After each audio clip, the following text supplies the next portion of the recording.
So guys, welcome to my channel. If you're ready to dive into the world of magic, mystery, and powerful what-if stories, you've found the perfect place.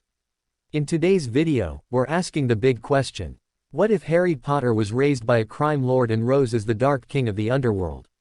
This amazing story was written by Mondo Vet and it truly brings out a new, emotional side of Harry's journey. Speech Balloon. You can find the full fanfic and support the original author by clicking the link in the description below. If you're curious about what happens next, hit that subscribe button right now so you don't miss any magical adventures. Let's dive into the magic, and see how Harry's life changes forever.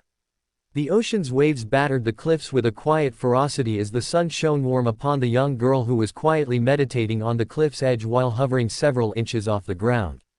Though her face looked serene, memories flashed through her mind that threatened her peaceful meditation. Violence was nothing new for Raven. She was a superhero, after all, as well as the daughter of a demon, so she had seen and done things that would have driven many people mad in her life. It had been a year since the attack by Trigon, a year since Raven and the rest of the Teen Titans had sent her father back where he came from, a year since Raven had left Earth and her friends behind and came home to Azeroth, seeking peace from the memories that seemed determined to drive her mad. The memory she was currently fighting against was one she hated above all things, for it was the one that hurt her the most. It was a memory of heartache and death. It was a memory of the night she lost her family to a monster. Raven had lived with the Potters for 3 years before that horrible night. They'd adopted her when they found her huddled alone in the snow after running from the so-called orphanage that Raven had fled from. In truth, the orphanage was more like a rat hole where the children were hardly fed, and the food that they were given could scarcely be called that. Raven had used her powers to escape that hellhole, only intending to teleport outside the orphanage.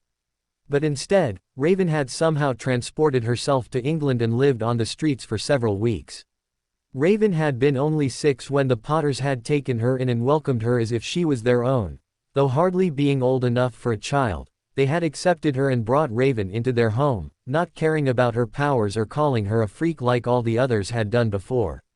And when Lily had given birth to Harry 2 years later, Raven had been so happy to have a baby brother. She remembered fondly how she would create glowing bubbles for Harry, who would squeal with delight and try to catch them. Then, that terrible night came, and Raven lost everything. Tears slowly ran down her cheeks as she remembered the events that had ripped the first family she had had from her. 4x. Raven had been helping Lily put Harry down for the night when the house suddenly boomed as though a cannon had gone off. Downstairs, Raven heard James shouting, "Lily, take the kids and run. It's him. Go. Run. I'll hold him off." Lily had turned pale at the words and had immediately pointed her wand at the door, causing it to slam shut before levitating everything she could and placing it in front of the door to act as a barricade. "Mum, Dad's going to be okay, isn't he?"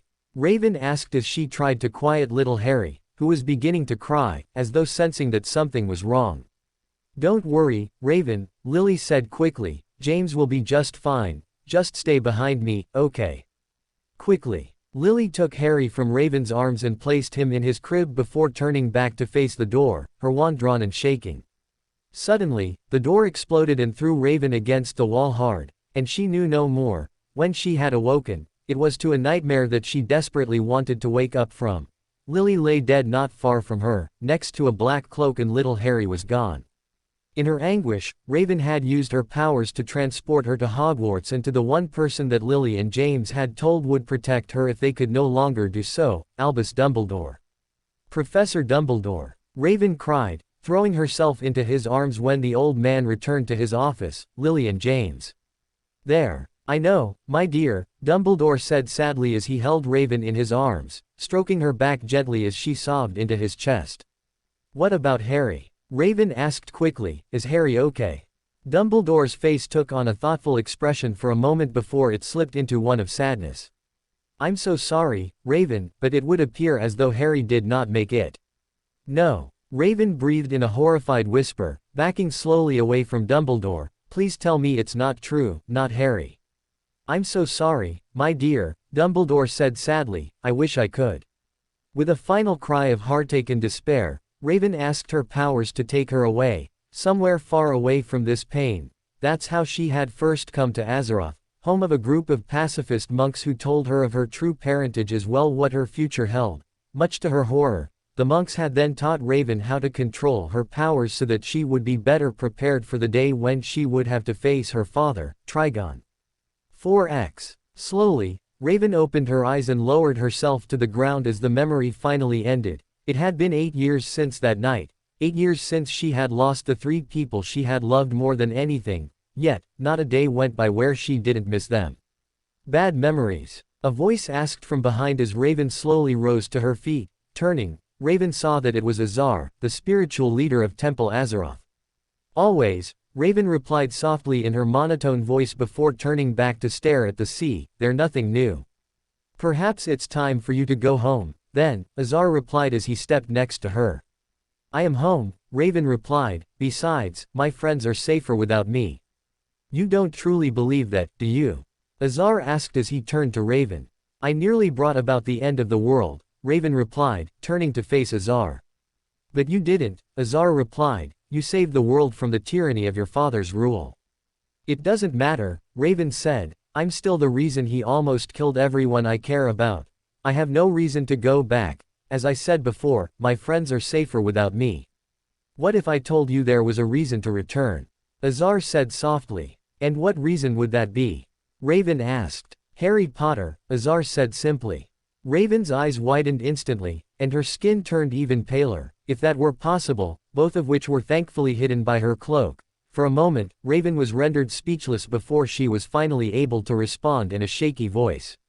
Harry is dead, they're all dead. I'm afraid that whoever told you that was not telling you the whole truth, Azar replied, the boy is very much alive. How do you know this? Raven asked as tears began to roll down her cheeks. This place offers sight into many things, Azar replied, one needs only to look and see them. Raven suddenly tensed as she remembered what Albus Dumbledore told him so many years ago. I need to go, Raven said as she suddenly turned away from Azar and began to walk down the path towards the temple. And where will you go, Raven? Azar asked, causing her to stop and turn back to him. First, I will confront someone who lied to me a long time ago. And then, Azar pressed. Then I will retrieve my little brother, Raven said simply as she turned and continued down the path. Azar sighed softly as he turned back to stare at the ocean. He felt sorry for whoever had lied to the poor girl and kept her brother from her for so long. While he, himself, was a pacifist, he still felt the familiar sting of anger at the thought that someone could be so cruel as to keep a pair of siblings apart for so long. 4x. Albus Dumbledore hummed to himself as he read a letter that he had just received from Cornelius Fudge, the current Minister for Magic. It was the usual request for advice that Fudge would send to Dumbledore every few days, and by now, Dumbledore was used to them. Try as he might, Dumbledore just couldn't seem to concentrate on the letter as he had more important things on his mind at the moment. Just as Dumbledore set the letter down and reached for another lemon drop, the door to his office exploded open, making him jump to his feet and draw his wand quickly as a pale girl in a dark blue cloak stormed in, making him pale as he realized who it was. Raven, Dumbledore said in a whisper as his wand dipped slowly. You lied to me. Raven roared angrily as she sent a shockwave of power at him that lifted him off his feet and slammed him back into his chair, his wand flying from his hand and landing on the floor a few feet away. Raven, I don't know what you're talking about. Dumbledore began, only to stop when Raven levitated off of the ground and glared at him with 2 pairs of red demonic eyes. Don't lie to me. Raven snarled as she pointed her palm at Dumbledore and closed it into a fist. Instantly, Dumbledore's eyes bulged, and his hands went to his throat as he struggled to breathe. Where is Harry? Raven snarled. Where is my little brother? I told you. Raven, Dumbledore gasped out as he slowly began to levitate off of the ground, his feet kicking the air. You're lying. Raven spat. Harry is alive, and you will tell me where he is. Dumbledore began to turn pale as he struggled to breathe before finally nodding his head. Instantly, Raven dropped her arm, and Dumbledore fell into his chair and began gasping for air as Raven slowly lowered herself to the ground. Her red demonic eyes returned to their normal shade of violet. Where is he? Raven demanded, and why did you lie to me about him being dead? Dumbledore slowly massaged his throat as he stared in trepidation at the pale girl who stood on the other side of his desk. I had no choice, my dear, Dumbledore said hoarsely. It was for Harry's own safety. What are you talking about?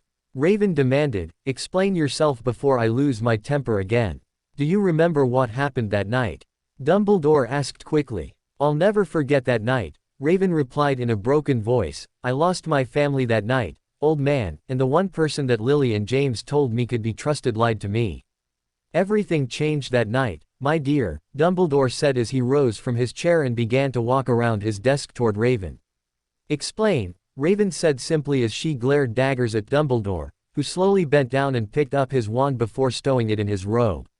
And so, Dumbledore told Raven everything that had happened that night, how Voldemort had been defeated, how many of his followers had been captured, and how Harry had become famous as the boy who lived. For almost 20 minutes, Dumbledore talked while Raven listened in shock at all that had transpired. You're telling me that Voldemort, the most powerful and evil wizard ever to take on the mantle of Dark Lord, was killed by my sweet little brother? Raven asked in shock. That's impossible. How could he have done that? He was just a baby. It was Lily, Dumbledore replied softly. When she died protecting Harry, she gave him a layer of protection that Voldemort could not penetrate. When he tried to kill little Harry, Voldemort's curse rebounded. Why did you lie to me? Raven asked in a soft voice. Because Harry needed to be protected from Voldemort's followers, Dumbledore replied in a tense voice. He needed to go somewhere that Death Eaters would not be able to find him.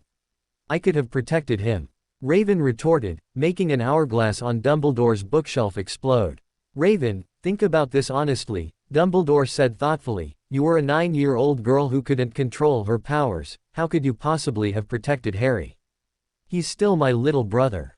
Raven retorted. You had no right to tell me he was dead. But he's not really your brother, is he? Dumbledore countered, making Raven glare at him. The Potters legally adopted me. Raven snapped, meaning that I am Harry's sister. Dumbledore blew air out of his mouth in agitation. He could not dispute Raven's logic, no matter how much he might want to.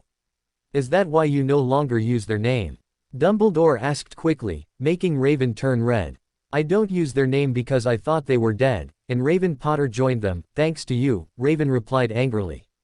I did it for the greater good, Raven, Dumbledore said softly. Harry needed to be placed somewhere safe, and you could not have gone with him. I thought I was helping you avoid future heartache. By lying to me for almost a decade. Raven yelled angrily, making Dumbledore take a step back nervously. Lily and James told me that you could be trusted if something happened to them, and you lied to me. Do you even realize how much pain you caused me? I never meant to cause you any pain, Dumbledore said softly as he took another step back. I'm only going to ask you this one more time, Dumbledore, Raven said in a cold whisper. Where is my little brother? The air grew suddenly very heavy, and Dumbledore struggled to stand as the pressure continued to grow. I placed him with Lily's sister, Dumbledore finally sputtered, breathing a sigh of relief when the pressure finally dissipated. You gave him to Petunia. Raven breathed in horror. She hates magic and especially hated Lily. How could you? She was his only living relative, Dumbledore countered quickly. I had no other choice. What about Sirius? Raven demanded. He's Harry's godfather. Or Alice Longbottom, she's Harry's godmother. Sirius is in Azkaban for betraying the Potters to Voldemort, and Alice and her husband were tortured into insanity not long after the Potters' death, Dumbledore said simply. Raven was stunned into silence at Dumbledore's words before finally finding her voice. Sirius wouldn't have done that, he loved James Potter. Perhaps that is just what he wanted everyone to think, Dumbledore replied. Either way, it doesn't change the fact that it is Sirius' fault the Potters are dead. Raven glared at Dumbledore for a moment more before turning on her heel and walking toward the door. Where are you going? Dumbledore asked. I'm going to get my brother back, Raven replied as she stopped at the door and turned to the aged headmaster, who paled at the words. You can't do that, Dumbledore replied quickly. Harry is safe where he is and needs to remain there. I think you'll find that I can. Raven countered. I am of legal age in the wizarding world and am legally Harry's older sister. So with absolutely no respect, eat shit, Dumbledore. Dumbledore sputtered for a moment at the insult before finally finding his voice. Raven, if you truly love and care for Harry's well-being, you need to leave him where he is. He is safe there and you don't get to talk about Harry and his well-being. Raven retorted, cutting Dumbledore off. You lost that chance when you lied to me about him being dead.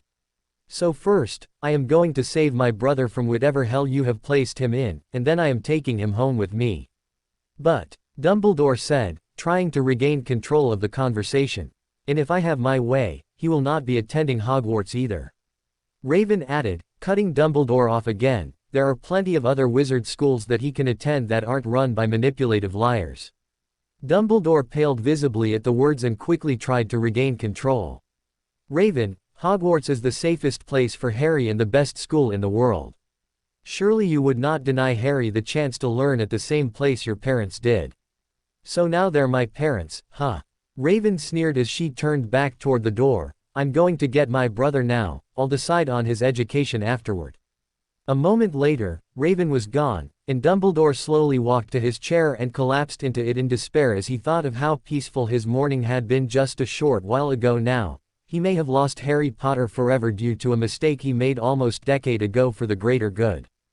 4x. Raven sneered distastefully as she took in the houses on Privet Drive. Every house was the same, down to the paint and the hedges surrounding them. How can anyone possibly want to live here? Raven thought as she slowly walked down the sidewalk towards number 4, ignoring the pointed and curious looks she was receiving from passers-by. As she approached the front door, Raven suddenly felt very nervous. What if Harry didn't remember her? Or if he was happy here with Petunia? Did she really have the right to take him away from a home where he had grown up for the past decade? Stealing her resolve, Raven quickly knocked hard on the door. A moment later, the door promptly opened to a woman who looked at Raven with narrowed eyes as she took in Raven's appearance. Yes, Petunia sniffed. What do you want? Hello, Petunia, Raven said in her monotone voice, good to see you again. Petunia's eyes widened with realization as she looked at Raven, and for a moment, she was rendered speechless. You. Petunia breathed in shock, what are you doing here? I've come to see Harry, if you don't mind, Raven replied simply. Why now? The freak has been living under our roof for 7 years, and you've never once paid him a visit, never even written a letter, so why do you suddenly care about him now? Raven's eyes narrowed at the words, and she had to fight for calm as she took a step forward. Don't call him a freak, Raven spat, and secondly, I was told he was dead. Had I known sooner that he was alive, I can assure you that I would have retrieved him from your loving home sooner. Now we can either continue this discussion here in the open for your neighbors to witness, or you can invite me in and let me see my little brother. Petunia's eyes widened at the words, and she suddenly leaned out the door and paled when she saw that, indeed, a few of her neighbors were watching with interest. Get inside before you damage my family's reputation more than you already have. Petunia hissed angrily, stepping aside so Raven could enter, slamming the door hard behind her. As Raven stepped inside, she felt her disdain for Petunia rise even further as Raven took in her surroundings. The house was, in a word, boring. It looked as though it belonged in a shopping magazine as everything was prim and proper and unbearable clean. Slowly walking toward the wall, Raven saw a myriad of pictures of Petunia, whom she could only assume were her husband and son, but try as she might, Raven could not find any photos of Harry. Where are the pictures of Harry? Raven asked, turning to face Petunia, who was standing by the door with her arms crossed and an annoyed look on her face. There are none, Petunia sniffed. Why not? He's your nephew, is he not? Surely you took pictures of him growing up, didn't you? We were forced to take him in by your lot when my darling sister was blown up. Petunia retorted angrily, Vernon and I never wanted his abnormality in our home. We were forced to by that old bastard who dropped him into our lap. Raven felt the blood run cold in her veins at the words and had to clench a fist to control her slowly rising temper. So, you just hid him away. Raven spat, so your precious neighbors wouldn't know that your sister was a witch. My sister was a freak. Petunia retorted angrily. A moment later, her eyes bulged in terror as Raven's dark magic grabbed Petunia by the throat and held her several feet off the ground, against the wall. You don't talk about Lily Potter like that. Raven roared, her violet eyes replaced with 2 pairs of demonic red ones. She was twice the woman you'll ever be. She took me in when I had no one. She gave me a home and adopted me, and you are not worthy to even lick the dirt from her shoes. Petunia clawed in terror at the shadow currently wrapped around her throat as Raven glared at the woman. A moment later, Raven released her hold, and Petunia dropped to the floor and gasped for air as Raven regained control of herself and her demonic eyes returned to their usual violet. "Where is Harry?" Raven asked simply. "Since you find him such a burden, I have come to take him off your hands." Petunia stared at the girl in terror, seemingly unable to answer, and simply pointed behind Raven. Turning to see what she was pointing at, Raven's eyes widened when she saw a cupboard door with a lock on the outside. "You keep him in a cupboard?" Raven asked angrily, turning back to face Petunia, who cringed under the girl's stare. "You don't even have the decency to give him his own room." Petunia mumbled something unintelligible, and Raven sneered at the woman before quickly making her way to the cupboard and using her magic to rip the door off the wall and throw it to the ground, making Petunia pale at the level of dust that had just invaded her home. When the dust settled, Raven's breath caught in her throat at what she beheld. Inside a dirty cupboard lay a small black-haired boy who was clearly very sick. Harry was currently shivering under a dirty blue blanket. When Raven pressed her hand to Harry's forehead, she was appalled to discover that he was running a fever. "What the hell is wrong with you?" Raven demanded as she rounded on Petunia, who cowered under the girl's stare. "Your nephew is seriously ill, and you leave him in a filthy cupboard alone." "If," Petunia said softly before steeling her nerves, "if you care so much for the little freak, then take him." "We don't want him." Raven's eyes flashed red for a moment, and Petunia paled and scooted back until her back was pressed against the far wall. "I intend to," Raven said simply. "You will never see Harry again if I can help it. Be thankful that he still lives, or you would not, Petunia." Without another word, Raven bent down and picked Harry up into her arms before encasing them both in her magic and teleporting the pair away. A moment later, Raven and Harry were standing in front of a strange building that looked as though it were a giant T. "Welcome home, little brother," Raven said softly as she gazed down at the sleeping boy she had thought lost for so long. "I promise no one will ever hurt you again, Harry." With a determined look, Raven strode into Titan's tower to introduce Harry to the rest of her family and get him the medical attention he needed. As Harry slowly opened his eyes, he first noticed that he was no longer in his cupboard. Strange wires were attached to his chest and led to a machine that was beeping softly. "What's going on?" Harry thought as he slowly tried to sit up. The effort seemed to take more strength than he currently had as he fell weakly back onto the pillow twice before he finally managed to rise up on the third attempt. "Where am I?" Harry thought as he gazed around the dark room. "Is this a hospital?" Harry quickly shook the idea away. Aunt Petunia and Uncle Vernon would never waste money on a freak like him by taking him to a hospital.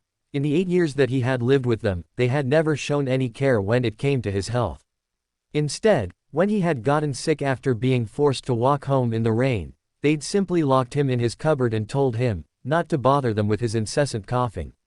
Fear began to worm its way into Harry as he took in the unfamiliar surroundings, and Harry carefully began to pull the wires off of his chest. Once that was done, he gently lowered himself off of the bed, and a sudden wave of lightheadedness made him grasp the railing of the bed for a moment until it dissipated. Gazing down at himself, Harry noticed that he was no longer wearing Dudley's overgrown clothes. Instead, he was wearing a dressing gown, like the ones used in hospitals, and he shook his head in confusion. "If I'm not in a hospital, why am I dressed as if I am in one?"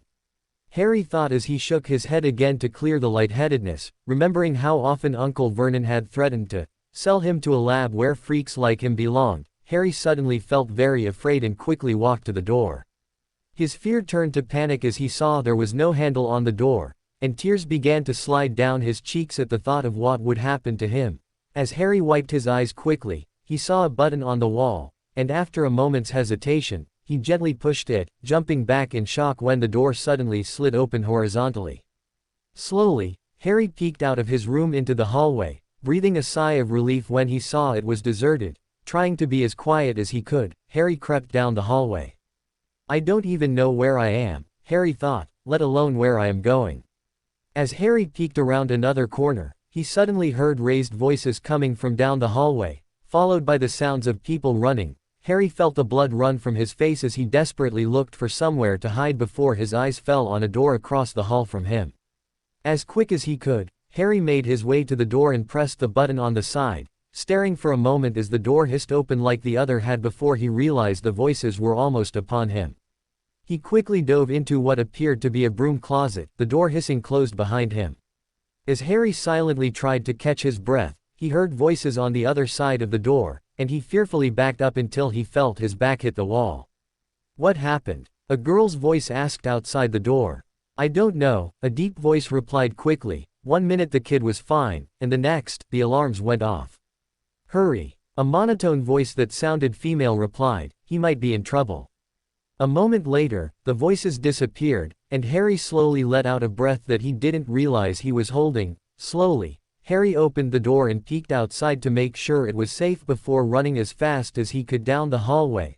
Harry didn't know where he was going, but he knew he had to keep away from the voices that were looking for him. Harry. A voice called from behind him, making him turn fearfully, before tearing down a different hallway. Harry, where are you? A different voice called as Harry knelt down and tried to make himself feel small, squeezing his eyes shut as he did so. Harry. A voice suddenly whispered, making Harry's eyes open wide in alarm as he looked around for the source, finding no one. It's okay, Harry, the voice said soothingly, we're not going to hurt you, we just want to help. That voice. Harry said softly, I know that voice. Memories seemed to spring up in Harry's mind of a little girl playing with him when he was very small, singing to him when he was scared, and telling him stories before he fell off to sleep. Who are you? Harry asked out loud as he searched for the origin of the speaker. My name is Raven, the voice replied softly, I'm your older sister. Harry's eyes went wide at the words, and for a moment, he was rendered speechless.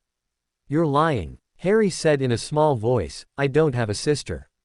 Harry. The voice began before Harry cut it off. You're a liar. Harry retorted, tears running down his cheeks, leave me alone. The voice went suddenly silent, and Harry quickly jumped to his feet, angrily wiping his face before he started running again. Whoever these people were, they were obviously liars, but as long as he kept running, he should be safe. 4x. Raven had almost panicked when the alarms in Harry's room went off. Her self-control had gotten worse when she discovered Harry's bed empty. She immediately assumed a meditative position and used her powers to try and locate her little brother. A moment later, she was lying on her back, staring at the ceiling in shock at what had just happened. Are you okay? Cyborg asked as he helped her to her feet. I'm okay, Raven replied as she rubbed her head to alleviate her sudden headache. What happened? Starfire asked as she gazed worriedly at her friend. Harry. Raven said softly as she tried to absorb what had just happened, he forced me out of his head. He can do that? Cyborg asked in surprise, powerful little guy, isn't he? Raven nodded solemnly as her friends watched her. He's still ill, and his panic will only worsen things, we must find him before he hurts himself. Cyborg and Starfire nodded quickly, and the three quickly made their way out of the room before heading in opposite directions, Starfire going with Cyborg while Raven went off on her own. Harry, Raven thought desperately, trying to use her powers to locate the boy, yet to her surprise, she found a mental wall surrounding the boy's mind and grimaced at how much harder her task had become now. She could try and break through Harry's shield, but she had no idea how much damage that might do, and she did not want to cause Harry any more pain than he had already suffered. As Raven flew around yet another corner, the only thought that coursed through her mind was finding her little brother. He had suffered enough pain from those who should have protected him, and if she lost him again soon after finding him, Raven thought she might never recover. 4x. Harry leaned against a wall with one hand as he clenched his eyes against the lightheadedness threatening to consume him. He felt as though any moment he would pass out, and it took everything he had to not fall over as he swayed in place.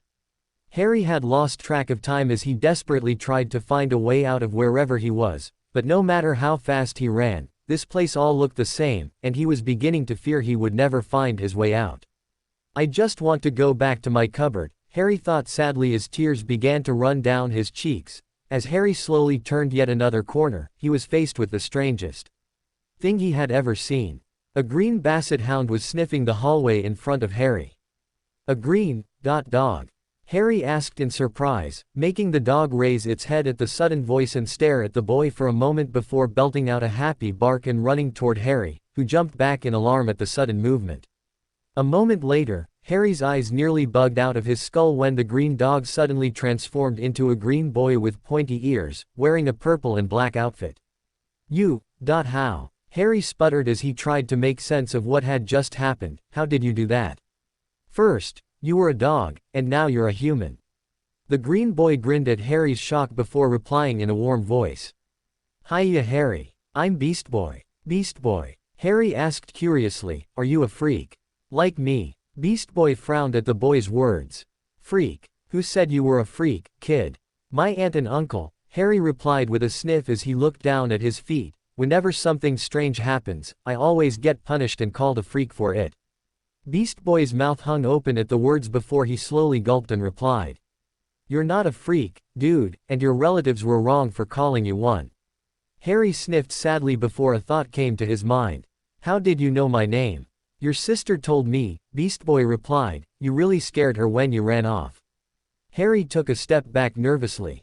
I don't have a sister, he said in a scared voice. You're lying, you just want to hurt me like everyone else. No one here wants to hurt you, Harry, Beast Boy said quickly as he took a step forward.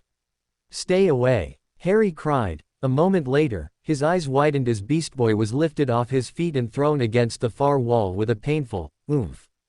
I'm sorry, Harry said quickly, taking a step back, I didn't mean to. Beast Boy rubbed his head painfully before looking at Harry in surprise. Harry knew he was in trouble, he had done the strange stuff again, and he would now be punished for it, just like he always was. With a cry, Harry turned and tried to run away, only to be confronted by a pale girl with short black hair, wearing a dark blue cloak. As Harry turned to run in the opposite direction, he saw with horror that his escape was blocked by Beast Boy, who had gotten back to his feet and was slowly approaching him. Please don't hurt me, Harry whimpered as he turned back to the girl, who looked shocked at the words. I could never hurt you, Harry, the girl said softly as she approached him and placed a warm hand on his cheek. You're my little brother. Harry suddenly felt very weak, and his knees buckled as he promptly collapsed into the girl's arms, his vision going dark. I don't have a sister, Harry muttered before he passed out. The last thing he saw was the girl's sad expression as she gazed down at him. Raven gazed sadly down at her little brother as he slept. He looked so small to her eyes, not at all like the 8-year-old boy he was supposed to be. It broke her heart to think of what he had gone through at the hands of those who should have protected him. Instead, they had treated him like a freak because of what he could do.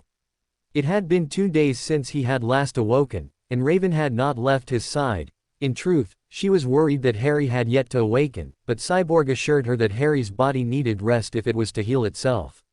Her team had been overjoyed when Raven had returned and began pestering her with questions as to where she had gone and what had happened to her after the battle with Trigon. Only when Robin noticed Harry in her arms had the questions changed to who the little boy was and why he was with her. For the first time since it had happened, Raven spoke of the night that the Potters were killed. She told her teammates everything, and by the end, they all had looks of horror on their faces. Poor Starfire was crying at what she had heard. Only Robin had remained stoic, though Raven could feel his shock with her powers. So this little guy defeated the most powerful evil wizard there's ever been? Beast Boy asked in shock as he gazed down at the sleeping boy in Raven's arms. That's the rumor, Raven replied. I personally believe it was our mother, Lily, who did it. So, where'd you find him? Cyborg had asked. How'd you find him? Raven had then told of her confrontation with Dumbledore and where she had found her little brother. Her teammates looked appalled when she was finished. Those disgusting beasts. Starfire spat angrily, her eyes glowing with rage. Seriously, dude, Beast Boy added, who treats a little kid like that? Monsters, Cyborg said in a cold voice. That's who. Robin said nothing, just narrowed his eyes in barely controlled anger as Starfire continued her tirade against Harry's relatives. Harry will be very scared when he awakens. He will not know where he is, Raven said softly as she gently began to rub the boy's head. Raven looked at her team with pleading eyes as she continued. It will take time to repair the damage that the Dursleys inflicted on him. Will you help me? Of course we will, Raven. Starfire answered immediately. Yeah, Ray, Beast Boy added. You're a Titan, and that makes Harry one too. Robin and Cyborg offered additional words of comfort as Raven tried not to cry with happiness at how good it felt to be home with her friends. We should get him to the medical ward, Cyborg said. He's obviously very sick. Raven nodded her agreement as the group made their way down the hallway, following Cyborg. 4x. Ray. A voice suddenly spoke, making her turn to face the one who had spoken. What is it? Raven asked Beast Boy. Ray, you can't keep doing this, Beast Boy replied, a worried expression on his face. You need to go get some rest. I'll sleep when Harry wakes up, Raven said simply, turning back to her brother. You're no good to Harry if you're exhausted, Ray, Beast Boy countered. He's right, Raven, Robin added as he entered the room and stood beside Beast Boy. You've been up for almost 3 days, you need to rest. Raven bit her lip in indecision as she stared down at Harry. In truth, she was exhausted, but her need to protect Harry overrode any other feeling for her own well-being, even as she heard the truth in her teammate's words. Don't worry, Ray, Beast Boy said warmly as he placed a hand on her shoulder. I'll keep an eye on him for you. I'll come get you if he wakes up, I promise. Raven nodded her head in appreciation before she slowly rose to her feet and watched as Beast Boy transformed into a small beagle and climbed onto the bed, laying down at Harry's feet. Using her powers, Raven teleported herself into her room and collapsed onto her bed, falling asleep almost instantly. 4x. As Harry slowly awoke, he kept his eyes closed as he tried to remember the dream he had been having. He dreamt that he had awoken in a strange place and been attacked by freaks like him, one of which claimed to be his sister. It was a dream, Harry thought. When I open my eyes, I'll still be in my cupboard. When Harry opened his eyes, at first, his vision was blurry, like usual, but after blinking a few times, it gradually faded, and Harry's mouth dropped open as he saw a green dog sleeping on the edge of his bed. I must still be dreaming, Harry thought quickly, pinching his arm hard and flinching at the pain. When he opened his eyes a second time and saw the dog still in front of him, Harry began to hyperventilate. It wasn't a dream, Harry thought in sudden panic. I'm surrounded by freaks like me. Uncle Vernon and Aunt Petunia must have followed through on their threat to sell me to a lab. Tears began to slide down Harry's cheeks at the thought of what would happen to him now, and his breathing became more ragged. Beast Boy suddenly awoke as his senses told him something was wrong. Raising his head, he looked at Harry, who had drawn his knees to his chest and quietly sobbing with his face buried. Hey little dude, Beast Boy said softly as he transformed back into his human form and stood next to Harry's bed. There's no need to cry. Everything's going to be okay. Harry looked up sharply at the words and quickly scooted back as he looked at the green teenager staring down at him with a small grin. Saint, stay away. Harry cried in fear as black tentacles suddenly spread from his body and lashed out at Beast Boy, who jumped back in alarm. Whoa, easy there, kid. Beast Boy cried as he ducked under another tentacle. I'm not gonna hurt you. But Harry was no longer listening. Instead, the boy was sobbing as half a dozen black tendrils swirled around him, lashing out anytime that Beast Boy came too close. I did the freaky stuff again, Harry sobbed. I'm going to get punished again for it, just like always. Beast Boy began to panic as he tried again to get close to Harry, only to be thrown hard against the wall by one of the black tentacles that seemed to be coming out of Harry's body. As Beast Boy slowly rose to his feet, he quickly grabbed the communicator attached to his belt and called into it. Titans, we have a situation in Harry's room. 4x. Raven suddenly jumped awake as the alarm on her cloak rang out. Harry. Raven thought in panic as she jumped to her feet and teleported to Harry's room. A moment later, her eyes grew wide in alarm at what she beheld. Her teammates were currently fighting against half a dozen black tentacles that seemed to be coming out of Harry's body as they tried desperately to get to Harry, who had his arms wrapped around his legs and was sobbing hard. What happened? Raven demanded as she ducked under a slash from a tentacle before hitting it with a blast of her power which temporarily knocked it back. I don't know. Beast Boy replied, transforming from a wolf back into himself. Harry woke up and freaked. We can't get to him. Cyborg added, blasting a tentacle away with his arm cannon. These things won't let us anywhere near him. Any ideas right now would be helpful. Robin said as he batted away a tentacle with his bow staff. You're his sister, Raven, Starfire said as she floated down to Raven. Perhaps he will listen to you. Harry. Raven called desperately. Harry, can you hear me? If Harry did hear her voice, he gave no indication, only sobbed harder, and Raven's face fell as she racked her brain for some way to reach the boy. Suddenly, a memory came to her in the form of a lullaby that she would sing to Harry when he would get fussy and refuse to go to sleep. With no other options, Raven began to sing. 4x. Harry sobbed as he buried his face in his knees. He was going to be punished again. He was always punished when he did the freaky stuff, as his aunt and uncle called it, and the thought of another beating terrified him. Suddenly, music began reverberating in Harry's ears, and his head shot up in recognition at the lullaby that happily haunted his dreams. Memories began to rush through him of a pale young girl singing to him in his crib. Slowly, the tentacles ceased their barrage and instead began to dance to the music, to the bewilderment of the others, as Harry locked eyes with the girl who was singing to him. "That song," Harry said softly, "how do you know that song?" The girl paused her song and looked at Harry with a sad smile as she slowly walked to him, shooting a cautious glance at the tentacles that tensed at her approach. "Because I'm the one who sang it to you, Harry, don't you remember?" Harry's eyes widened as the memory became clearer, and a name suddenly flashed in his mind. "Raven," Harry whispered as tears flowed down his cheeks. "Yes, Harry," Raven said with a smile as her eyes began to water, "it's me." The tentacles suddenly disappeared as Harry launched into Raven's arms and began sobbing into her chest. Raven quickly wrapped her arms around the boy and began to gently stroke his hair as tears slid down her cheeks. "I thought you were a dream," Harry cried in a broken voice. "I'm real, Harry," Raven replied, "and I'm here, now." "Why did you leave me?" Harry sobbed. "I was lied to, Harry," Raven responded in a cold voice that made Harry pull away and look up at her with a tear-stained face. "I was told you were dead. Had I known that you lived, I would have come for you sooner."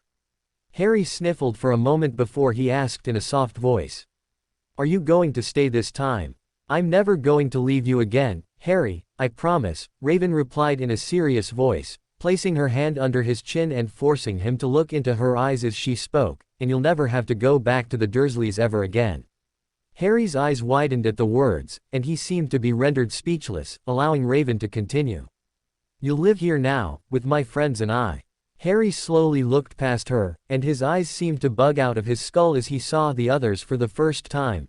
There was a tall man who appeared to be part robot, and next to him was floating a girl with orange skin and fiery red hair. Wearing a purple outfit, Beast Boy was laying against the wall in apparent exhaustion, and as Harry's eyes slid to the person next to Beast Boy, Harry let out a small gasp. You're Robin," Harry said in awe as he looked at the teenager. Dudley was a huge fan of superheroes and would constantly demand that Aunt Petunia buy him the latest toy or comic about them. Sometimes, Harry would listen from his cupboard as Dudley watched the news with awe as Batman or some other superhero would save some city in America from some supervillain. "Indeed, I am," Robin said, flashing Harry a small grin and wink that made Harry slowly smile back before he turned back to Raven. "Are you a superhero?" Harry asked in awe. "Yes, I am, little brother," Raven replied with a grin, "and these are my teammates. We call ourselves the Titans." Harry once again looked around at the others, who were all smiling warmly at him. "Am I going to be punished?" Harry asked in a small voice as his gaze went to his lap. "Why would you be punished, Harry?" Raven asked in a confused voice. "Because I did the freaky stuff again," Harry replied. "I'm not supposed to do it, or I get punished." Raven's eyebrows rose in shock at the words, and the rest of the Titans followed suit. "It's not freaky stuff, Harry," Raven said softly, "it's magic." Harry gasped suddenly and began to look around fretfully, making Raven confused. "That's a forbidden word," Harry gasped, "you're not allowed to say it." Raven felt her temper rising as she imagined what she'd like to do to Harry's relatives if she ever saw them again. "There's nothing wrong with magic, Harry," Raven said quickly. "You're a wizard just like Mom and Dad were, and I will teach you how to control it so you don't attack anyone accidentally like you did, just now." Harry's eyes widened at the revelation, and he stared at Raven for a moment before finding his voice. "Mom and Dad were wizards. But Aunt Petunia told me they died in a car crash because my dad got drunk behind the wheel. That's how I got my scar." "That's a lie." Raven spat angrily. "Dad would never have done something like that." "Ray," Beast Boy said quickly, "easy, you're scaring the kid." As Raven looked down, she saw that Harry was indeed trembling, and she quickly leaned forward and took him into a hug until he stopped shaking. "I'm sorry, Harry," Raven said softly. "I didn't mean to scare you, but you should know that everything your aunt and uncle told you was a lie, and you will never have to see them again." "You really want a freak like me?" Harry asked in a soft voice as he stared at his feet. "Now you listen to me, Harry Potter. Raven said in a stern voice, lifting the boy's face until he was looking directly into her eyes. You are not a freak, you are a good kid, and I will be taking care of you from now on. We all will, Beast Boy added with a smile. Just because you have powers does not mean you are a freak. It means you're special, Raven continued, and I will teach you how to control them, but I never want to hear you refer to yourself as a freak again, understand? Slowly, Harry nodded, and Raven smiled warmly at him. Now, would you like to meet the rest of the team? Raven asked, smiling as the boy shyly nodded. A moment later, Harry was enveloped in a hug as Starfire descended on the boy with the intention of cuddling the poor kid to death as the rest of the team laughed. Hello, Harry. Starfire cried happily, I look forward to playing many games with you. Oh, you are so cute. Cute? Harry asked, confused. Oh yes. Starfire said happily, you are the cutest little boy ever. Raven smiled as the others began to introduce themselves to the shy boy. As Harry started to giggle at Beast Boy, who had just turned into a tiny squirrel, Raven found herself suddenly sad at how much time she had lost with her little brother due to the meddling of others. I'll take care of him, Raven thought silently, I promise, Mom, Dad, I'll keep him safe and loved.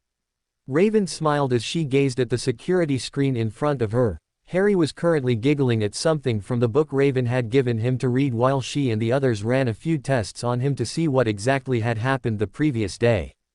As she finally tore her eyes from the security camera, Raven looked around at her team. Beast Boy and Starfire were sitting on a nearby couch together playing some handheld video game against each other, while Robin was standing next to Cyborg, who sat in front of a computer screen and looked at a readout about Harry that was slowly crawling up the screen. Turning back to Cyborg, who was currently staring intently at the screen in front of him, Raven cleared her throat expectantly. Find anything? Raven asked, making Cyborg chuckle at the question. Not since you asked me 5 minutes ago. You said that Harry was your adopted brother, correct? Robin asked as he turned to look at her. Yes, his parents, Lily and James Potter, adopted me before Harry was born, Raven responded evenly, making Robin narrow his eyes in thought. Why do you ask? Because something doesn't make sense, Robin responded as he turned back to the screen. Those tentacles that he attacked us with were similar to yours, and I can't see how he would be able to do such a thing unless you two were actual siblings. Before Raven could respond, the computer suddenly beeped and a new message popped onto the screen that made Cyborg and Robin look at one another before turning back to Raven. What is it? Raven asked, suddenly worried at the looks the two were giving him.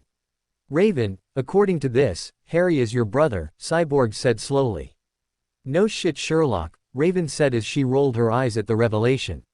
No, Cyborg means Harry's your actual brother, Robin said, emphasizing the word. According to the scans, Harry's DNA is similar to yours, not enough to be mother and child but enough for a sibling match.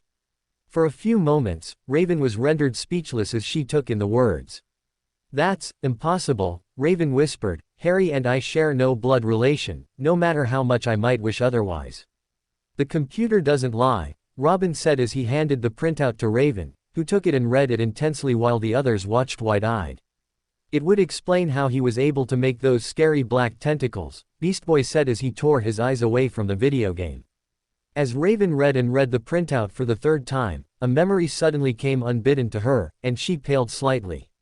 When I was a child, Raven said in a soft voice, I was helping Mom make dinner and accidentally cut my finger, very badly. Harry was such a sweet kid, even back then, he took my hand and kissed my wound before Mom managed to heal it. Perhaps, Starfire said softly, perhaps Harry managed to absorb some of your blood when he kissed the wound, thereby absorbing some of your abilities. That's impossible, though, Raven cried, my powers don't work like that. How do you know? Robin asked, you've said on multiple occasions that you have not explored the full capabilities of your abilities. Perhaps Starfire is right, and Harry did manage to absorb some of your abilities when he absorbed your blood. Raven paled as her mind began to race with the implications of what the others were saying. If Harry had indeed absorbed her abilities, what else could the boy do? Raven's abilities were dangerous, especially if left in the hands of an emotionally damaged child. I'll need to run a few tests, Raven said at last. If my little brother does indeed share the same powers as me, Then he'll need to be trained immediately on how to properly control them to ensure that he knows how to use his gift instead of being afraid of it, as I was for so long." The others nodded in agreement as Robin approached and gently placed a hand on Raven's shoulder. "He'll be fine, he'll have a good teacher, after all, and we'll all be there as well to help." "Yeah, Ray," Beast Boy added with a smile, "I like the little dude, you know, when he's not shooting creepy tentacles at me." Raven smiled at her friends for a moment before turning serious as she took in Cyborg's change in demeanor as he stared at another readout that had begun scrolling across the screen. "What else have you found, Cyborg?" Raven asked as Robin turned back to the screen to see what had caught her attention. Raven," Cyborg said in a steady voice, turning his chair around to face her, "perhaps it's better if you don't hear this next part." "If it concerns Harry, I have a right to know," Raven replied in a tense voice as Cyborg looked at Robin to back him up. "She's right, Cyborg," Robin said, "Harry is her brother. So she has a right to know what you've found concerning him, the good and the bad." Cyborg took a deep breath as he turned back to the screen. "The scans have picked up significant damage to Harry's body, some of the damage going back years. I'm seeing multiple broken bones and fractures across his body, as well as severe malnutrition." Raven felt horror and rage sweep through her in equal measure at the words. Starfire looked as though she was trying not to cry, while Beast Boy and Robin both had hard looks on their faces. "How did he survive all that?" Beast Boy asked in an angry voice. "That's the strangest part of all. 5% of the kid's body is covered in scar tissue from various methods of what I can only describe as torture, and yet it seems as though Harry's wounds and injuries have been healing themselves over the years. That's how he's managed to survive this long." "He's been healing himself?" Raven asked in a surprised voice. "How?" "I can only assume that it has to do with the kid's magic," Cyborg replied. "You said that his mom and dad were magical, it makes sense that he would be as well, and if he gained some of your abilities as well, then perhaps his innate magical abilities, combined with yours, have healed him with him knowing that it was happening. It would explain how he's still alive, considering that the number of injuries that Harry has sustained should have killed him a long time ago." Raven felt a cold rage sweep through her at the thought of her sweet little brother being tortured for years at the hands of those who should have protected him. They deserved to be punished for it.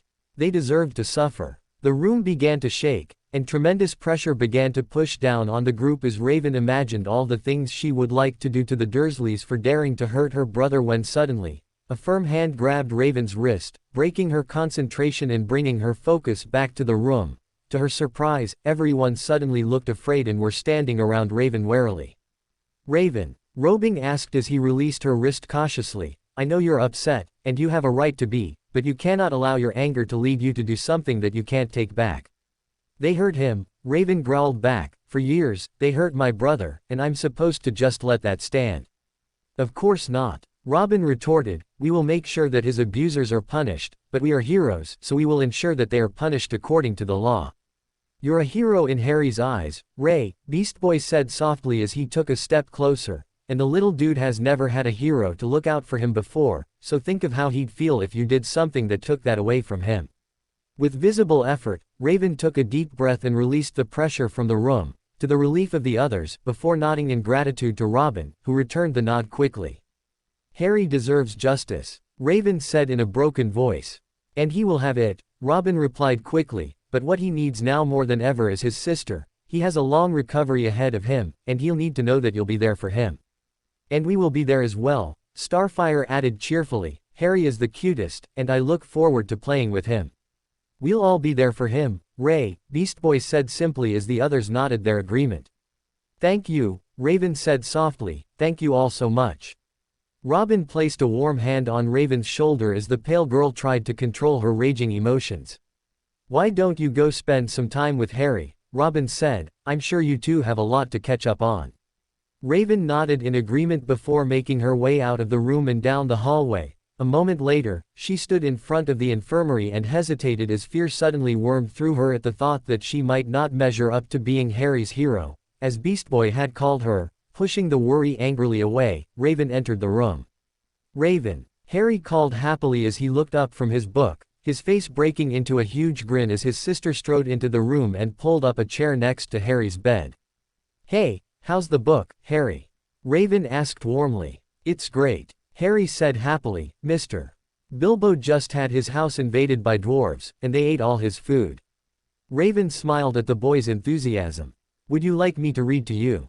Please. Harry said excitedly as he handed the book to her. With a smile, Raven began to read where Harry had left off, a warm sensation growing in her chest as the boy scooted closer to her.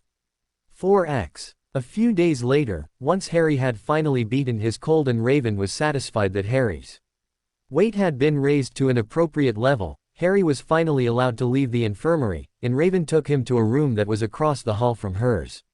The room was twice as big as Dudley's, with a bed that seemed massive to Harry's petite frame. It had a huge closet, as well as a secondary room that led to a bathroom that held a huge tub. As Raven pressed a button on the wall next to the bed, the wall suddenly shifted into an enormous window, from which Harry could see the sea shining below and a vast city not far away. Do you like it? Raven asked in a soft voice as though afraid of Harry's answer. I love it. It's so big. Harry responded enthusiastically, making Raven smile happily. Good, because it's yours now. Harry's mouth dropped open comically at the words before he slowly spun around and took in the room. All mine? Harry asked softly. Raven nodded happily as she stared at the boy, who seemed stunned at something as simple as his own room. You can decorate it however you like, within reason, of course, Raven said warmly, and no one can come in unless you let them, besides me, of course. I have to keep an eye on you, after all. Raven suddenly stopped talking as Harry tackled her in a great hug and began to sob into her robe softly. Thank you, Raven, Harry cried as she gently stroked his hair. I've never been given my own room before, thank you so much. Raven smiled sadly at her little brother's words. In Raven's opinion, denying something as simple as a room was beyond depressing, and she tightened her hold around Harry as he repeatedly thanked her for giving him the room. Now, why don't you get cleaned up, and then we can go clothes shopping for you. I get clothes too, Harry asked excitedly as he pulled away and wiped his face. Of course, Raven replied, we can't have you walking around in a hospital gown, and those rags that the Dursleys had you in are definitely not something that should be worn by anyone, let alone my little brother. Harry's eyes widened in happiness at the prospect of not only being given his own room but also a new set of clothes, and a huge smile began to spread over his face as Raven gave him another hug before turning to leave. I'll be back in 15 minutes, and we can go, okay? Harry nodded happily and ran straight into the bathroom before slamming the door behind him. Raven smiled at the closed door for a moment before turning and leaving. 4x. A half hour later, Harry was smiling happily as he sat squished in the back of Cyborg's car between Raven, Starfire, and Beast Boy. Harry had stared in awe when he first saw the vehicle, and Cyborg had proudly told the kid everything about the car until Raven had told them that they needed to leave. Because Harry had no other clothes, Raven had been forced to have Harry wear his cousin's hand-me-downs, with the promise that they would be summarily destroyed once Harry's new wardrobe was taken care of. Still, Harry didn't care as he was too happy that he had a new room all his own.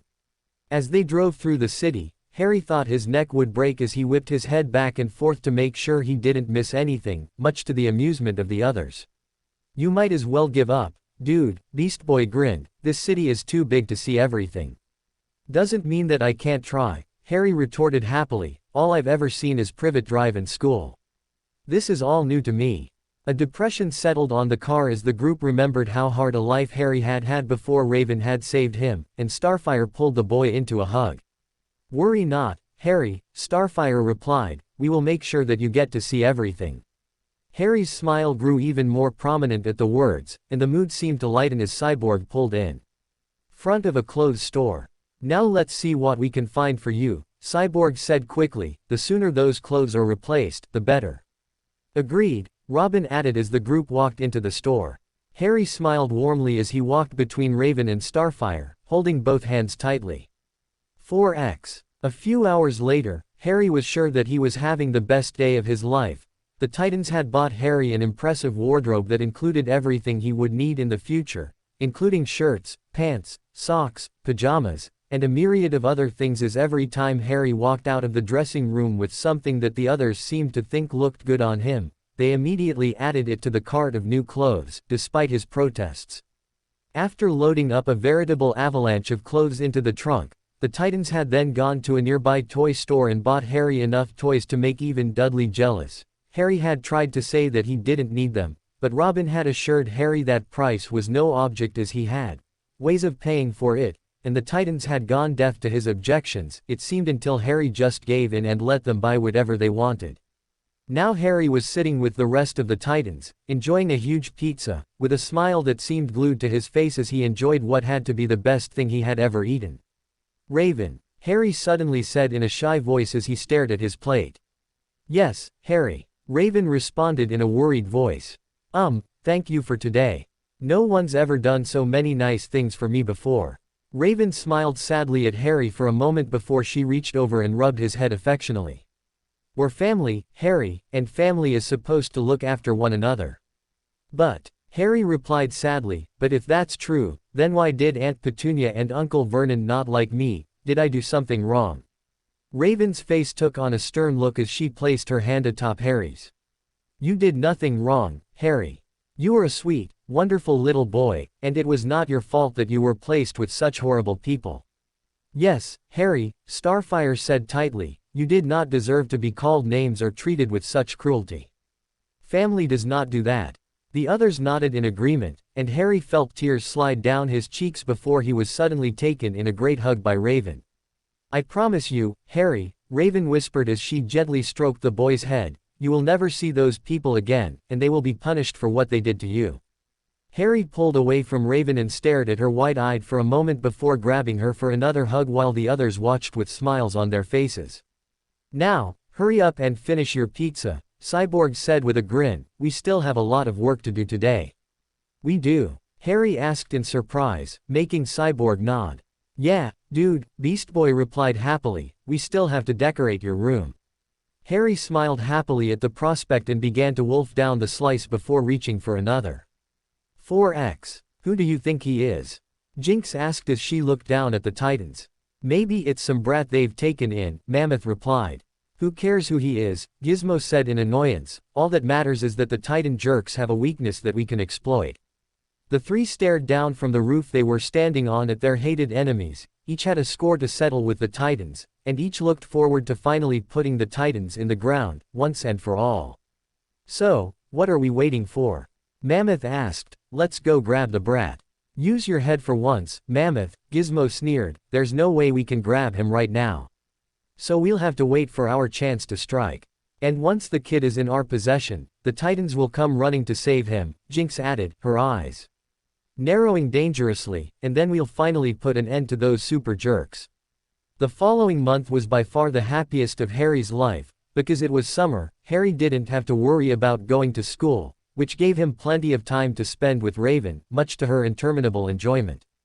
The Titans had spent days with Harry, painting and decorating his room until they were all satisfied, and Harry couldn't help but cry with the end result. The once white room was now painted so that it resembled a mysterious forest with glowing stars that shone down from Harry's ceiling. In addition, Robin and Cyborg had built Harry an impressive bookshelf, which Raven had immediately packed to the brim with books. Harry had sobbed into his sister's robes at the present, and Raven couldn't help but show how happy she was. For Raven, however, the month was one of constant worry. At the same time, she loved having her brother back, and the rest of the Titans seemed determined to compete to see who spent the most time with Harry. In addition, Raven still couldn't get over the fact that Harry had her blood and, thereby, her powers within him.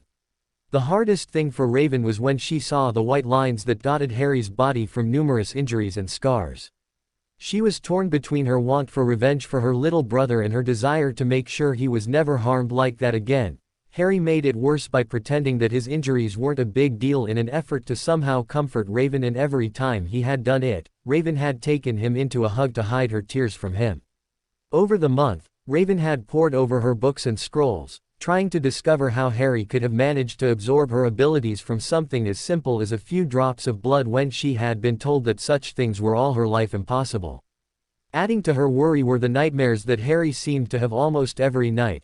More than once, Raven had rushed into Harry's room after hearing his cries, only to discover the boy sobbing and the black tentacles thrashing about as though trying to fight whatever demons stalked Harry's nightmare.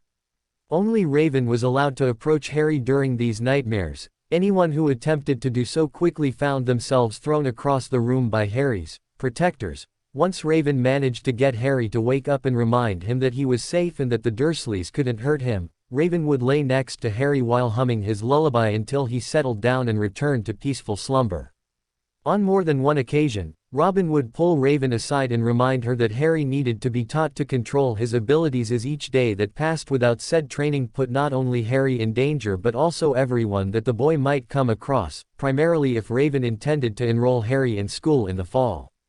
As much as Raven hated the veracity of Robin's words, she could not disabuse them. Yet, she hesitated all the same because she wanted Harry to enjoy his childhood instead of having it taken from him as had happened to Raven. Harry had suffered more than any child should have too, and all she wanted to do was let him have a little of his childhood back before he grew up. Another thing that brought Raven constant stress was when she and the other Titans had to leave the tower to fight crime and leave Harry by himself. Raven had told her brother that under no circumstances was he to leave the tower while she and the others were gone, and he'd promised that he would. Still, it didn't make Raven feel any better, especially as for the last few days, Raven felt as though she and the rest of her team were being watched. 4x. Ah, come on, that's cheating. Harry cried as Beast Boy used a hidden trick to defeat Harry's character. The two of them had been playing the latest fighting game that Beast Boy had bought for some time now, and Beast Boy had made it his mission to figure out what all the hidden gems were, and then use them on Harry. The latter had become obsessed with defeating Beast Boy, even if it was only once. I prefer to call it skill. Beast Boy laughed as he sat the controller down. It's not skill if you know about the tricks, and I don't. Harry grumbled, that's an unfair advantage. Well, would you like to see how I did it? Beast Boy asked, laughing as Harry's bad mood suddenly vanished, and a look of excitement took its place. Yes, please. Raven looked up from her book and smiled at the pair as Beast Boy began to explain how to make Harry's character do what Beast Boy had done. Harry had bonded with Beast Boy far quicker than he had with any of the other Titans, something that Starfire took rather hard. Much to Raven's amusement, Raven suspected it was due to Beast Boy's immature and kid-like nature, which Harry seemed to love. Her little brother was wearing his new Batman pajamas, something that Robin found hilarious, and looked so different from when Raven had first found him that she couldn't help but smile happily. Suddenly, the alarm rang out through the tower, and Raven jumped to her feet as Beast Boy did the same. Titans! Robin cried as he rushed into the room. Cinderblock is attacking a nearby bank. Let's move. Beast Boy transformed into a cheetah and ran after Robin as the two rushed out, while Raven gave a quick hug to Harry. Remember the rules? Raven asked when she finally pulled away and looked into her brother's eyes. Stay in the tower, don't let anyone in, and don't get into trouble, Harry replied with a grin. He'd had the rules repeated to him ad nauseum for the past month, and yet Raven repeatedly reminded him every time that the Titans had to go do their jobs. When did you become so cheeky? Raven asked with a small grin that made Harry giggle. Raven, I'll be fine. Harry said happily, go be a superhero. Raven smiled warmly at her brother for a moment before leaning down and gently kissing his forehead. I'll be back before you know it. Want anything for dinner? Pizza. Harry cried happily, making Raven smile indulgently. You can't eat pizza every night, Harry, Raven chided, no matter what Beast Boy says. Raven. Robin's voice rang from the girl's communicator, we gotta go. I'm coming. Raven called back into the device before giving Harry one last hug and disappearing as her power enveloped her and teleported Raven away, leaving Harry alone. 4x. An hour later, Harry smiled happily as he sat in his room reading The Fellowship of the Ring. On the table next to him was a plate of cookies and a glass of milk, which Harry enjoyed as he relaxed on the bed. Harry had just gotten to the part where Frodo reached Rivendell when he heard a strange noise outside his door, as though someone was dragging something metallic across it. Raven. Harry called cautiously, is that you? Silence greeted his call, and Harry suddenly felt very nervous. Swallowing his trepidation, Harry put his book down and slowly approached the door as the sound happened again. Beast Boy. Harry called out with a tremor, if this is your idea of a joke, it's not funny. Again, silence greeted Harry's words as his instincts began to tell him something was wrong. Slowly, Harry raised a shaking hand and pressed the button on the wall, jumping back as the door slid open. Cautiously, Harry peeked his head out of his room and looked down both sides of the hallway, but breathed a sigh of relief when he saw nothing out of the ordinary. Taking a step out, Harry cursed himself for a fool at being scared by some stupid noise, when all of a sudden he heard the noise again, coming from further down the hallway. "Hello," Harry called out, "is someone there?" "Robin, Cyborg." A shadow suddenly appeared at the end of the hallway, and Harry's eyes went wide when no one responded to his call. Turning quickly, Harry made as though to run back into his room and lock the door, only to run head first into a giant, wearing a sleeveless black shirt with red hair and a matching goatee, but the scariest thing was his eyes, which were bone-white and without pupils. Harry fell hard onto his butt and stared up at the man in sudden fear, as though Harry were a deer caught in headlights. "Hello, brat," the giant rumbled with a cold smile. "Who or why you?" Harry stuttered as he tried to scoot back, much to the amusement of the giant, who crossed his arms over his chest and smiled at the boy. "Name's Mammoth, and you're coming with me, kid." Harry's eyes went wide with fear, and he immediately jumped to his feet and took off running. Behind him, Harry could hear Mammoth laughing at him. "You wanna play tag, kid? Okay, game on." As Harry rounded the corner, he could hear Mammoth running after him, and suddenly Harry was terrified at what would happen if Mammoth caught him.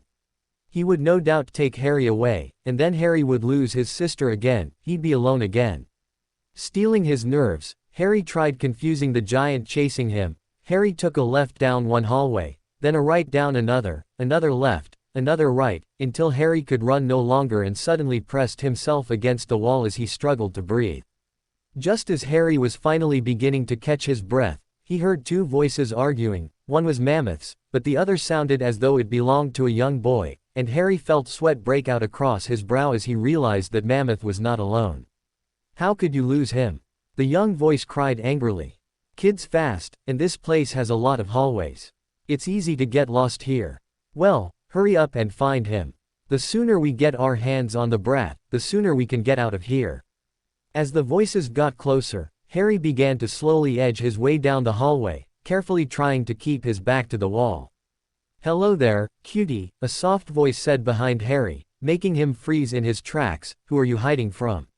Slowly, Harry turned around to face a pale teenager with bright pink hair and matching eyes. She was wearing a black and purple dress with matching stockings, and a Cheshire cat grin made Harry very nervous across her face. Quick as a jackrabbit, Harry turned and tried to flee, only to be confronted by Mammoth and a boy wearing a dark green jumpsuit held above the ground by what looked like 4 metal spider legs. "Nice job, Jinx," the boy said, "you found him.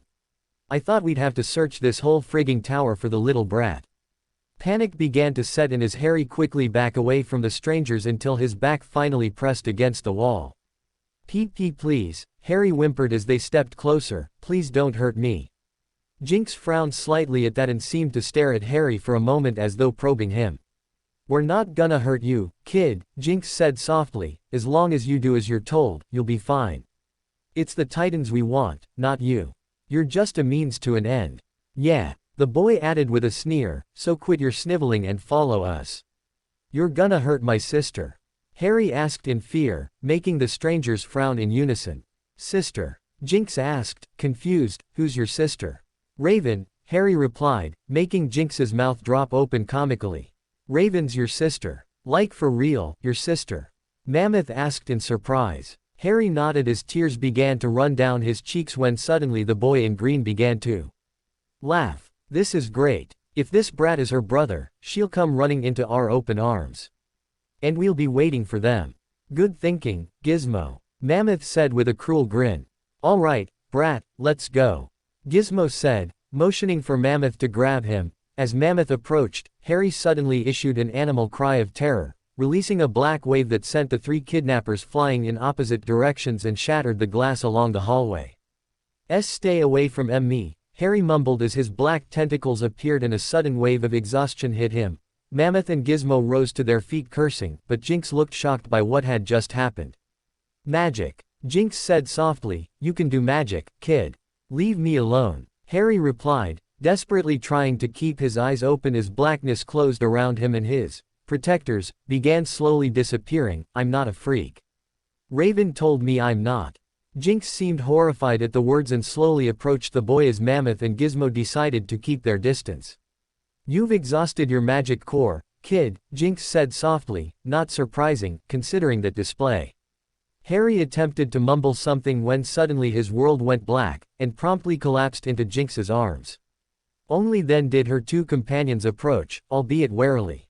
"What the hell was that?" Gizmo asked angrily. "Brat shorted out all my gear." "That," Jinx replied softly as she stared down at the kid in her arms, "was magic. The kid is incredibly powerful for one so young, not surprising considering who he's related to. Let's just get out of here before his demon of a sister shows up." Mammoth growled. "You're right," Jinx replied, "we have what we came for. Let's go." "Mammoth, leave the message for the Titans as we discussed." Mammoth nodded sharply before walking to the nearby wall and carving something into it with his finger. A moment later, he nodded that he was finished, and Jinx handed Harry over to him. Mammoth threw Harry roughly over his shoulder and turned to leave, with Gizmo and Jinx following close behind. Gizmo had a massive smile on his face as they made their escape. Jinx, on the other hand, was staring at the boy intently, his words echoing in her head. What had he meant? And why had he seemed so terrified when he begged her not to hurt him? Jinx knew that she and her partners could be intimidating, but it was more than that. It was like the kid had been hurt and expected to be again. As the implications of what that meant began to gain traction, Jinx felt suddenly guilty for what they were doing to the kid before she harshly pushed said feeling away. It wasn't like she was gonna hurt the brat. She was just going to use him to hurt the Titans. She wasn't a monster, after all. But the more Jinx thought about the irrational fear she saw in the kid's eyes, the worse Jinx began to feel, and she suddenly found herself angry at the kid for making her feel this way. She had nothing to feel guilty about, right? 4x. The Titans returned to the tower not long after Jinx, Mammoth, and Gizmo had made good their escape with Harry. Raven immediately knew something was wrong. Usually, Harry would be waiting for them in the common room, anxious to hear about their latest battle. This time, however, the tower was quiet, and there was no sign of her little brother. Trying to fight against the rising panic, Raven made her way to Harry's room only to find it empty. The milk was still cold, so he couldn't have been gone long, though that did nothing to calm Raven's nerves as she reached for her communicator. "Has anyone seen Harry? He's not in his room.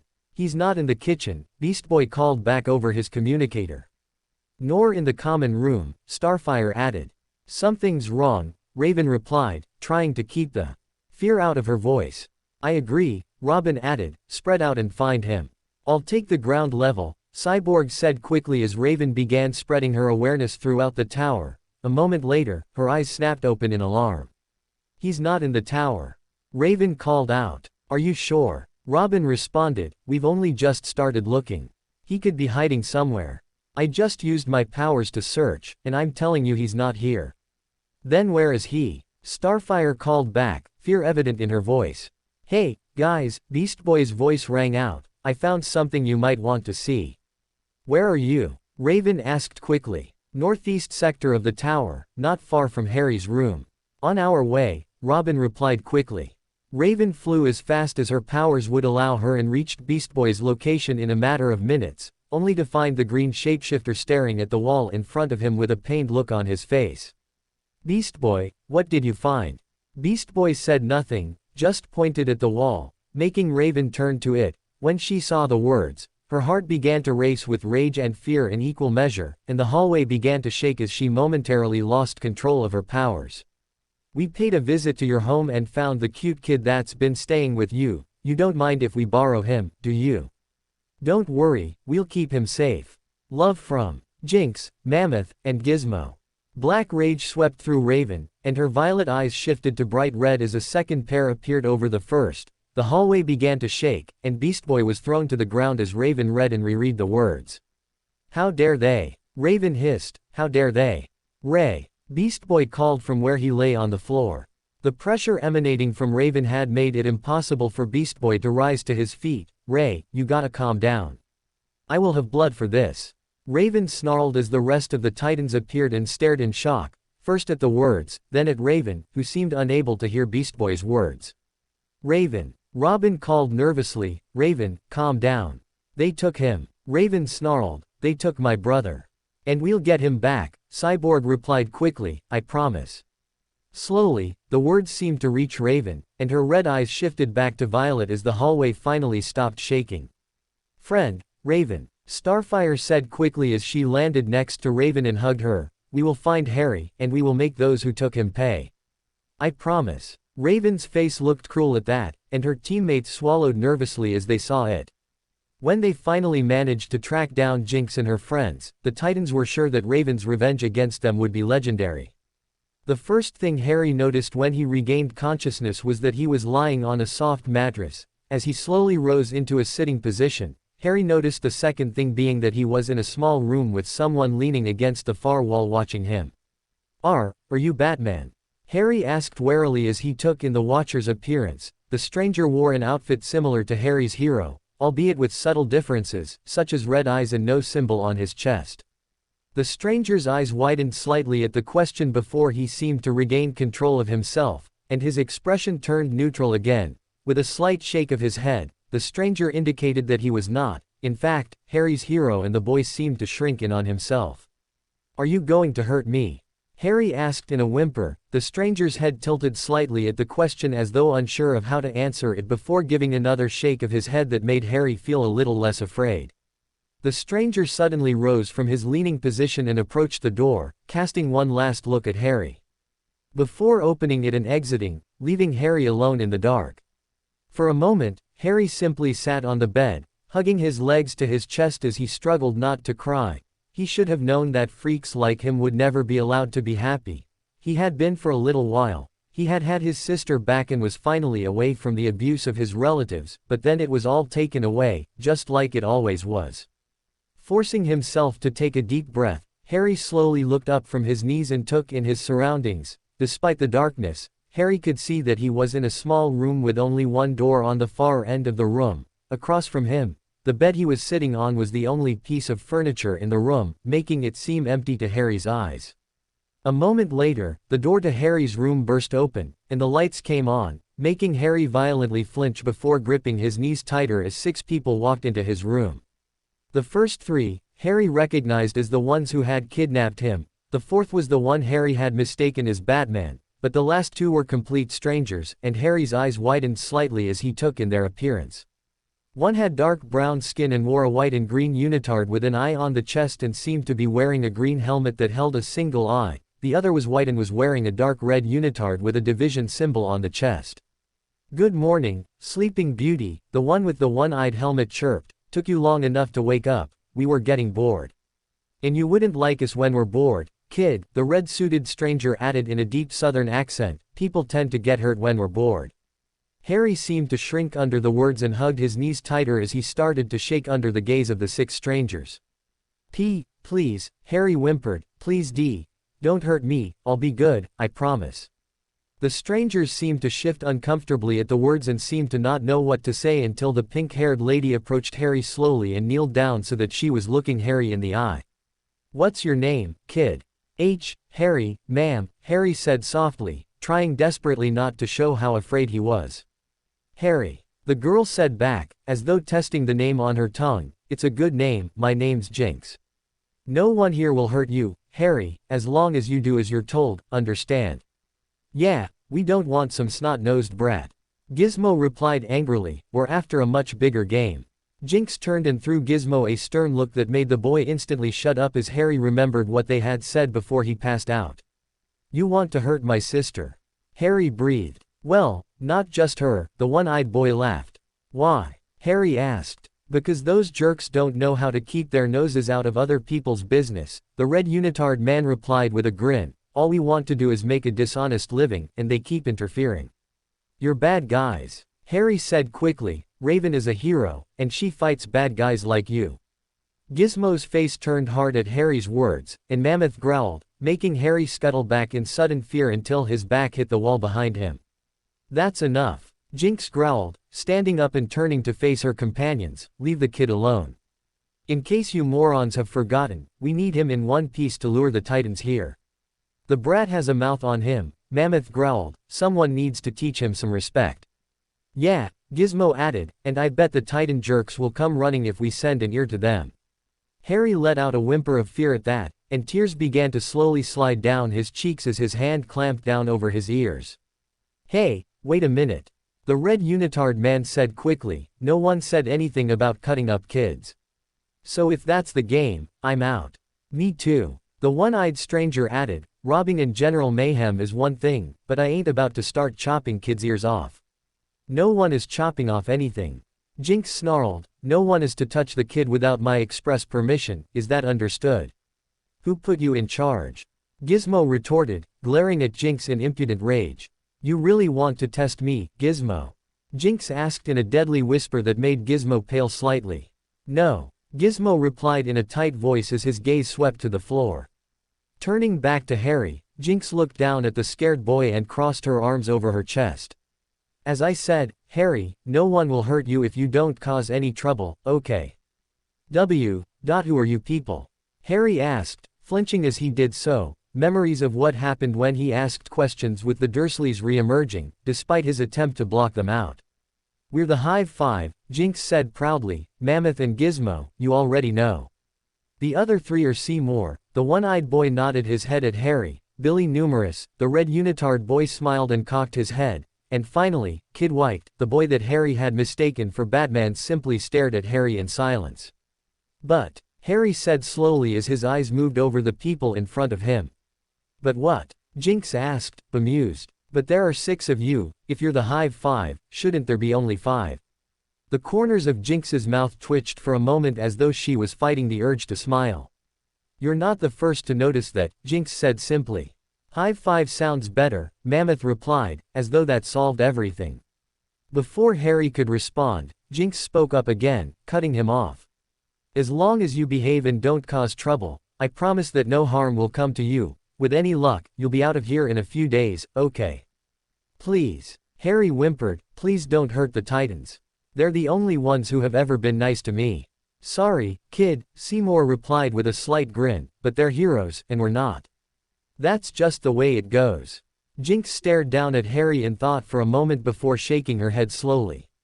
"Sorry, Harry, but Seymour is right. The Titans have stuck their noses into our business for too long, and now it's payback." Harry whimpered again and buried his face between his knees as the Hive Five watched silently. "You'll be watched every minute to ensure you don't try anything, like trying to escape," Jinx said softly, trying to fight against the guilty feeling churning in her stomach. "And if you even think about using your magic, you'll be punished, understood?" "I know." Harry's voice mumbled out from where his face was buried between his knees. "I remember the rules." "Rules?" Jinx asked, bemused. "What rules?" "The rules my aunt and uncle told me," Harry sniffled, raising his face to look at Jinx. "No freaky stuff, or I'll get beaten." The room seemed to drop 20 degrees as the Hive Five processed what Harry had just said. "Your aunt and uncle used to beat you for using your powers?" Billy Numerous asked in a small voice. Harry nodded slowly, and Billy paled in shock before turning to Jinx, who looked at Harry in horror. "What about your parents, kid?" Seymour asked, his usual smile gone from his face. "Don't got any." Harry responded with a sniffle. "Aunt Petunia said my daddy got drunk one night and crashed our car. That's how my parents died, and I got this ugly scar on my forehead. No one else would take in a freak like me, so my aunt and uncle were forced to." Upon hearing the words, Jinx felt the guilt increase, and she slowly made her way to Harry, who had frozen in fear, and gently pushed aside his bangs to see said scar. When she did so, her eyes widened in shock at what she was seeing. "Harry Potter." Jinx breathed, not daring to believe it. "You're Harry Potter." Harry nodded his head slowly, bemused as to why Jinx suddenly seemed so shocked. "Who the heck is Harry Potter?" Gizmo asked in annoyance, "and why do you seem so shocked about the little crud muncher?" For a moment, Jinx said nothing, her mind racing at the implications of having Harry Potter in her hideout. Memories of a time long past began to surface, memories of before she became Jinx. Memories of before she had been expelled from Hogwarts, when Jinx had been a Slytherin, not the best place for a Muggle born, but she had thoroughly enjoyed learning about magic, despite her housemates' contempt for her. Jinx had learned the story of Harry Potter and how he had defeated the Dark Lord Voldemort so long ago, whilst at Hogwarts, though she never expected to ever meet the boy who had saved the wizarding world.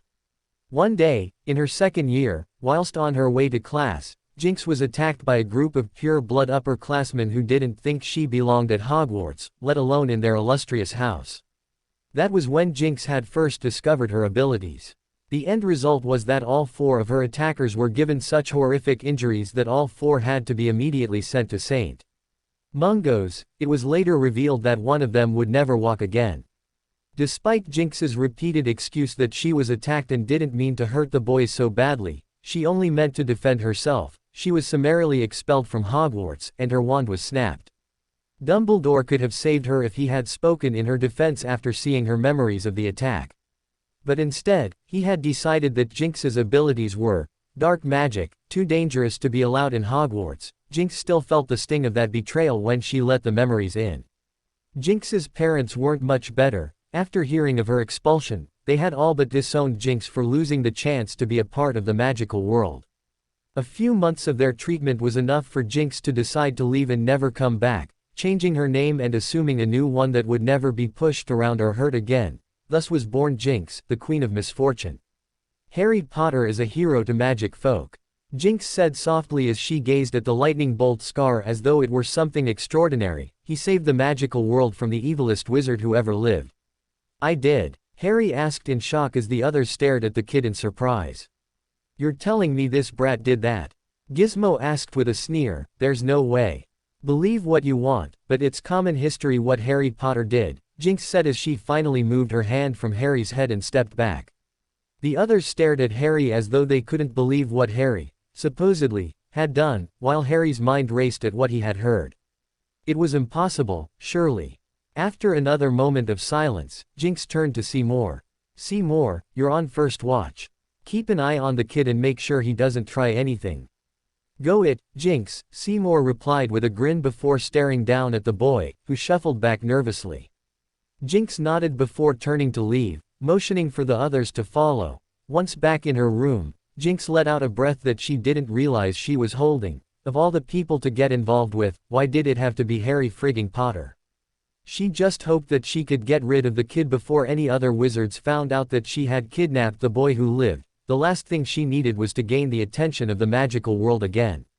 But try as she might, Jinx couldn't get the look of pure terror that Harry had had out of her mind. Harry Potter was a hero, he should have been given the world on a golden platter, so why was he instead sent somewhere where he had been abused simply for showing his magic? The more Jinx thought about it, the more she regretted taking the kid. Sure, she might hate the Titans and Raven best of all, but the idea of further traumatizing the hero of the wizarding world was something she found immensely unappealing.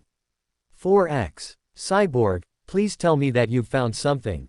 Raven begged as she suddenly appeared in Cyborg's room, making Cyborg and Robin jump slightly. It had been a week since Harry's abduction, and Raven seemed to grow more desperate with each passing day, no matter how much her teammates tried to assure her that Harry would be found soon. Same thing as yesterday, Ray, Cyborg replied wearily as he resumed typing something onto the keyboard of a rather large computer. There's still no sighting of Hive, it's like they've vanished. Well, they have to be somewhere. Raven exclaimed, they can't have just disappeared into thin air. Ray, Cyborg said consolingly, I've set up an algorithm to check every camera in the city for Hive members. So far, it's 70% done. It won't be long until some camera somewhere spots them. How much longer until it's done? Raven demanded, worry evident on her face. I don't know, Cyborg replied softly, there are more than 30 million cameras in this city. It will take a while for the algorithm to check them all. But, the fact that it's 70% done is, in itself, a miracle. Harry needs our help. Raven snarled, her eyes flashing red for a moment. Every minute we waste is another minute where I might lose the only family I have left. Raven, Robin called sternly, making Raven momentarily calm herself. I know that you're worried. We all are. We all have grown fond of Harry. He is no less important to us than he is to you. But you cannot help him by losing control and going out there without a plan or even a location of where to start looking. Raven bit her lip to stop the tears from coming as Robin's words hammered home like physical blows.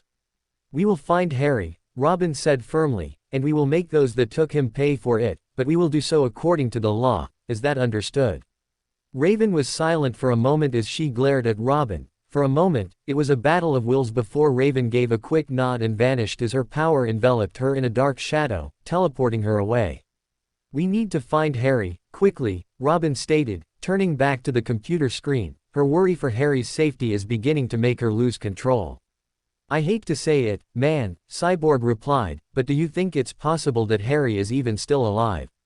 They've had him for a week and haven't made a single demand or any contact. How do we know they didn't just kill him?" "Hive is a lot of things," Robin said softly, "but murderers aren't one of them. Harry's alive out there and needs our help." "The algorithm is working at max output," Cyborg said, tapping a few keys. "We should have something soon." "Good," Robin said as he slapped Cyborg's shoulder. "Let me know when it does, then we can scope it out and make a plan." "And what about Raven?" Cyborg asked warily. "Should she be allowed on this mission?" "No," Robin replied as he ran a hand over his face wearily. "She's too close to this, she should stay behind." "You know she won't like that." "Maybe not," Robin said, "but Raven is too emotional right now, if she loses control." "I know," Cyborg replied darkly. Without another word, Robin turned and made his way out of the room as Cyborg turned back to the screen. Neither of them was aware of the dark shadow in the corner of the room that had been listening to the entire conversation. 4x. Harry started awake when the door to his room was suddenly banged open. Before he could put on his glasses to see who it was, the stranger had placed something on the floor by Harry's bed and quickly made their way back out the door, slamming it shut behind them. When Harry had finally managed to extricate himself from the confines of his blanket and place his glasses onto his face, he discovered that a plate of eggs and toast had been placed on the floor. With a sigh, Harry carefully picked up his breakfast and sat back down on his bed, resting the plate on his lap. For the past week, Harry's life had become one of solitude and routine. At first, one of Hive would sit in the room with him and watch him. Most had watched Harry with a mixture of pity for what he had endured at the hands of his relatives and disbelief at what Jinx had told them Harry had, supposedly, done. But after Harry had accidentally summoned his protectors, and sent Billy Numerous crashing hard into the wall when he came too close, Hive decided to stand guard outside his door rather than remain inside and risk Harry's abilities harming them. The looks he received, then, became full of fear and loathing.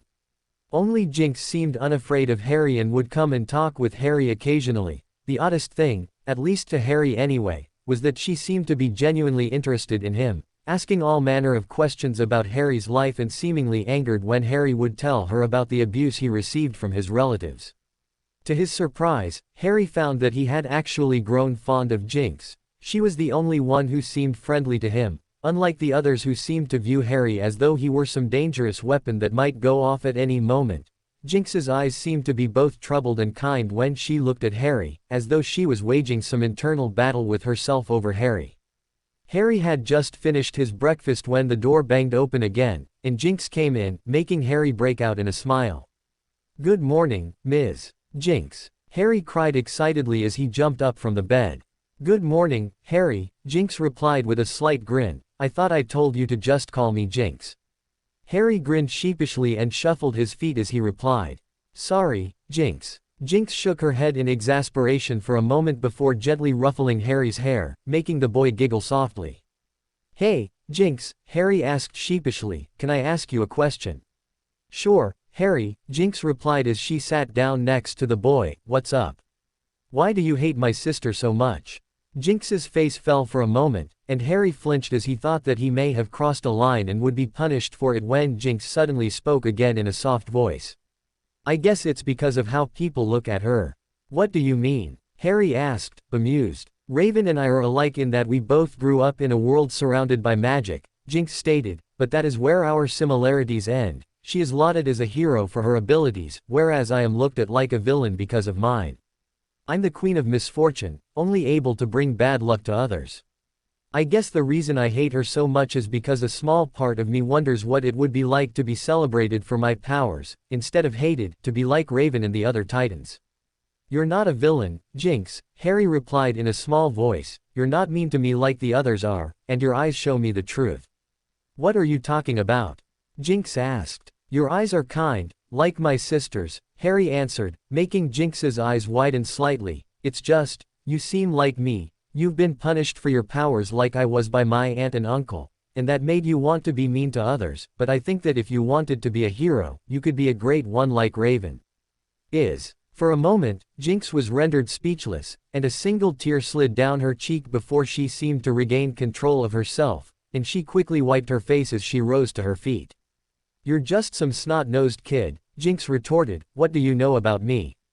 I know that you could have been mean to me like the others are, Harry said simply. Instead, you chose to be nice to me because you're not as bad as you claim to be. Jinx sneered at Harry, even as her emotions were in turmoil from the boy's words. You know nothing. Jinx sneered, I'm the queen of misfortune. I'm as bad as you can get. You think I want to give all that up to be some hero? If you truly believe that, then you really are a stupid little brat. Tears began to run down Harry's cheeks at Jinx's words, and guilt ripped through the girl as she saw them. Biting her lip hard, Jinx turned and stormed out of the room, slamming the door hard behind her. The last thing that she heard before the door closed was Harry's pitiful sobs, which seemed to magnify her guilt for speaking to him as she had. For a few moments, Jinx stood outside Harry's door, breathing hard as she tried to push away the emotions that were threatening her self-control. You're growing soft, a voice next to her said suddenly, making her jump. That kid is a bad influence on you. We need to get rid of him. Jinx's eyes turned hard at the accusation as she gazed down at Gizmo, who was staring at her with barely concealed contempt. I am not going soft, Jinx growled back, and that kid is the only bargaining chip we have to lure the Titans into our trap. Instead of questioning my judgment, perhaps you should concentrate on ensuring we are the ones left standing once the Titans show up. For a moment, Gizmo and Jinx simply stared at one another in a silent battle of wills before Gizmo, at last, looked away contemptuously, and Jinx smiled in victory. So, how go the preparations? Jinx asked. I'm almost done, Gizmo replied, another few days and everything will be prepared, and then we can move the kid to the warehouse to act as bait. Then why are you standing here talking to me? Jinx asked with a sneer, get back to work. Gizmo glared at Jinx for a moment more before turning and stalking down the hallway, mumbling darkly under his breath. As Jinx turned to make her way to her own room, her thoughts were in turmoil. Try as she did to deny it, Harry's words had had an effect on her, and for the first time in her life, she did not know what to do. She wanted to defeat the Titans simply because once they were all gone, the city would be hers to rule, and for the first time in her life, she would finally get the respect she felt she deserved. But, on the other hand, Harry was right. She often wondered what it would be to be looked upon by people and not see fear in their eyes but rather see respect and admiration. As Jinx's thoughts warred uncontrollably, she let out a breath she didn't realize that she was holding. It would all be over in a few days once the Titans were gone. Then she would be the ruler of Jump City and never have to worry about these thoughts invading her peace ever again. 4x. Alarms were flashing throughout the tower when Robin ran into Cyborg's room, followed closely by Starfire and Beast Boy. What's going on? Robin demanded as he stopped next to Cyborg. The cameras finally got a hit. Cyborg replied as he began typing something onto the keyboard in front of him. Did it find Harry? Starfire asked anxiously, taking a step forward. They picked up Mammoth entering this building less than 24 hours ago, Cyborg replied as an image of the Hive member appeared, showing him entering a dilapidated building that looked as though it might collapse any moment. Then, what are we waiting for? Beast Boy demanded, let's go get Harry back. No, Robin stated, we have no idea if it's a trap or not, so until we have more information that we can act on, we must tread carefully. You want us to wait? Beast Boy asked in shock, Harry's been with them for a week. Who knows what they've done to him? He needs us now. And what good are we to him if we walk into a trap? Robin demanded, we cannot save Harry if we're all dead. Beast Boy opened his mouth to respond before thinking better of it and shutting it closed with a snap. We will rescue Harry, Robin said quickly, but only when we have enough information to mount a proper rescue without the risk of injury to Harry or us. The others nodded their heads sullenly when a shadow that had been hiding in the corner suddenly moved forward, drawing their attention. As they watched, wide-eyed, the shadow began to shift until it took on the form of an outraged-looking raven, whose eyes glowed dark red with rage. Raven, Robin breathed, trying to think of what to say. You want me to wait? Raven asked in a deadly whisper that seemed to echo in the quiet room. you want me to wait while my little brother is being tortured by those bastards. Raven, we will get him back, I promise. Robin said quickly, but we cannot just charge in without a plan. We need to wait until. I'm not waiting. Raven roared angrily as her powers began to envelop her. Raven, wait. Robin called out impudently. A moment later, she was gone, and Robin sighed annoyance. What do we do? Starfire asked quickly, making Robin grimace. We go after her and try to stop her from doing something she'll regret. Cyborg responded quickly as he rose from his chair and moved towards the door. Agreed, Robin added, Titans move. The summer night was warm against the skin of those who walked the streets of Jump City when suddenly they felt a cold chill that made them shiver involuntarily. Had they looked up above them, they would have seen the reason for that chill as a dark blue shape that was surrounded by moving shadows flew overhead of them. But perhaps it was better that they did not, for the twin pairs' eyes of the thing that passed over them were dark red with hatred and revenge. They would have given nightmares to any who saw it. Under the mysterious flying person, a blue car was driving with reckless abandon as they tried to keep up with the flyer. Faster! Robin called as he looked out the passenger window at Raven, who was flying high above them. We have to get there before her. I'm doing my best here. Cyborg replied in agitation as he pulled the wheel hard and rounded a corner on two wheels. It's not easy to keep up with her while trying to avoid vehicular manslaughter simultaneously. If Raven gets to Hive before us, we'll have much more to worry about than a few banged-up pedestrians. Beast Boy replied quickly as he leaned forward from his seat in the back. Floor it, dude.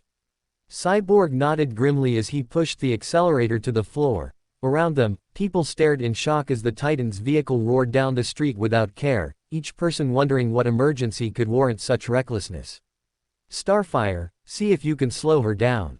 Robin called to the girl who was sitting in the back seat. Starfire immediately nodded and opened her door, and jumped out, flying quickly behind Raven for a moment before issuing a burst of speed that allowed Starfire to cut Raven off and float in front of her with her arms spread in a clear sign that Starfire would not let Raven past her. For a moment, the two floated across from each other, staring silently before Raven growled in a voice that made Starfire shiver. Stand aside, Starfire. I will not ask. Again. Raven, please, Starfire begged, you must calm down. Raven's double red demonic eyes narrowed into slits as she stared at Starfire for a moment. The Potters were the first people to treat me as though I were not a monster, Raven said in a demonic hiss. They took me in and loved me like their own, and I thought I lost them all. I finally found my family again, and those scum dare to take him from me. I will have my due for that affront. And what good will that do? Starfire countered. Harry has spent his whole life being treated as though he were worthless. As though he were a freak. Now, Harry finally has someone who loves him, whom he sees as a hero. Are you really going to take that away from him? Raven momentarily flinched at Starfire's accusation before her anger once again took over, and she snarled at Starfire, who continued to float defiantly with her arms spread wide. Stand aside. Raven roared as she swept her hand across her body. Instantly, a black mass of power flew from Raven and slammed into Starfire, sending her hurtling to the ground as Raven took off toward her targets. Starfire slammed into the ground hard in front of Cyborg's car. Cyborg slammed onto the brakes and had to swerve to avoid hitting Starfire, who was shaking her head angrily as she rose to her feet. As Starfire glared into the sky, her eyes turned bright green, and with an angry grimace, Starfire took off after her friend. Step on it. Robin cried as they watched Starfire shoot into the air in a burst of green energy. We have to stop Raven from doing what she plans to do. Cyborg nodded quickly. A moment later, the screech of tires tore through the quiet street as Cyborg floored the accelerator again. Ray wouldn't really kill Hive, would she? Beast Boy asked softly. Silence was the only answer he received as Cyborg and Robin shared a dark look. 4x. Jinx stood silently outside of the door to Harry's room. She wanted nothing more than to go in and apologize for what she had said earlier that day to the kid, but her pride was preventing her from doing so, so instead, she stood silently in front of the door in indecision as to what she should do. Grimacing angrily at her own cowardice in being unable to confront an 8-year-old boy, Jinx turned the doorknob and stepped into the room to find said boy sitting on the bed with his knees drawn to his chest. As Jinx entered, Harry raised his head to look at her, and Jinx felt a pain in her chest as she saw how red Harry's eyes were from crying. Harry. Jinx said in a small voice, I wanted to talk to you if that's okay. Come to yell at me some more. Harry sniffled, making Jinx grimace. No, I wanted to apologize to you. Harry's eyes widened in surprise at the words as Jinx sat down on the bed next to Harry and continued speaking. I know that you never meant any harm or offense with what you said. And I know the words contained some truth to them, I just wasn't ready to hear them. For a moment, nothing was said, and Jinx was scared that Harry wouldn't accept her apology, when slowly, Harry placed his hand atop hers, making her look at him in surprise as the little boy spoke in a soft voice. I know you didn't mean them, Ms. Jinx. I was telling the truth when I said you could be a great hero if you wanted to be. For a moment, Jinx was rendered speechless at Harry's words, and tears threatened to spill from her eyes as she desperately tried to blink them away. Then, as Jinx opened her mouth to respond, alarms suddenly began blaring throughout the building, making Jinx jump to her feet quickly and make her way to the door. Stay here, Harry, Jinx said, turning to the boy as she opened the door to leave. You'll be safe here, and I'll come back for you as quick as I can. All right. Harry nodded quickly, and Jinx left the room, closing the door behind her before making her way down the hallway.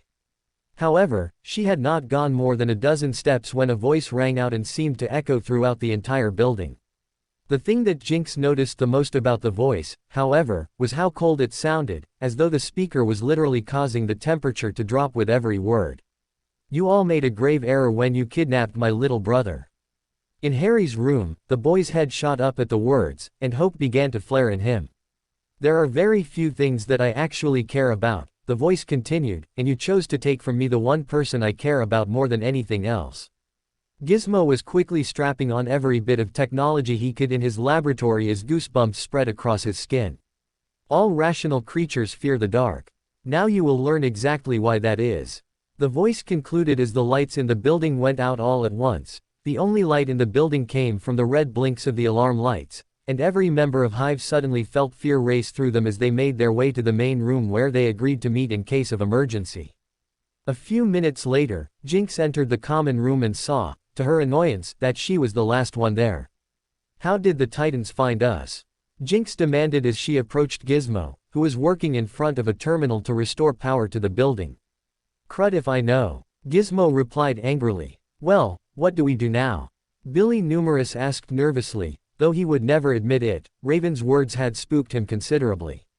The plan hasn't changed. Jinx replied, as though it were obvious, the Titans are here. So spread out and find them. I know the kid was supposed to act as bait, but not here. Seymour replied, maybe we should just cut our losses. Jinx sneered contemptuously at the fear she saw on her companion's face before backhanded Seymour across the cheek, making him stumble back and press a hand to his face in shock. We're not running. Jinx snarled as the rest of the group stared at her warily. We wanted to lure the Titan jerks here and destroy them. Well, here they are. So go and do your jobs. And don't come back until you do. For a moment, no one moved, just staring at Jinx silently. After another moment, Jinx lost her temper and stomped her foot, causing pink bursts of power to issue forth from her and send several chairs flying across the room. Now, Jinx roared, making the members of Hive run from the room, lest they antagonize her further. Once they were gone, Jinx turned back to Gizmo, who had watched the event lazily as he worked on the terminal. Can you get the lights back on? Jinx asked. That Raven jerk sent an electrical pulse that shorted out everything in the building. Gizmo spat angrily as he pulled a tool from his belt. Not what I asked, Jinx replied with a raised eyebrow. Can you fix it? What do you think I'm doing? Gizmo sneered. Why don't you go play with your new friend, and leave this to me? Jinx glared at Gizmo for the way he sneered, new friend, but nodded her head as she turned to go. Just get the lights back on. The fewer advantages we give the Titans, the better. Without another word, Jinx surrounded her hands in pink energy and held them in front of her as she left the room, as though they were flashlights. 4x. When the Titans arrived at the building, they immediately knew that Raven had gotten there first. The front door of the building was completely torn from the hinges and lay in a twisted heap on the ground. Titans move. Robin called as he dove from the car and raced inside. Beside him, Beast Boy had taken on the form of a wolf. What's the plan, Robin? Cyborg asked as he followed behind the two. Find Raven before she becomes a murderer and save Harry. Robin replied quickly as the group ran as fast as they could. Eventually, they came to a fork in the hallway, and Robin grimaced in indecision. Beast Boy, you're with me. Cyborg, you and Starfire take the other hallway. Be careful, it's not just Raven we have to look out for, but also Hive and any traps they might have placed. The group nodded, and without looking back, Robin tore down his designated hallway, hearing the click of claws on the floor as Beast Boy followed close behind him. They had only gone perhaps 100 steps when a hair-raising scream sounded from ahead of them, making both Titans stop abruptly and look at one another in wariness before charging toward where the cry was coming from. As they rounded a corner, Robin's eyes widened in horror at what he was seeing. The innumerable clones of Billy Numerous lay scattered across the hallway, unconscious, or so Robin hoped. Floating in the center of the hallway, Raven was staring with her twin pair of demonic red eyes at Billy Numerous, who was thrashing violently as he was gripped in one of Raven's black tentacles, which seemed to be slowly squeezing the life out of him. You thought you could take my blood from me without repercussions. Raven hissed as the tentacle wrapped tighter, making Billy scream as the hallway echoed with a crack, as one of his bones snapped under the pressure. Raven! Robin shouted as he charged, his bow staff at the ready. That's enough. Let him go. Raven turned her gaze away from the sobbing wreck that was Billy Numerous, only to fix her angry eyes on Robin, who felt as though he were prey, suddenly caught in the gaze of a predator. You would stand with this scum against me, Robin? Against Harry? Raven asked in a cold voice. That is not what I am doing. Robin replied angrily, I am stopping you from making a mistake that will force me to throw you in jail. Jail, Raven said, a mock grin playing on her lips, as if you could actually arrest me. Put him down, Robin said, his eyes narrowing dangerously, the way Batman had taught him. Behind him, Beast Boy growled menacingly, but Raven ignored him. For a moment, Raven and Robin simply stared at one another while Beast Boy watched in his wolf form. The only sound in the hallway was Billy's sobbing. If you want him, Raven said coldly, take him. Without another word, Raven teleported away, and the tentacle holding Billy disappeared, dropping him to the ground in a heap. As he hit the ground, Billy issued a cry of pain and curled in on himself as he nursed what looked like a severely broken arm. You'll be okay, Robin said quickly as he approached the sobbing villain and knelt down beside him. I don't want to play anymore. Billy sobbed, can you please just take me to jail?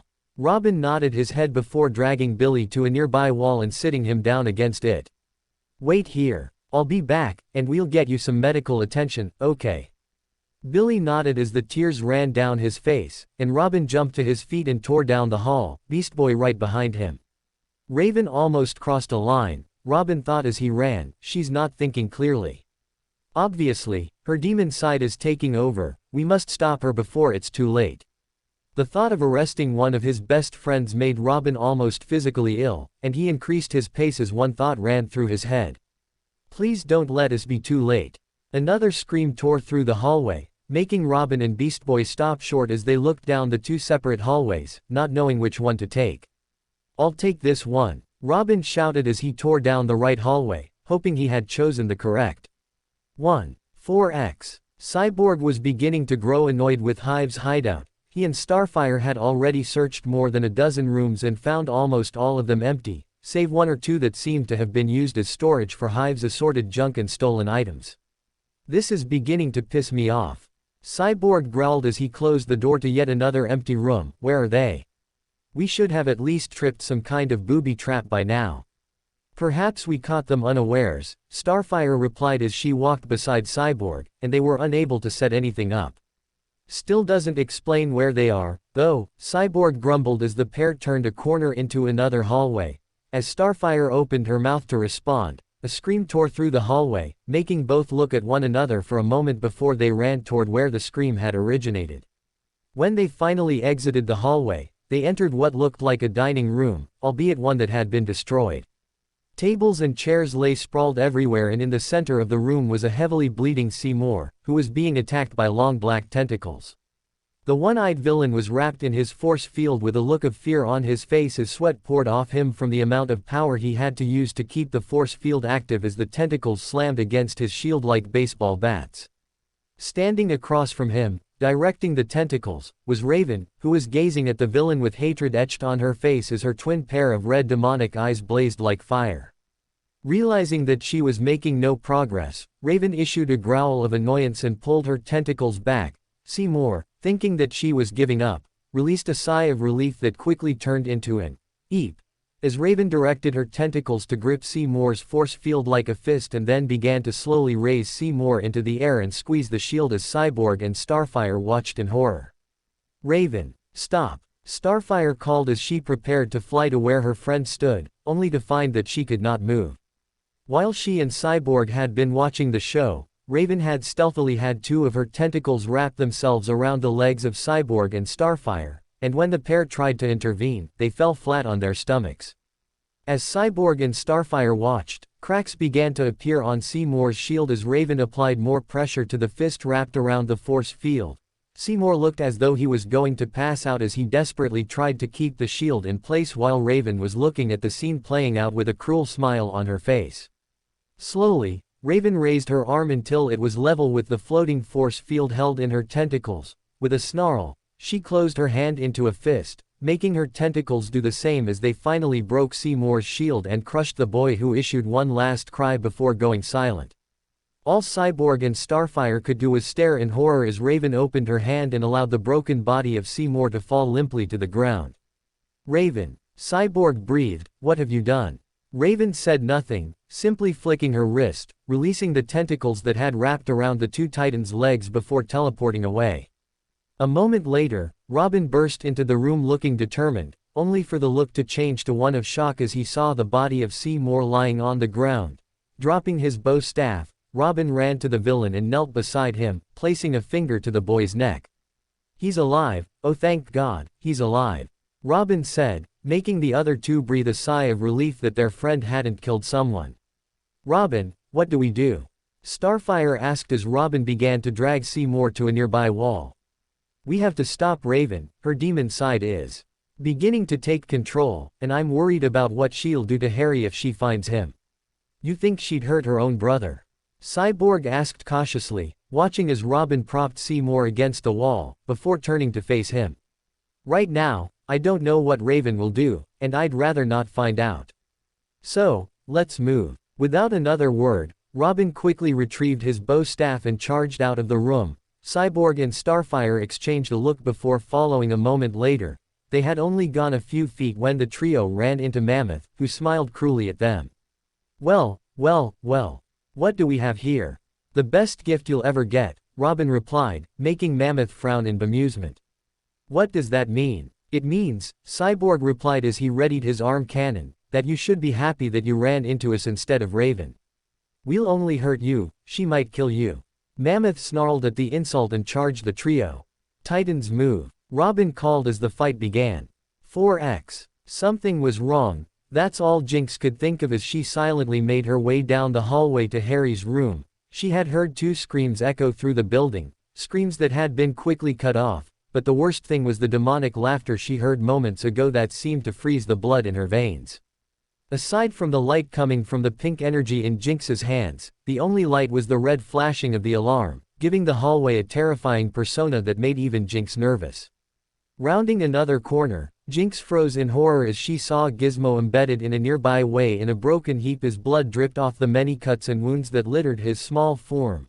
Not far away, lying face down in a pool of blood, was Kidwike. For a moment, Jinx couldn't breathe. She simply stood there in horror as she stared down at the lifeless bodies of two of her teammates. Finally, she regained control of herself, ran to the pair, and began checking for a pulse, breathing a sigh of relief as she felt it. It was weak, but both were still alive. And then there was one. A cold voice whispered from behind Jinx, making her freeze as she knelt beside Kidwike. Slowly, Jinx rose to her feet and turned around. Standing at the end of the dark hallway, surrounded by moving shadows like a creature from a horror movie, was Raven, and Jinx gulped silently as she took in her enemy's appearance. Raven's dark blue robe was spotted with blood from Jinx's teammates, and two pairs of hate-filled red eyes glared at Jinx, making her feel like a deer that had just been spotted by a cougar. "What the hell do you think you're doing?" Jinx demanded angrily, narrowing Raven's eyes. "You're a hero. You don't do this sort of thing." Raven said nothing, simply flicking her wrist, making a black tentacle stab at Jinx, who narrowly avoided being impaled by back-flipping out of the tentacle's reach before taking a defensive position, her hands lighting up as pink energy surrounded them. "Is this how you want Harry to see you?" Jinx demanded as she raised her fists, like a monster. "You don't get to say his name." Raven roared as she flung her arms out at Jinx, making half a dozen tentacles fly at the pink-haired girl, who began blasting them with her energy waves as she dove and dodged to avoid being impaled. "Believe it or not, I've actually begun to care about the kid." Jinx snarled back as he ducked under another attack, "And if you think I'm letting you anywhere near him right now, you're mistaken. He's my brother." Raven snarled as she sent another tentacle at Jinx, who easily avoided it, causing the tentacle to tear a chunk out of the nearby wall. "And he'd be terrified if he saw you right now," Jinx retorted as she threw a pink energy wave at Raven, who batted it aside as if it were nothing. "Have you looked at yourself? You look like a demon from hell." "How right you are," Raven hissed, her voice demonic, "and I will have back what is mine."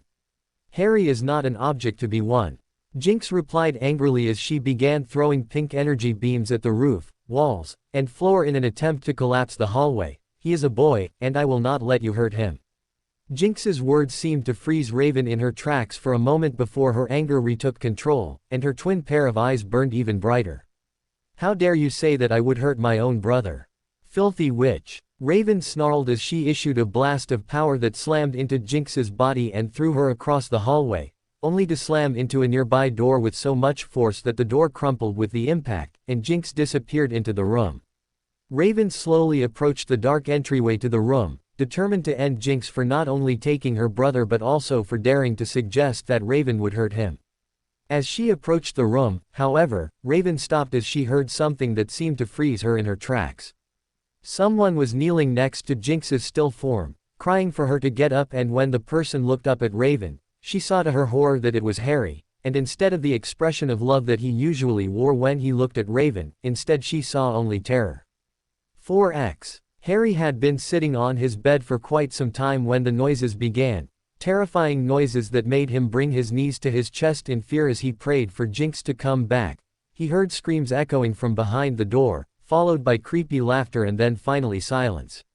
At first, Harry thought that whatever had happened was finally over, only for that illusion to be shattered as the door to his room burst from its hinges, and Jinx flew in and landed hard on the ground next to Harry's bed. "Jinx!" Harry cried as he jumped out of bed and knelt beside her. "Jinx! Wake up! Please wake up!" As Harry desperately shook his friend and tried to get her to open her eyes, he felt the presence of someone else in the room with them. He looked up tearfully to see his sister Raven floating several inches off the floor and looking down at him with two pairs of glowing red eyes that scared Harry in a way he couldn't explain. "Harry!" Jinx mumbled as she slowly opened her eyes. "Run!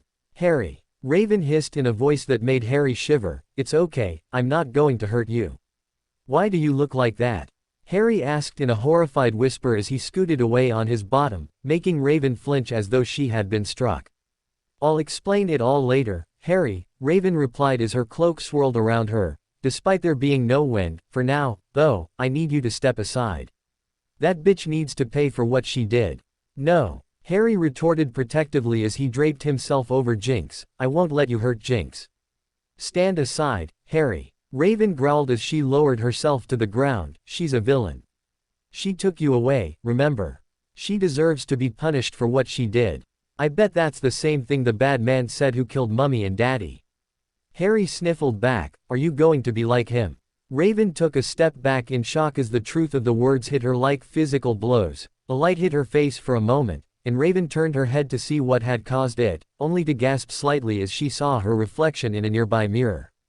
She was covered in spots of blood, her eyes looked genuinely demonic, and the black tentacles that snaked from under her robes gave her an unholy appearance that made Raven take a step back. No wonder Harry was afraid of her. She would be too if someone who looked like her suddenly appeared and said they were here for her. Slowly turning back to face Harry, Raven felt tears begin to run down her face as she looked down at the sobbing boy who was lying on top of Jinx as though he could protect her. "Harry, Raven began softly, unable to think of something to say. "Raven," a voice called from behind her, making her turn quickly. From down the hallway, the rest of the Titans were hurriedly running towards her, trying to stop her from killing Jinx, no doubt. When they got to the door of Harry's room, they stopped and stared in horror at the sight before them. Harry was sobbing as he held onto Jinx, while Raven looked like an actual demon. "That's enough," Robin said firmly. "Jinx and the rest of Hive are beaten. There's no need to kill them." Slowly, Raven's rage dissipated as the truth of Robin's words assailed her. Then, finally, her second pair of eyes disappeared, leaving only one pair of violet eyes, which looked exhausted. Slowly turning to her little brother, Raven took a step toward him, only to stop when Harry flinched and seemed to cling to Jinx tighter. "Harry, I'm so sorry," Raven said softly. "I never meant to scare you, and I would never have hurt you, I swear. Please, just leave me alone," Harry cried, and Raven flinched back as though she had been slapped. Tears ran down her cheeks as she nodded and turned to her teammates. "I'm sorry for how I acted," Raven said as her head hung down in shame, "and I'm especially sorry to you, Starfire, for striking you." Starfire immediately ran forward and wrapped Raven in a hug, making Raven flinch in surprise. "No offenses taken, friend," Starfire cried. "I know you were not yourself. Let's go home," Beast Boy said simply, making the others nod in agreement. "I'll call the police and have them come pick up Hive," Robin said as he approached Jinx's unconscious form and knelt beside her, where Harry was clinging to her like a lifeline. "She comes with us," Harry said in a firm voice, even as tears ran down his face. "Harry," Robin began, before being cut off by the kid. "No. Jinx is a good guy. She protected me from the others who wanted to hurt me." "She did?" Cyborg asked in surprise, to which Harry nodded quickly. "She's my friend, and I won't leave her here. So, she comes with us, or I don't go." Robin sighed in exasperation, running a hand over his hair before he finally came to a decision. "Fine." Much to the shock of the others, he replied, "but she will be handcuffed to the bed in the infirmary, understood? One good deed doesn't make up for a lifetime of bad ones." Raven glared down at the pink-haired witch and tried to catch Harry's eyes, but the boy was going out of his way to avoid looking at her, and it broke her heart more than she could put into words. "Let's go home, then," Raven said sadly as Cyborg gently picked up the limp body of Jinx, while Starfire did the same with Harry. Raven reached out to touch Harry as he passed, but the boy violently flinched away from her, and Raven felt her limp hand drop to her side as a terrible sadness ran through her. Without another word, she wrapped herself in her shadows and teleported away. 2 weeks, that was how long Jinx lay unconscious in the infirmary. It was also how long Harry went without speaking to Raven. The boy hardly left his room, much to the dismay of the Titans, especially Raven, who took her brother's self-imposed grounding especially hard. Raven seemed to copy her little brother as she had locked herself in her room, only coming out to retrieve meals before returning to her room to meditate in self-imposed solitude. After almost 3 weeks of this, Robin finally had enough and banged on Raven's door for nearly 10 minutes until she finally opened the door. "What?" Raven cried in agitation. "We need to talk. Now," Robin said simply, crossing his arms over his chest to show he was not leaving until the two spoke. For a moment, the two simply glared at one another in a fight of wills before Raven sighed in exasperation and stood aside, allowing Robin entry. Once the door had shut, Raven leaned against it and crossed her arms, leveling a stern gaze on Robin as he turned and stared at her with the same look. "Well," Raven asked, "what do you want? It's been almost 3 weeks. Robin said softly, "Don't you think you've ignored Harry long enough?" "I'm not ignoring Harry," Raven nearly shouted angrily. "He doesn't want to see me. He hates me. He's afraid of me. And he's right too. I lost myself to my anger, to my father's blood." "Yes, you became a monster," Robin said simply, making Raven look at him in shock, "and you nearly killed the members of Hive. Get over it." Raven's mouth dropped comically at the words, and Robin had to fight hard not to smile at the sight of his friend's expression. Now was not the time to smile. Raven was at a crossroads, and if things didn't change soon, Harry would be lost to her forever. "You bastard," Raven hissed, uncrossing her arms and taking a step forward, and yet Robin didn't move, only narrowed his eyes at his teammate. "Harry has spent his whole life being used and abused at the whim of those who should have protected," Robin said softly. Yet, every word seemed to echo as if he shouted, "He has spent his entire life afraid, and then he learns that his sister is alive and takes him away from his abusers, only to abandon him again. So tell me, Raven, how do you think he feels right now? I didn't abandon him. Raven snarled, her red demon eyes flashing for a moment before she breathed and calmed herself. I would never abandon him. I love him. Then prove it. Robin replied, he's afraid of you because he saw something he doesn't understand. Show him that you're still his big sister, the same person who rescued and loves him. If you do not, I promise you will lose him. Raven stared at Robin for a moment, her thoughts racing as she realized the truth in Robin's words. Raven may have frightened Harry initially, but by keeping her distance from him, she was making it worse, and if it went on like this much longer, she really would lose her brother. She couldn't bear to lose him again, it would surely kill her. Go and talk with him. Now. Robin growled in a manner that would have made Batman proud, or leave and don't come back. Harry is a broken kid and doesn't need someone who won't be there for him. Raven paled at the words and flinched as Robin took a step forward. As he passed her, he gently placed a hand on her shoulder. Harry needs you, Raven, now more than ever. He needs his big sister to tell him everything will be okay. I believe you can be that person, but you also need to.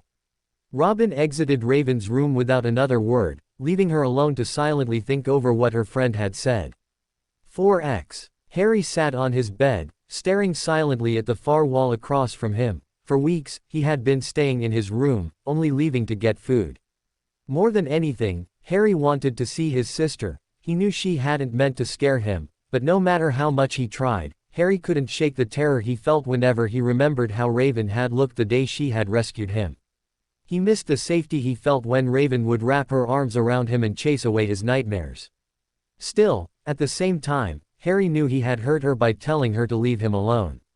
The look she had on her face when he said it had broken Harry's heart, and he didn't know how to apologize for that, so he instead locked himself away in the hopes that he wouldn't hurt her more. He was, after all, just a good-for-nothing freak. As Harry continued his self-deprecating spiral, a sudden knock brought his attention back to the present, and he stared at the door silently for a moment before a second knock sounded against the door. Harry, a voice said on the other side of the door, can I come in? I want to speak with you. Harry sniffled sadly as he recognized his sister's voice and was on the verge of telling her to go away when he steeled his nerve and replied in a soft voice. You can come in if you want to. The door slid open a moment later, and Raven slowly glided in, stopping a few feet from Harry's bed. Harry drew his knees to his chest and wrapped his arms around them as Raven watched him with a sad expression on her face that made Harry feel even worse. Harry, I wanted to apologize to you, Raven said in a broken voice that made Harry start with surprise. I never meant to scare you. I am so sorry. I would never hurt you. You are one of the most important things in my life, and I would rather face all the pain that this world has to offer than see you harmed. Tears began streaming down Raven's face as she finished her tirade, and Harry was speechless for a moment before he leapt off the bed and wrapped his tiny arms around her waist, much to Raven's surprise. Raven's surprise lasted only a moment before she was hugging him back and quietly sobbing as she gently stroked his hair. I thought that you would hate me. Harry cried into Raven's stomach. How could you ever think that, Harry?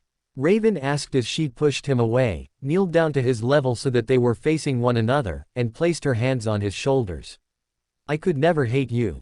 I told you to keep away from me, Harry said piteously as tears ran down his cheeks. And I understand why you did, Raven replied gently as she wiped away his tears. You saw a side of me that I wish you had not. A side that very few have seen and those that have rarely forgotten. What was that? Harry asked softly, turning his gaze to his feet as though he was afraid of asking. For a moment, Raven said nothing, and Harry thought she would not answer, but then she began to speak in a scared voice that Harry had never heard before. My father, my birth father is an evil man, Harry. He has done some truly horrible things that would give even the bravest person a lifetime of nightmares. But, unfortunately, I share his blood, and some of his less desirable qualities passed to me. What you saw was his blood taking over, and it's something that I never wanted you to see. Harry looked up at Raven in surprise and saw to his shock that she looked like she was about to start crying, as though she thought he would reject her for what she had told him. Instead, Harry hugged her again as tight as he could and Raven froze for a moment before she gently wrapped her hands around her little brother. I don't care who your real dad is, Harry said softly, his words seeming to break Raven's heart. You're my sister, and you always will be. Harry, thank you, Raven replied as teardrops fell gently onto Harry's hair. I promise I will never hurt you again. I love you, little brother. Harry started as the words hit him. No one had ever said those words to him before, and to finally hear them and to know that they were true was something that he had never thought would actually occur. I love you too, Raven, Harry said, so quiet that the words were almost missed, but Raven heard them, and she smiled happily as she hugged her little brother tighter. 4x. When Jinx opened her eyes, she first noticed the pain. Her whole body felt as though she had been run over by a truck. The second thing she noticed was that her right hand was handcuffed to her bed. The final thing she noticed was Raven sitting in a chair beside her bed, reading a rather large book. Where am I? Jinx asked in a dry voice. Her throat felt like it was filled with sand, and every word took effort. You're at Titan's Tower, Raven replied, putting her book away. You have Harry to thank for that, he saved your life. Jinx simply stared at Raven petulantly for a moment before turning her head and staring at the ceiling silently for a moment. He's a good kid, Jinx said simply. He is, Raven replied, far better than one would expect after being raised as he was. Jinx nodded in agreement. More than anything, she wanted to ask for water, but she would rather die of thirst than ask her enemy for such a boon. To her surprise, however, Raven suddenly handed a glass of water to Jinx, who eyed it with suspicion.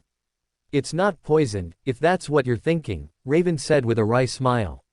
You really think I'd believe that after what you did to my team? Jinx asked, making Raven raise an eyebrow at her. You want the water or not?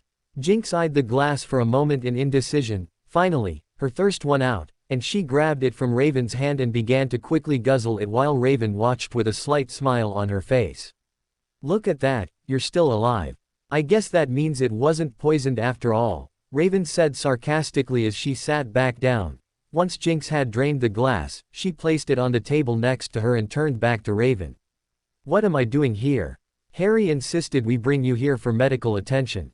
You were very badly injured, Raven said coolly. Because of you. Jinx spat angrily and making Raven laugh softly. I'm sorry, am I the one who told you to kidnap my little brother? Am I the one who told you to keep him in a dirty room like some animal? Jinx paled slightly at the words and found that she had no response to Raven's accusations, so instead, she just glared impudently as Raven rose from her chair and approached. As Raven leaned in close, Jinx suddenly remembered what Raven had done to her teammates and felt a cold chill run through her. There is a piece of me that wants nothing more than to kill you for what you and your team did to my little brother, Raven said as she leaned in close to Jinx, but Harry told me how you protected him from the rest of Hive. That and that alone is what has granted you a reprieve from my wrath. Raven leaned back as she finished and crossed her arms as she gazed down at Jinx, who licked her lips for a moment before asking. How long have I been here? 4 weeks. 4 weeks. Jinx asked in astonishment. I've been unconscious for 4 weeks. Raven nodded quickly. Harry was beginning to worry that you'd never wake up. He's been to see you almost every day. Jinx's eyes softened at that, and a warm smile crossed her face. He's a good kid, he's lucky to have you look out for him. Raven looked at Jinx in surprise at the compliment as the villain's voice took on a sad tone. Perhaps if I had had someone who cared about me the way you care about Harry, I might have become more than what I am. In all the years that she and Jinx had fought one another, Raven had never seen the Hive member so broken. The poor girl looked nothing like she usually did. Rather than the confident and assertive girl that Raven was so used to seeing, Raven instead saw a sad, lonely girl who desperately wanted someone, anyone, to tell her just once that they cared. The Titans have been talking, and we have come to a decision regarding you, Raven said after a moment of tense silence. Let me guess, Jinx said mockingly, you're going to lock me in a cage and throw away the key. Raven grinned wryly for a moment before answering. Robin wanted to, but Harry vouched for you. He said that given the opportunity, you could be a great hero, someone worthy of respect rather than fear. So, here's the deal, and it's the only one you're going to get, so listen well. Jinx tilted her head slightly as she listened. Despite her best efforts, Jinx was intrigued by Raven's words and quickly nodded her head for Raven to continue.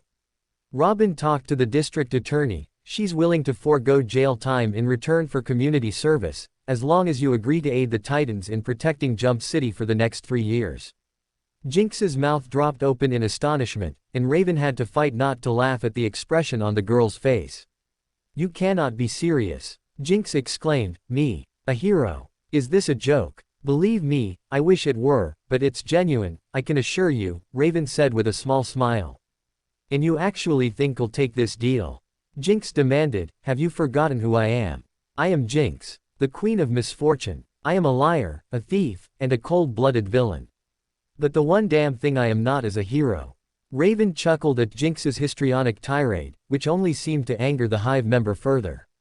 I will die in a grave before becoming a hero. Jinx raged, and Raven finally lost control and began laughing. Jinx had never heard Raven laugh before and stared at the Titan in surprise for a moment before regaining control of herself. Before Jinx could begin another rant, the door burst open, and Harry charged in and lunged at Jinx, who could only stare in shock as the boy wrapped his arms around her neck in a hug. I was coming to check on you and heard you and Raven talking. I'm so glad you're awake. Jinx froze for a moment, unaccustomed to such familiarity, before gently wrapping her uncuffed arm around Harry while Raven watched tensely. I'm glad you're all right, kid, Jinx said softly as Harry pulled away and sat on the edge of the bed next to her. Cyborg told me that you're not going to have to go to jail. Harry said excitedly, you're going to work with the Titans.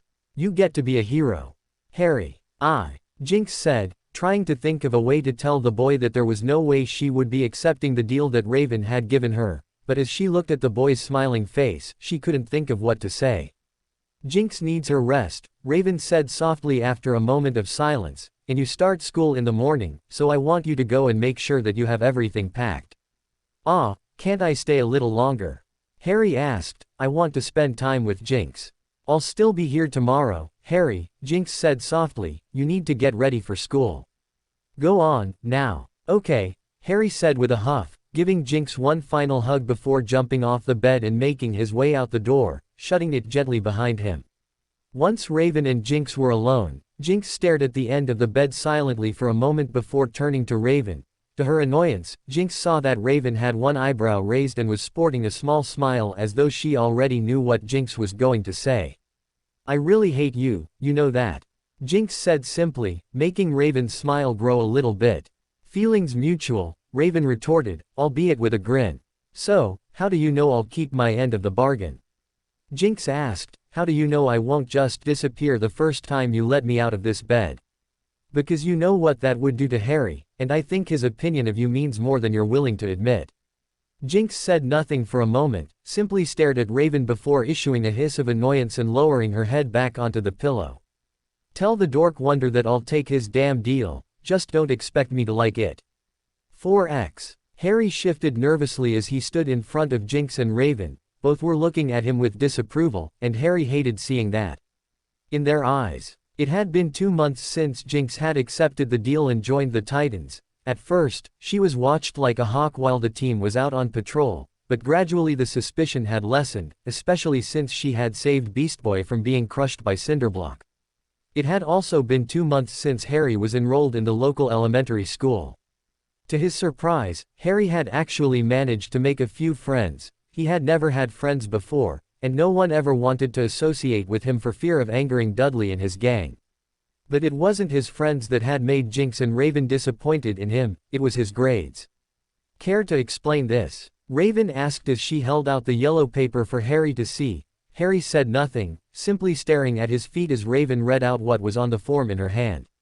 You're barely passing in almost every class. We know you're smarter than this, Harry, so what's going on? Harry said nothing. After all, what could he say? That he'd been told from an early age to never show how smart he was. That he was beaten every time, he did better than his cousin. So instead, Harry just stared silently at the floor and tried desperately not to cry in front of Raven and Jinx.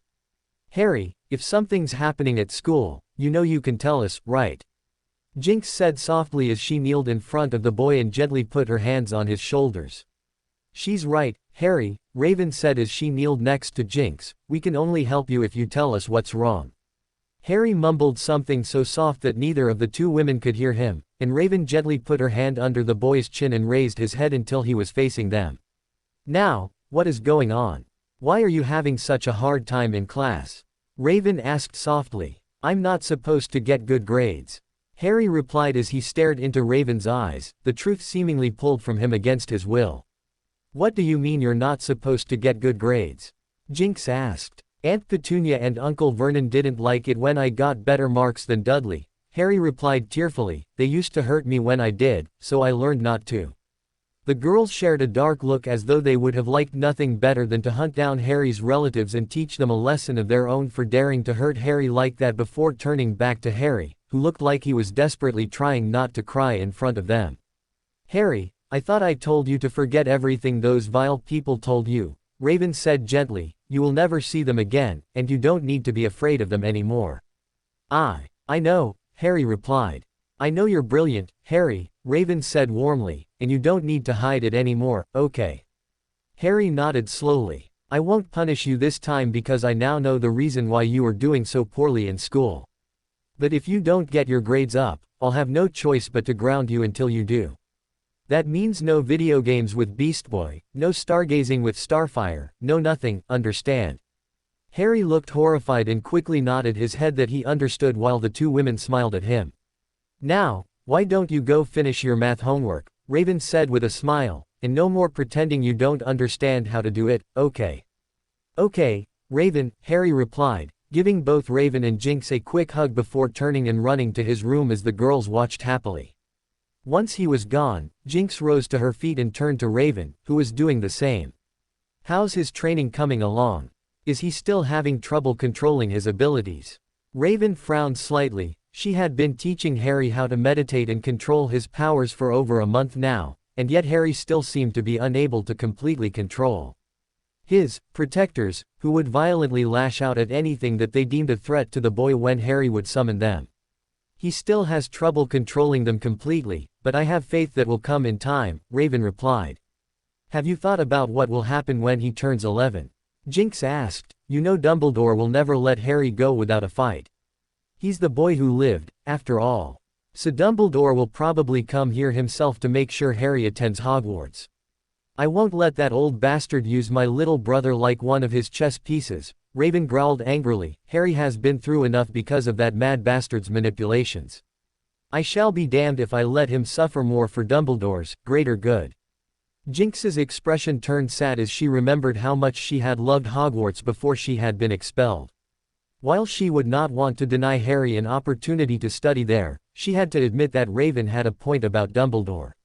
The old man was far too fond of moving people about as though they were pieces on a chessboard, easily discarded when they were of no further use. But, of course, he would always deny such claims. Well, thankfully, that's still 3 years away, so we shouldn't have to worry about the old buzzard for a while yet, Jinx said with a grin that Raven returned. You still want to teach Harry magic? He's a bit young, isn't he? Better he learns now than be clueless when he finally does go to school, Jinx replied. Besides, I'm not going to teach him anything dangerous, just some simple stuff, is all. Raven nodded thoughtfully for a moment and was about to reply when the alarm went off, and she sighed in frustration. Never a moment of peace, Raven said simply as the two girls rushed out of the room to find out what new threat had appeared. 4x. Have you found them? Dumbledore asked Alistair Moody when the old Auror walked out of the fireplace and into Dumbledore's office. Yeah, we found them all right, Moody growled. The girl took Potter to America. They're living in Jump City in a giant T-shaped building, ugliest thing I've ever seen. And that's not all. What else have you discovered? Dumbledore asked quickly as he made a mental note to visit this, Jump City, as soon as he could. It would seem that Raven Potter has some interesting friends, Moody replied, a green shapeshifter, a man who looked like he was made of metal, an orange girl who can fly without a broomstick, and a kid who looks like he could give old Severus Snape fashion advice. Dumbledore chuckled at that, even as he stored the information away for later examination. And I saw one more hanging around Potter, someone I haven't seen in almost 5 years. Who? Dumbledore pressed, suddenly nervous. Natalie Jordan, Moody growled softly. Instantly, Dumbledore's eyebrows shot to his hairline, and he felt his pulse quicken as Moody continued speaking. Goes by the name Jinx, now. And it looks like she and Potter are quite close. That is disturbing news, Dumbledore said simply. We must ensure that Harry is watched. We cannot allow the boy to fall into the hands of those who practice the dark arts, after all. He's too important to our world. Why not just go and grab the kid? Shouldn't be that hard if you call out the whole of the order. No, that will not do, Dumbledore said as he laced his fingers together. Raven is Harry's older sister and legally has the right to raise him in place of his maternal aunt. Better that he remains where he is, albeit under watch to ensure his protection. Very well, then, Moody growled, but I don't trust that Jinx girl. The last time someone pissed her off, she took away their ability to walk. Dumbledore nodded in agreement. Then we shall have to ensure that Harry is under constant observation, for his own protection, of course. Of course, Moody sneered before turning and vanishing back into the fireplace and leaving Dumbledore alone. As the old man rested his chin on his interlaced fingers, his mind raced. Harry Potter was the chosen one. The prophecy assured that one day Voldemort would return and only Harry would be able to stop him. But if Harry was being raised by a former student who had been expelled for dark magic, then the future looked bleak, indeed, and Dumbledore would need to keep a very close eye on Harry, for the greater good, of course. Harry smiled happily as he leaned up against the stone gargoyle and enjoyed his ice cream cone, his gaze on the city stretched around him. No longer was Harry the scared, abused little boy that Raven had found locked in a cupboard 3 years ago. The boy who had replaced him was the complete opposite of the one who had spent so many days kept in a state of perpetual starvation and fear, surrounded by those who only had hatred in their hearts for him. Harry had spent 3 years with the Titans, and it was perhaps the greatest 3 years of his young life, as each of them had something to teach Harry, and the young boy soaked up whatever they taught him with an almost unlimited excitement that made all of the Titans incredibly proud. Cyborg had taught Harry computer skills and automotive repair, and Harry had applied himself so well that within 2 years, Cyborg seemed to have nothing left to teach the boy. Beast Boy had given Harry a crash course in animals and veterinary training and had been amazed at how proficient Harry was at it, so much so that Harry seemed to be able to interact with almost any animal almost effortlessly. Even the most violent and wild of creatures seemed to calm themselves around Harry, to the amazement of nearly everyone who witnessed it. Starfire had taught young Harry astronomy and the secrets of the stars, and of all the planets she had visited, Harry had been fascinated by her stories and the myriad of other civilizations out there that humans had yet to discover. Robin had taught Harry how to fight and how to think tactically. At first, Raven had been against her little brother being taught but had relented when Robin told her that it was better he learns and not need it than need it and not know what to do. To the surprise of all, Harry had taken to his martial arts training with surprising gusto and, within 3 years, was well past any belt color. Yet, despite his training, Harry had yet to land a single hit on Robin, something Robin would often tease Harry about.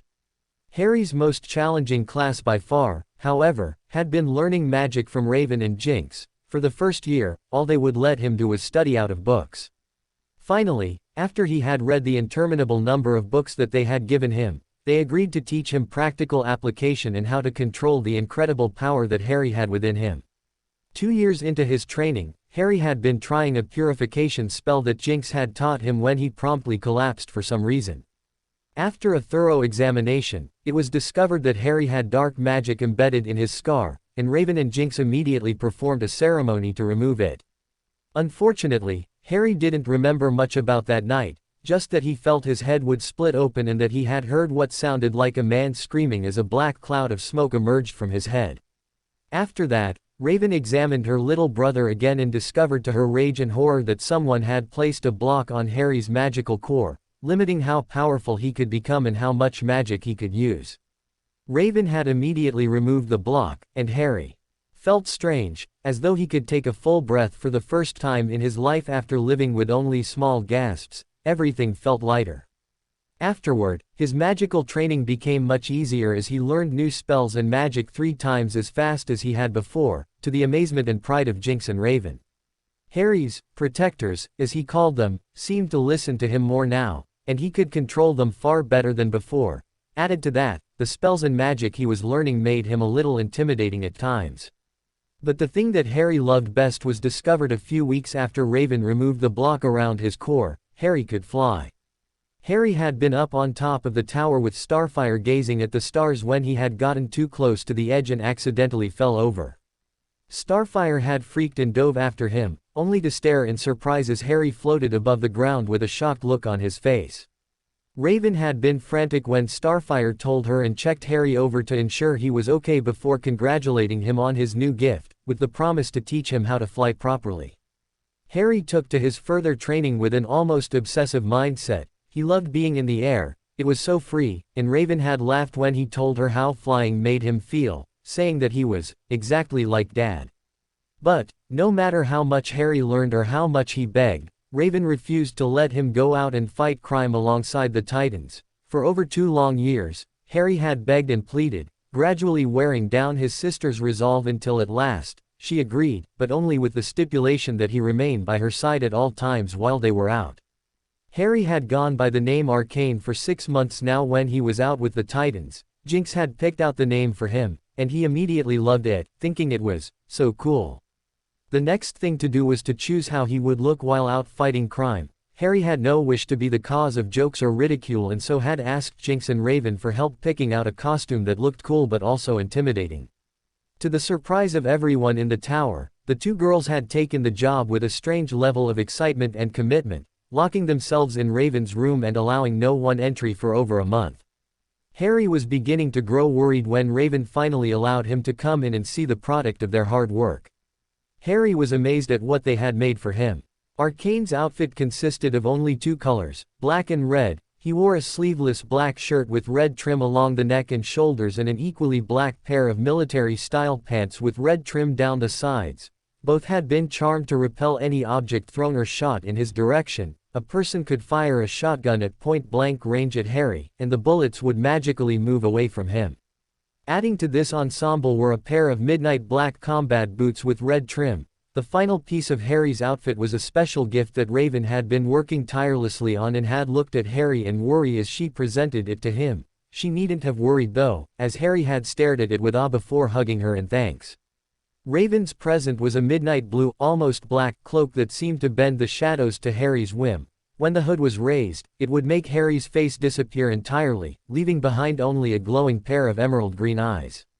So even if someone were standing right in front of Harry, they would be unable to see his face, only his eyes. The whole outfit seemed to give him a shadowy, otherworldly image that Harry was happy to cultivate.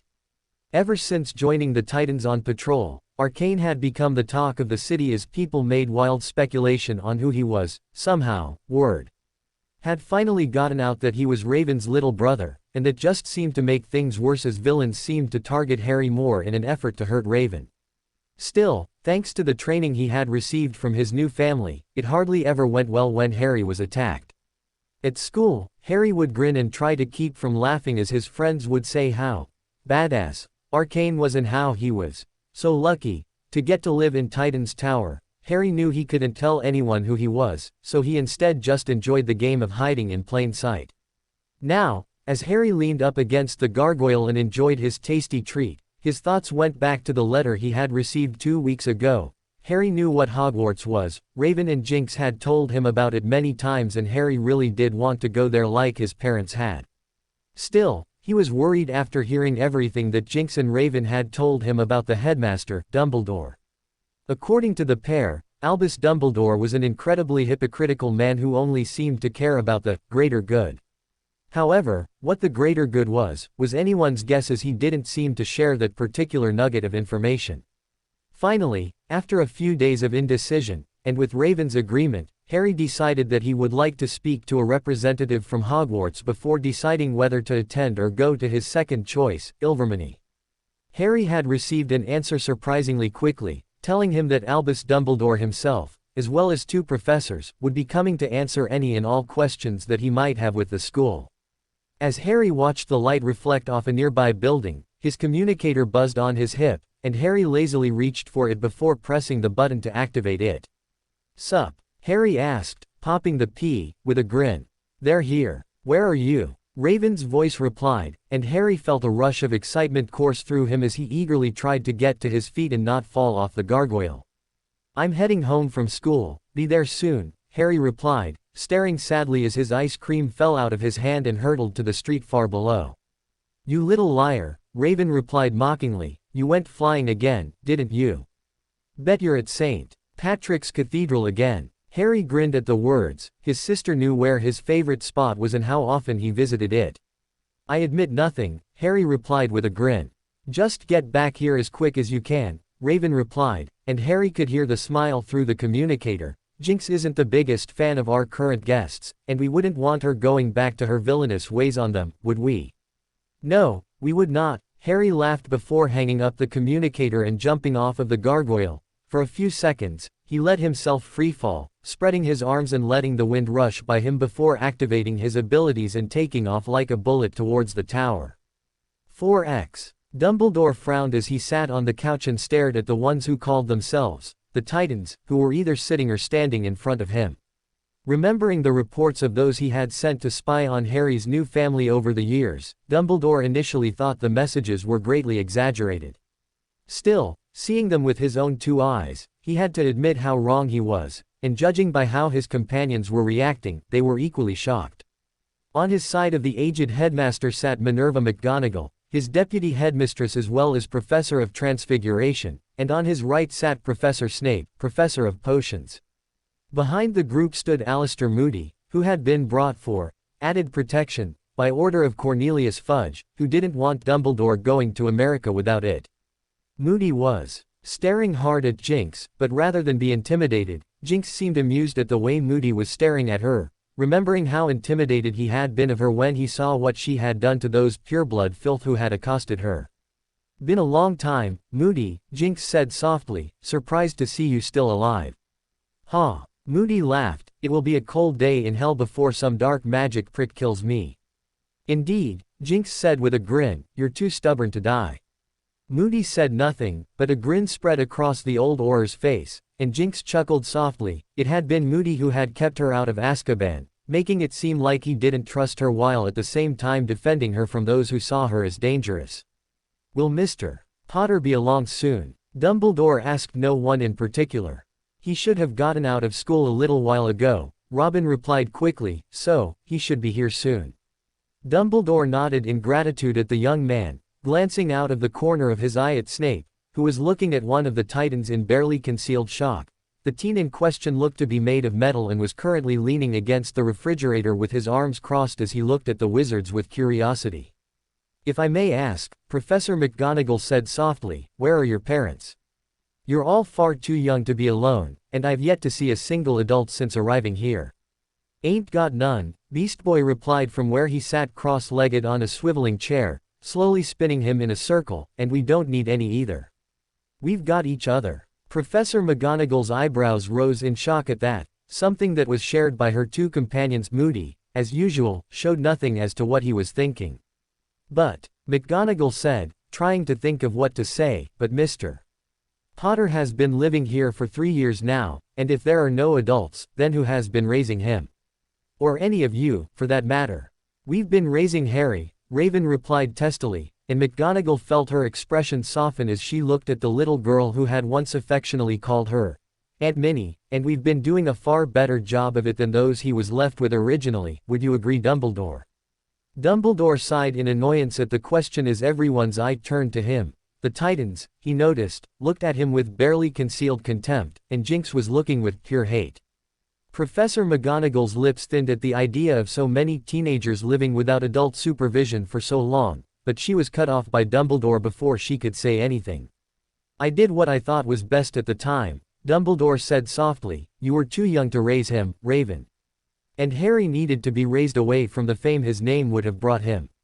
It would have turned his head. Raven opened her mouth to retort when the doors to the living room slid open, and Harry walked in, grinning like a Cheshire cat at the reactions that his appearance had caused. The Titans were looking at him fondly, as they always did, while the visitors were staring at him in surprise and, in the case of one of the professors who looked like a human-bat hybrid, open dislike. Dumbledore felt his jaw drop and looked almost comical for a moment as he took in the boy he had not seen in nearly 10 years. Harry still had his father's messy black hair, but it now had streaks of red dyed into it as well.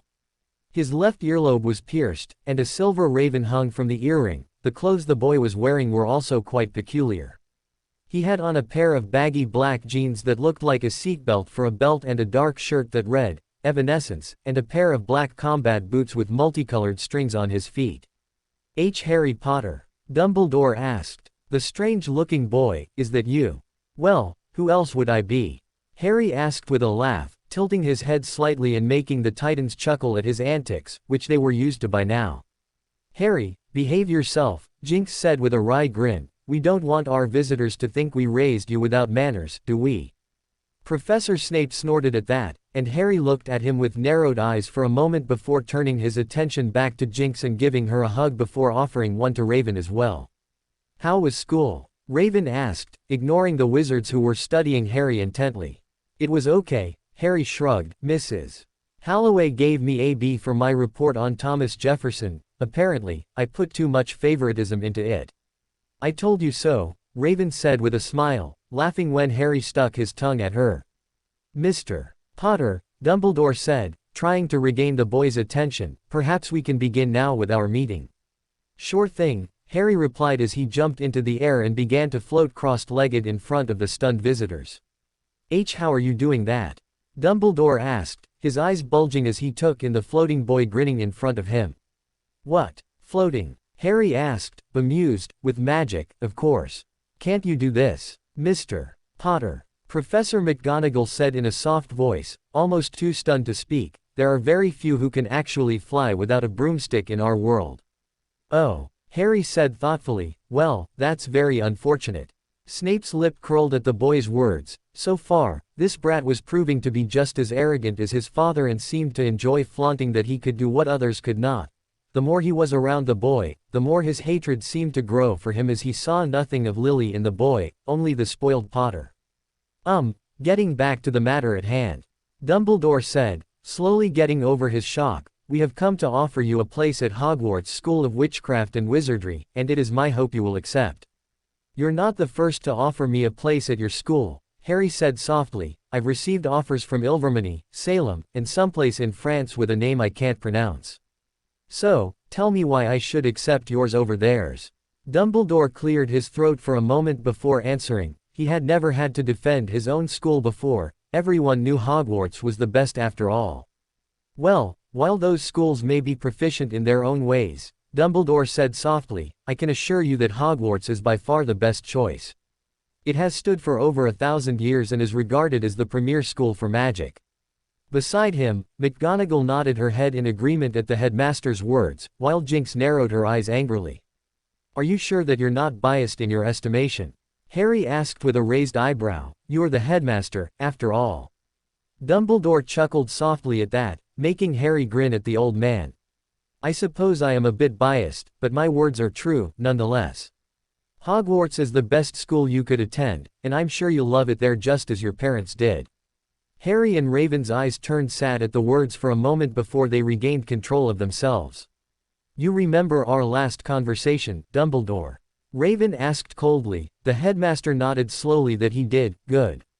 Then listen, well, I would prefer it if Harry went somewhere else, yet his heart is fixed on Hogwarts, much to my annoyance. So, if I allow him to attend and bear in mind that I have yet to make up my mind, there will be some conditions. Such as? Dumbledore asked with a raised eyebrow as Snape glared at the boy.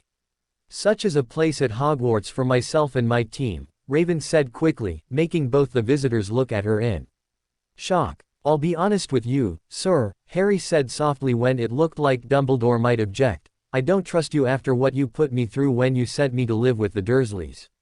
I want someone I can trust at Hogwarts to watch out for me. Dumbledore was nonplussed for a moment before he regained control of himself. This was not going the way he imagined it at all. I'm afraid that I will not be able to accommodate that request, Mr. and Ms. Potter, Dumbledore replied sadly. Jinx was expelled from Hogwarts and as such cannot teach there, and as for you, Raven. Dumbledore turned to the girl, and an expression of regret flashed across her face before he mastered himself. I'm afraid that Raven lacks the required credentials to teach at Hogwarts. Both women scowled at the headmaster for a moment before turning to Harry with warm expressions. The old goat is right, Harry, Jinx said softly. I couldn't go back, even if I wanted to. And I really don't want to. I never said it had to be a teaching position, Dumbledore, Raven said, narrowing her eyes, just one where I can keep an eye on Harry. Actually, Professor McGonagall said softly, turning the room to her, there are a few positions that these Titans could use if they so choose. I myself require an assistant to help with my classes when I'm otherwise indisposed. So if young Raven here could prove that she has enough knowledge in the subject, I'd be delighted to have her help me. Raven's eyes softened, and a small smile appeared on her face before she softly said, "Thanks, Aunt Minnie." Professor McGonagall felt tears prick her eyes for a moment before she blinked them away while Dumbledore stroked his beard thoughtfully. "Well, I see no reason to object if Professor McGonagall finds you acceptable," Dumbledore said softly, "but you'll need to show that you are capable of instructing and doing the work yourself. And as to the others, I suppose we could find someplace for them." "Not me," Jinx said, crossing her arms angrily, "I've no wish to ever return to that school." "I think I'll stay in Jump City as well," Cyborg said, "I doubt a magical school will interact well with my body, and someone needs to keep an eye on the city." "I'll call the Titans West to help out while we're gone," Robin said, "just until we're sure that Harry will be safe at school." Raven nodded in understanding and opened her mouth to respond when Snape finally decided enough was enough and spoke up. "This is ridiculous. No other student has ever been given such a condition for his attendance, and this brat should not be the exception to that rule." "Severus," Dumbledore barked, "who the hell are you calling a brat?"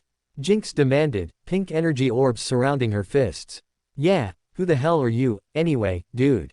Beast Boy demanded as his eyes turned into feline slits.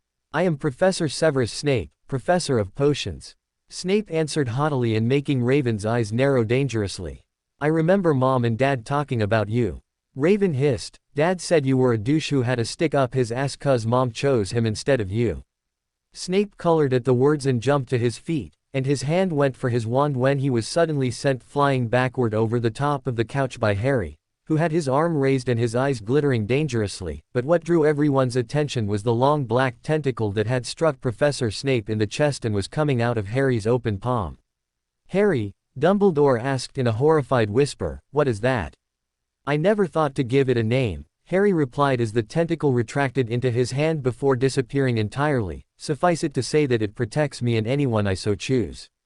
But the main point that I want to emphasize is that no one threatens my sister," Harry said in a dangerous whisper that seemed to echo in the silent chamber. As Snape climbed to his feet, he saw that no one had drawn their wand in his defense and sneered angrily at the room as they were too shocked at Harry's protector. "I think it's time you took your leave," Robin said coldly. "We'll take Harry to this Diagon Alley in the next few weeks to get his stuff and make sure we all get on the train. But you, Headmaster, should learn to keep a tighter leash on your dog." Robin glared at Snape as he finished speaking. "I can only imagine how much you must suck as a professor if this is how you treat kids," Beast Boy said with a sneer that made Snape turn red with rage. "My teaching methods are none of your business," Snape snarled. "They are when they concern our Harry," Starfire retorted hotly, her eyes glowing green and making the room nervous. "Professor McGonagall, if you are still willing to hire the rest of my team and me, I will set up a time for you to test my knowledge," Raven said quickly, trying to diffuse the mounting belligerence. "The others can do so as well, so you can find a good place for us at Hogwarts." "I see no problem with that," McGonagall replied. "How does next week when you come to purchase Harry's things sound? Then, we can all meet at the Leaky Cauldron." "Excellent," Raven said softly. "Now, if there's nothing else, I think you all should go before this meeting turns violent." Nodding his head in agreement, Dumbledore produced an international portkey that looked like a dog bone. As everyone touched it, Dumbledore cast one last look at the boy whose destiny he needed to cultivate before saying the keyword to activate the portkey. Home. A moment later, the group disappeared, and the Titans breathed a sigh of relief. "That could have gone better," Robin sighed as he rubbed his face. "No, it couldn't have," Jinx said with a smile, "not with the company that old goat brought. I mean, really. Bringing someone who hated Harry's dad to a meeting with him. Yeah, not very intelligent on Dumbledore's part." Cyborg added. "This is going to be a long year," Raven said wearily. She felt a headache coming and seeing Harry's excited grin seemed to worsen it. "At least we'll all be together." Harry cried excitedly, making the room groan collectively. 4x. Later that night, Dumbledore paced in his study, lost in his thoughts. Meeting Harry had caused more questions than answers, and he was not very happy with the end results of that meeting. Not only was he forced to now hire 4 new personnel for his school, but Harry also showed a dangerous affinity for dark magic. Those tentacles were a clear sign that Jinx and Raven had been a poor influence on the boy.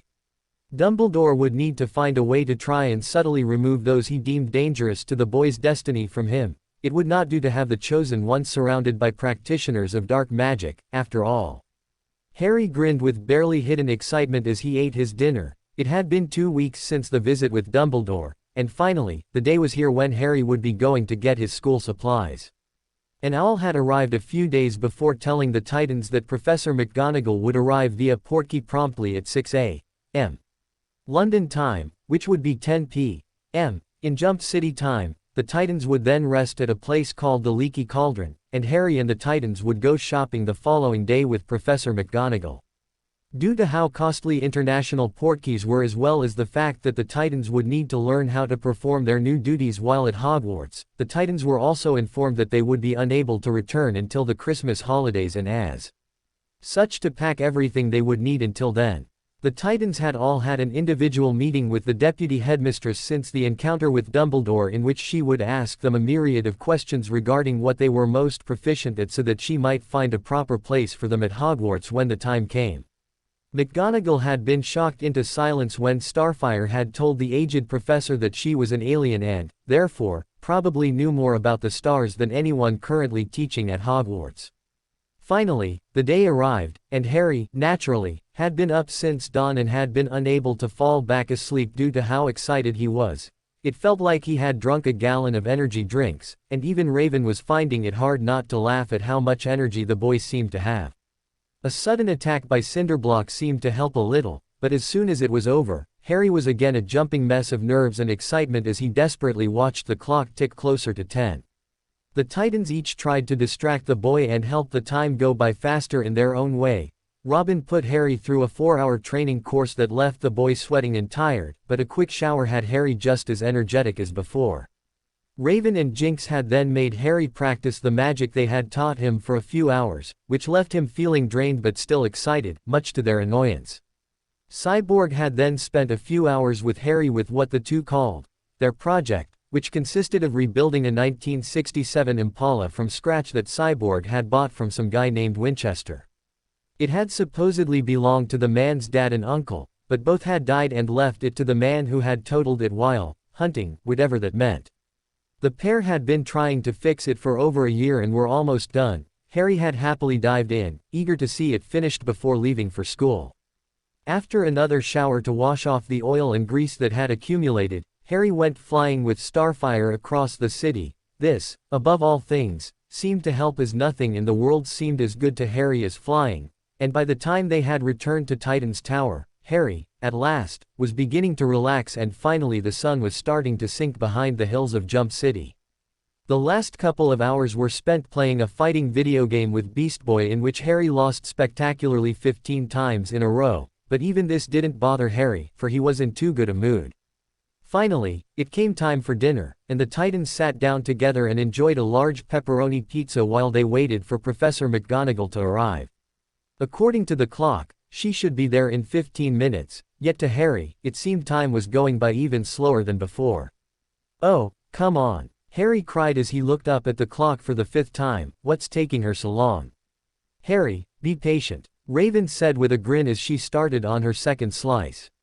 "Yeah, dude," Beast Boy chirped, "she'll be here any second now, just relax." Harry bit into his 3rd slice in annoyance at that and then proceeded to choke when Professor McGonagall suddenly appeared in the front of the table, causing Beast Boy to fall backward out of his chair in fright. The Titans began to laugh uncontrollably as Robin smacked Harry hard on the back while Jinx helped Beast Boy to his feet, and even Professor McGonagall smiled a bit at Harry and Beast Boy's antics.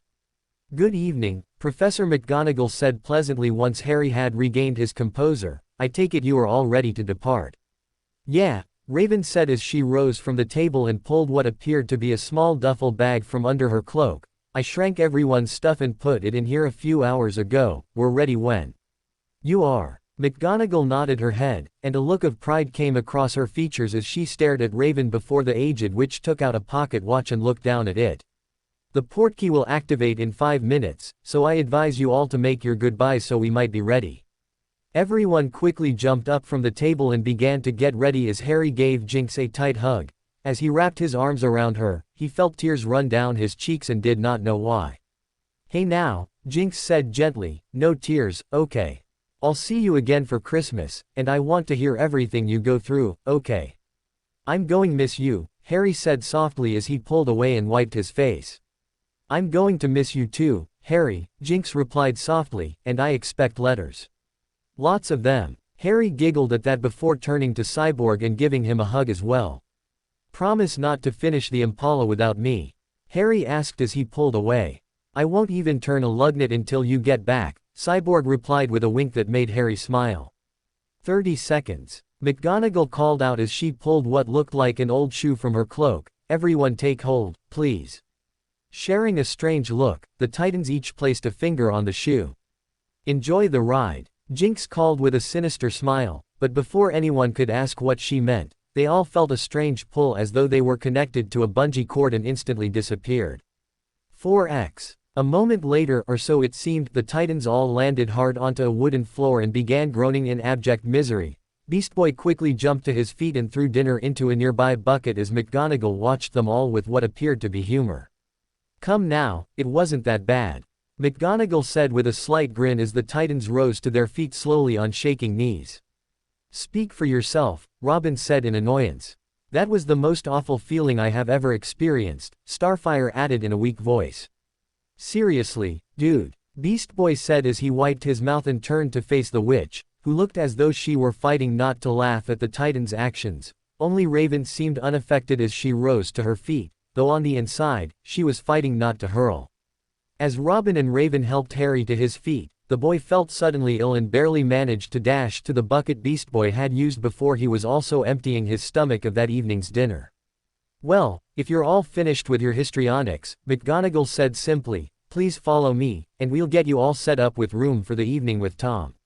Tom? Robin asked. The owner of the Leaky Cauldron, McGonagall clarified, I'll take care of your rooms for today and tomorrow escort you all to Diagon Alley where we can purchase Harry's things. Afterward, I will escort you all to Hogwarts, where you will be living until school begins. Nodding in agreement, the Titans followed McGonagall out of the room they had teleported into, eager to get some sleep after what they had just experienced. 4x. Holy crap. Harry breathed in awe as he took in the sight before him. Professor McGonagall had arrived the following morning, and after a quick breakfast, the Titans had followed her to the back of the Leaky Cauldron, where they stood in confusion for a moment before the Aged Witch tapped her wand on the brick wall before them, revealing Diagon Alley. The group had tried to dress inconspicuously to avoid any potential trouble while shopping. However, the green and orange skin of Beast Boy and Starfire made that a most likely foregone conclusion. The Titans were all dressed in blue jeans and t-shirts, and Robin had even removed his mask to avoid anyone realizing who he was.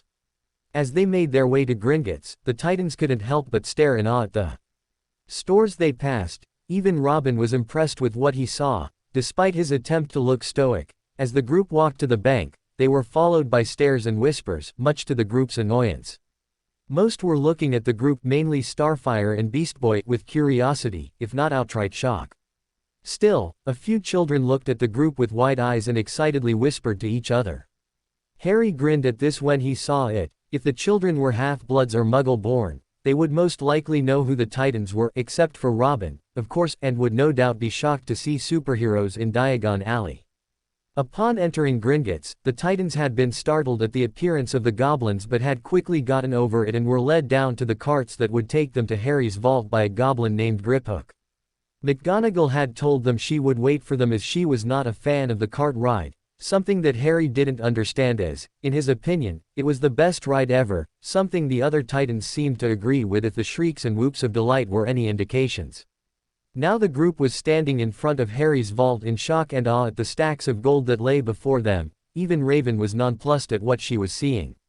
She knew that the Potters had been comfortable, but she had been too young to understand just how wealthy her adoptive parents were. This is all mine, Harry asked in a small voice as he gazed upon more wealth than he had ever seen before. Indeed, Mr. Potter, Griphook replied quickly, however, this is just your trust vault. Your family vault will not be available to you until you reach your age of maturity. Turning to face Raven, Griphook continued in the same quick way of speaking. However, as you were legally adopted by the Potters and are currently the legal guardian of Mr. Potter, you do have access to the family vault if you wish to take a look, Ms.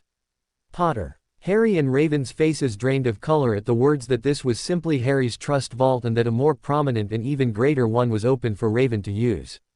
Unable to speak, Raven simply nodded her head, and Griphook directed them all back into the cart, which raced further down the track before finally coming to a stop outside another vault. Vault 112, Griphook said simply before getting out of the cart and approaching the large bronze door. A moment later, he turned to Raven with a nasty look on his face. The door is warded to only open for a Potter, so, fortunately, only you and your little brother will be able to access the vault. How do we access it? Raven asked softly. Place your hand there, Griphook replied, indicating a slight depression in the rock next to the vault shaped like a handprint. Slowly, Raven did as she was bid before immediately pulling her hand away in pain because a small blade had come out of the center of the depression and pierced her hand before retreating back into the rock with a sample of her blood upon its length. As Raven cursed the smiling goblin under her breath, the vault door slid open until it finally stopped, showing the Titans what lay inside. If any color was left in the faces of those present, it promptly vanished as they gazed upon the kingdom of Midas. The inside of the vault seemed far more extensive than what should have been possible, and the floor was covered in gold, bronze, and silver pieces that seemed to stretch as far as the eye could see. As the group stared wide-eyed, they saw that it wasn't just gold that stretched across the vault but also precious jewels, weapons, and armor as well. In the back corner, Raven could see several large piles of stacked books that immediately caught her attention.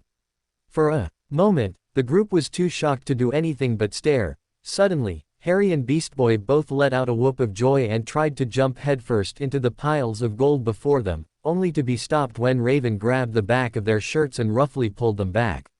"We're rich," Harry cried happily as he turned and gave his sister a hug, like Bruce Wayne rich. "That doesn't mean that we should lose our heads," Raven replied sternly. "Our parents didn't leave this money to us just for us to let it turn us into someone different." "She's right, Harry," Robin added seriously as he regained his composure. "Money has a way of changing people if you let it." "Let's get back to your trust vault," Raven said quickly. "We can come back here another day. For now, let's just concentrate on buying what you need for Hogwarts." Harry cast one last look upon the treasures of the vault before nodding his head reluctantly. A moment later, the vault door closed shut, and the group climbed back into the cart to make their way back to Harry's trust vault. After filling up a generous amount into Harry's bag, the group finally made their way back to the ground floor, where Professor McGonagall was waiting for them. "Well then, shall we begin the day's shopping?" "Sounds like a good idea, Aunt Minnie," Raven said warmly, making the aged witch smile happily before she led them out of the bank and back into the warm sunshine. 4x. Harry smiled happily as he enjoyed his ice cream, occasionally dipping his finger into the cone and offering some to the white owl sitting comfortably in its cage next to him. He and the Titans had spent the last few hours getting everything Harry would require for his first term, and each store seemed to have something that the Titans found amazing. For Raven and Starfire, it had been Flourish and Blots and the interminable mountain of books that had enraptured them, and Harry and the others had to physically pull Raven from the store after they had bought the books that Harry needed. Beast Boy's favorite store turned out to be Zonko's joke shop, and Raven had threatened to remove a vital piece of Beast Boy's anatomy if he used any of the things Harry had bought for him on her or any of the other Titans. Robin's favorite shop turned out to be Elop's Owl Emporium with its dozens of different animals. To Harry's surprise, Robin had then bought a beautiful snowy owl for Harry as an early birthday present, and Harry had to fight not to cry with happiness as he thanked Robin profusely. After getting Harry's robes, there was only one last thing to buy, and they would be done for the day: Harry's wand. The Titans were currently taking a break to relax from the day's shopping and enjoying some ice cream before heading to Ollivander's to purchase the last of Harry's equipment. "Excuse me," a small voice said next to Harry, making him turn suddenly to see a small girl with bushy brown hair standing close to the Titan's table. Yes. Harry replied warmly, can I help you? I was wondering. The girl replied softly as she turned to face Starfire, I was wondering if you are Starfire of the Titans. Indeed I am, little one, Starfire replied as she flashed the girl a brilliant smile that made her fidget. My name is Hermione Granger, the girl replied shyly, I was wondering if I might receive your autograph. Because you're one of my favorite heroes, I mean. Starfire smiled happily as she took the girl's offered quill and parchment before quickly signing her name and handing it back to the girl, who held the parchment as though it were the most priceless object she had ever seen. Thank you so much. I will treasure this forever. Hermione said happily before turning and hurrying away to two watching adults, who Harry assumed were the girl's parents, while the Titans watched with warm smiles. Such a sweet little girl, Starfire said happily as they watched Hermione show her parents the parchment with a brilliant smile on her face. Shall we head to Ollivander's? McGonagall asked as she turned back to the Titans. Mr. Potter's wand is the only thing left to purchase, then we can make our way to Hogwarts. Yes, Harry said excitedly as he jumped to his feet, let's go. The other Titans all laughed heartily at Harry's exuberance before rising to follow the boy, who seemed to be bouncing with barely held excitement as they entered Ollivander's shop. The first thing Harry noticed when they entered was how quiet the inside of the shop was, as though no sound was permitted to take root inside. Hello, Mr. Potter, a voice said suddenly, making the group jump and instantly take a defensive stance. I was wondering when you would grace my humble shop with your presence. As if by magic, Mr. Ollivander suddenly appeared standing behind the counter, his hand resting lazily on the counter and a sly smile on his face as he took in the scene before him. Green energy orbs surrounded Starfire's hands, while black ones surrounded Harry and Raven's. Robin held his throwing star in a ready position, while Beast Boy's eyes had turned into feline slits as he lowered himself into a pouncing position. You need have no fear of me, Ollivander said calmly, raising his hands to show he held no weapon. I apologize for scaring you. I really must learn not to do that to my customers. Indeed you should, Raven replied as she dissipated the black orbs that surrounded her fists. You might one day gain an injury from a customer who does not appreciate such games. Ollivander simply smiled at Raven for a moment before his expression took on a sad look. Hello, Ms. Potter. I'm sorry that I never got the chance to find a wand for you. I know your parents would have loved to see you attend Hogwarts, though I'm sure they are very proud of the woman you have become all the same. Tears pricked Raven's eyes for a moment before she managed to blink them away. Thank you for your kind words, Mr. Ollivander, Raven said softly, dipping her head in respect. Now then, Ollivander said as he turned to Harry, shall we find the wand best suited to you, Mr. Potter? Yes, please. Harry cried happily. He'd been waiting for this for years, and his excitement at finally having a wand was threatening to run out of control, something the other Titans found hilarious. Perhaps Ollivander did as well, for his smile grew as he gazed down at Harry from behind the counter. Well then, let's get started, shall we? Ollivander said before standing up straight and clapping his hands together happily. For the next few minutes, Ollivander measured Harry's arm in every way possible and jotted down notes as he did so. When that was done, he began to pull box upon box from the shelf before offering each wand to Harry to try, but no matter how many boxes the wandmaker pulled, none seemed to do what they were supposed to. Rather than be disappointed, however, Ollivander seemed thrilled by how long Harry was taking. Tricky customer, eh? Ollivander laughed as he snatched the 48th wand from Harry's grasp. Not to worry, we'll find the perfect fit for you.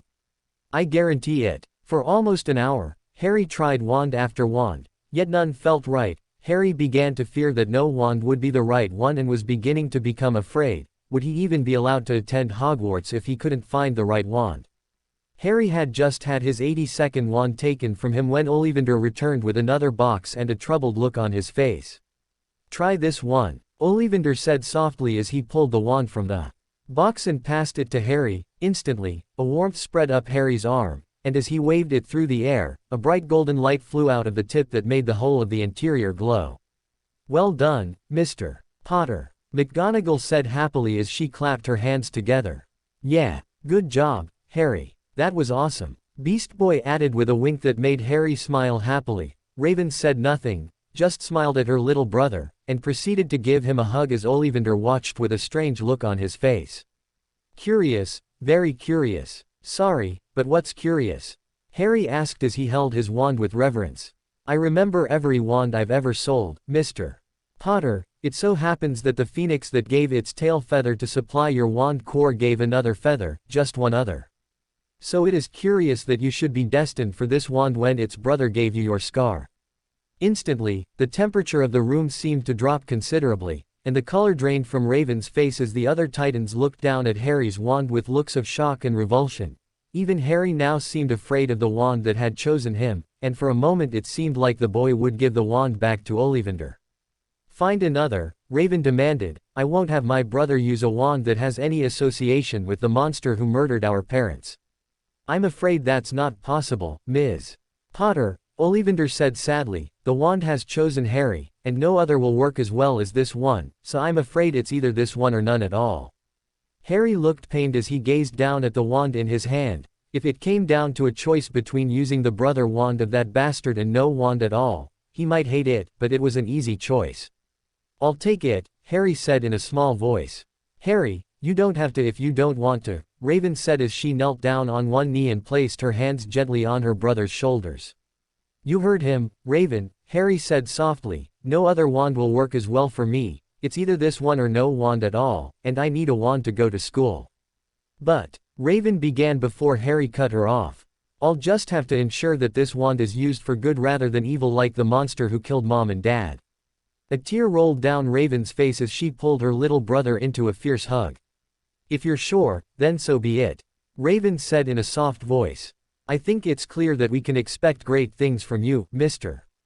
Potter, Ollivander said in a firm voice as he packed Harry's wand away, and I, for one, look forward to seeing the good that this wand will be used for.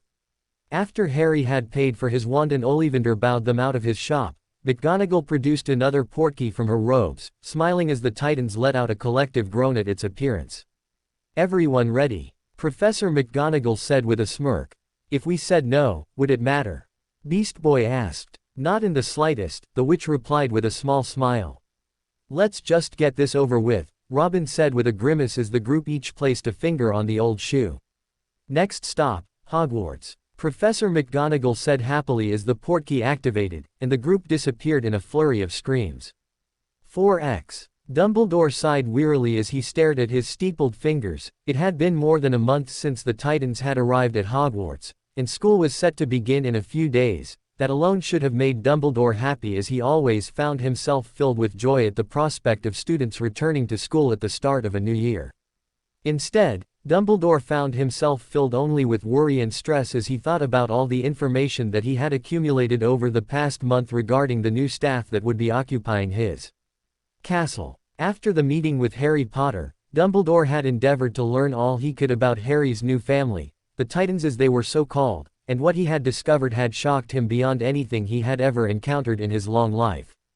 According to Dumbledore's research, the Titans were beings of incredible power who seemed to make it their mission to fight against evil beings who had similar powers to their own. Some were even more powerful. To make matters worse, Dumbledore had discovered that the Titans were not the only so-called superheroes residing in the Muggle world, but instead, the world was full of them, including one group called the Justice League, which on more than one occasion had saved the entire planet from destruction. Dumbledore couldn't seem to wrap his head around any of it. Instead of the Muggles weaker than those who inhabited the magical world as he had always assumed, it seemed that the Muggles were, in fact, far more powerful than anything the wizarding world could bring to bear if it came to a fight, and Harry was one of those super-powered beings. This fact should have filled Dumbledore with elation. Harry Potter no doubt would grow into an incredibly powerful wizard one day. However, with the added bonus of his other abilities, if the day came that Voldemort should ever return, the Dark Lord would no doubt find himself supremely outmatched, especially if the rest of Harry's family aided him in the fight against Voldemort. But instead, Dumbledore found himself terrified about the future of his people. If the day ever came when the wizarding world decided to throw off the statue of secrecy and reveal their existence to the world, Dumbledore feared that they would all be annihilated in a matter of days by these super beings.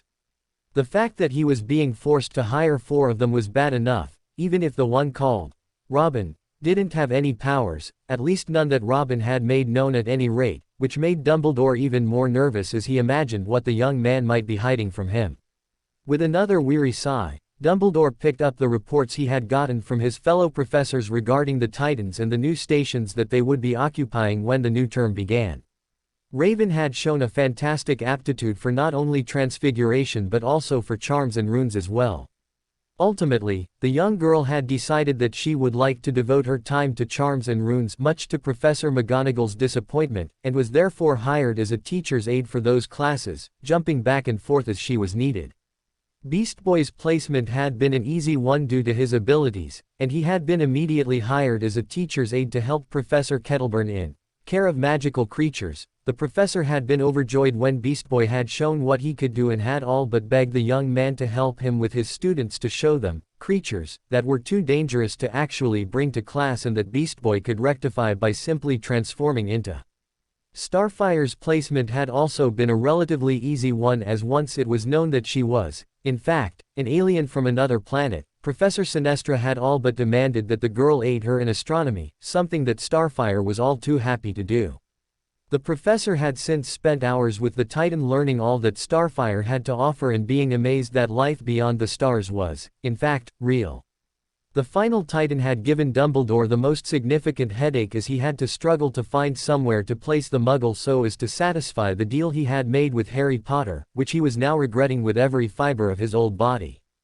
Dumbledore had finally discovered where to place Robin after the young man had taken a look at the school's Muggle Studies class and reported that not only was the teacher grossly misinformed about her own subject but also that the course material was over a century out of date. Furthermore, Dumbledore had been shocked to discover that the dirigible was no longer the wave of the future but had instead been replaced with something called an airplane. Unable to refute Robin's rather convincing argument, Dumbledore had found no other choice but to hire the young man as the new Muggle Studies professor, something that the other Titans found hilarious for some reason. Despite Dumbledore's arguments, Robin had refused to give his real name and chose instead to be referred to as Professor Robin, which made the other Titans laugh even harder. Dumbledore shook his head as he felt another headache coming, which seemed to happen fairly regularly since those damned superheroes had come into his life. He knew that he had to find a way to get Harry away from those who might lead him astray from his destiny. Yet, now Dumbledore couldn't see a way to do so without unleashing a horde of super-powered beings on not only himself but also the wizarding world at large. 4x. Now make sure to have fun on the train ride, and we'll see you tonight, Raven said with a smile as she watched Harry get ready to leave. Raven and the rest of the Titans had agreed with Professor McGonagall that Harry should be taken to King's Cross and ride back to Hogwarts aboard the train like the other first years so he could make some friends before school started. I will, Harry replied happily as he gave his big sister one final hug. A moment later, he took Professor McGonagall's hand, and the two apparated to platform 93/4. Harry's eyes widened as he took in the large red steam engine train before him, followed almost immediately by how packed the station seemed. This is where I leave you, Mr. Potter, Professor McGonagall said with a small smile. I will see you at the feast, and I hope that you make a few friends before then. I'll try, Harry replied, suddenly feeling very shy as he looked around the platform.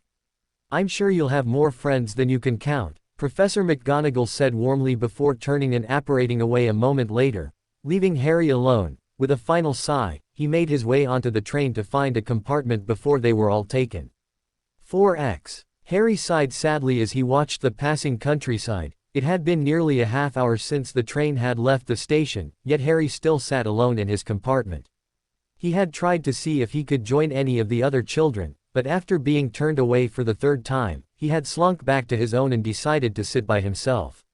So consumed by his own thoughts and the loneliness that seemed to inundate him, Harry missed the knock on his compartment door and only turned to see who it was when the person knocked a second time, albeit louder. Excuse me, but would you mind if I sat with you? Everywhere else is full, a red-haired boy said softly, making Harry smile happily at the prospect of finding a new friend. Not at all, Harry replied enthusiastically, making the boy smile as he entered the compartment and sat down. Thanks, I tried to sit with my brothers, but they told me to buzz off. The red-haired boy said in a small voice. I'm Ron, by the way, Ron Weasley.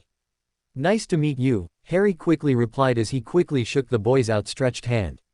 I'm Harry Potter. Instantly, the boy's eyes widened in shock, and for a moment, he seemed unable to talk, which made Harry smile in amusement. He already knew how most would react to his name, given how famous he supposedly was in the wizarding world, yet he still found the reactions that came from those who heard his name hilarious.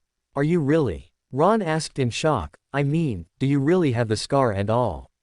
Yup, Harry replied, popping the P in amusement as he lifted his bangs to show his forehead. Ron's face went even whiter at seeing it before a smile came across his face, and he softly whispered. Whoa, so, how come you have an American accent? Ron asked when Harry had lowered his bangs again. I was raised in America by my big sister.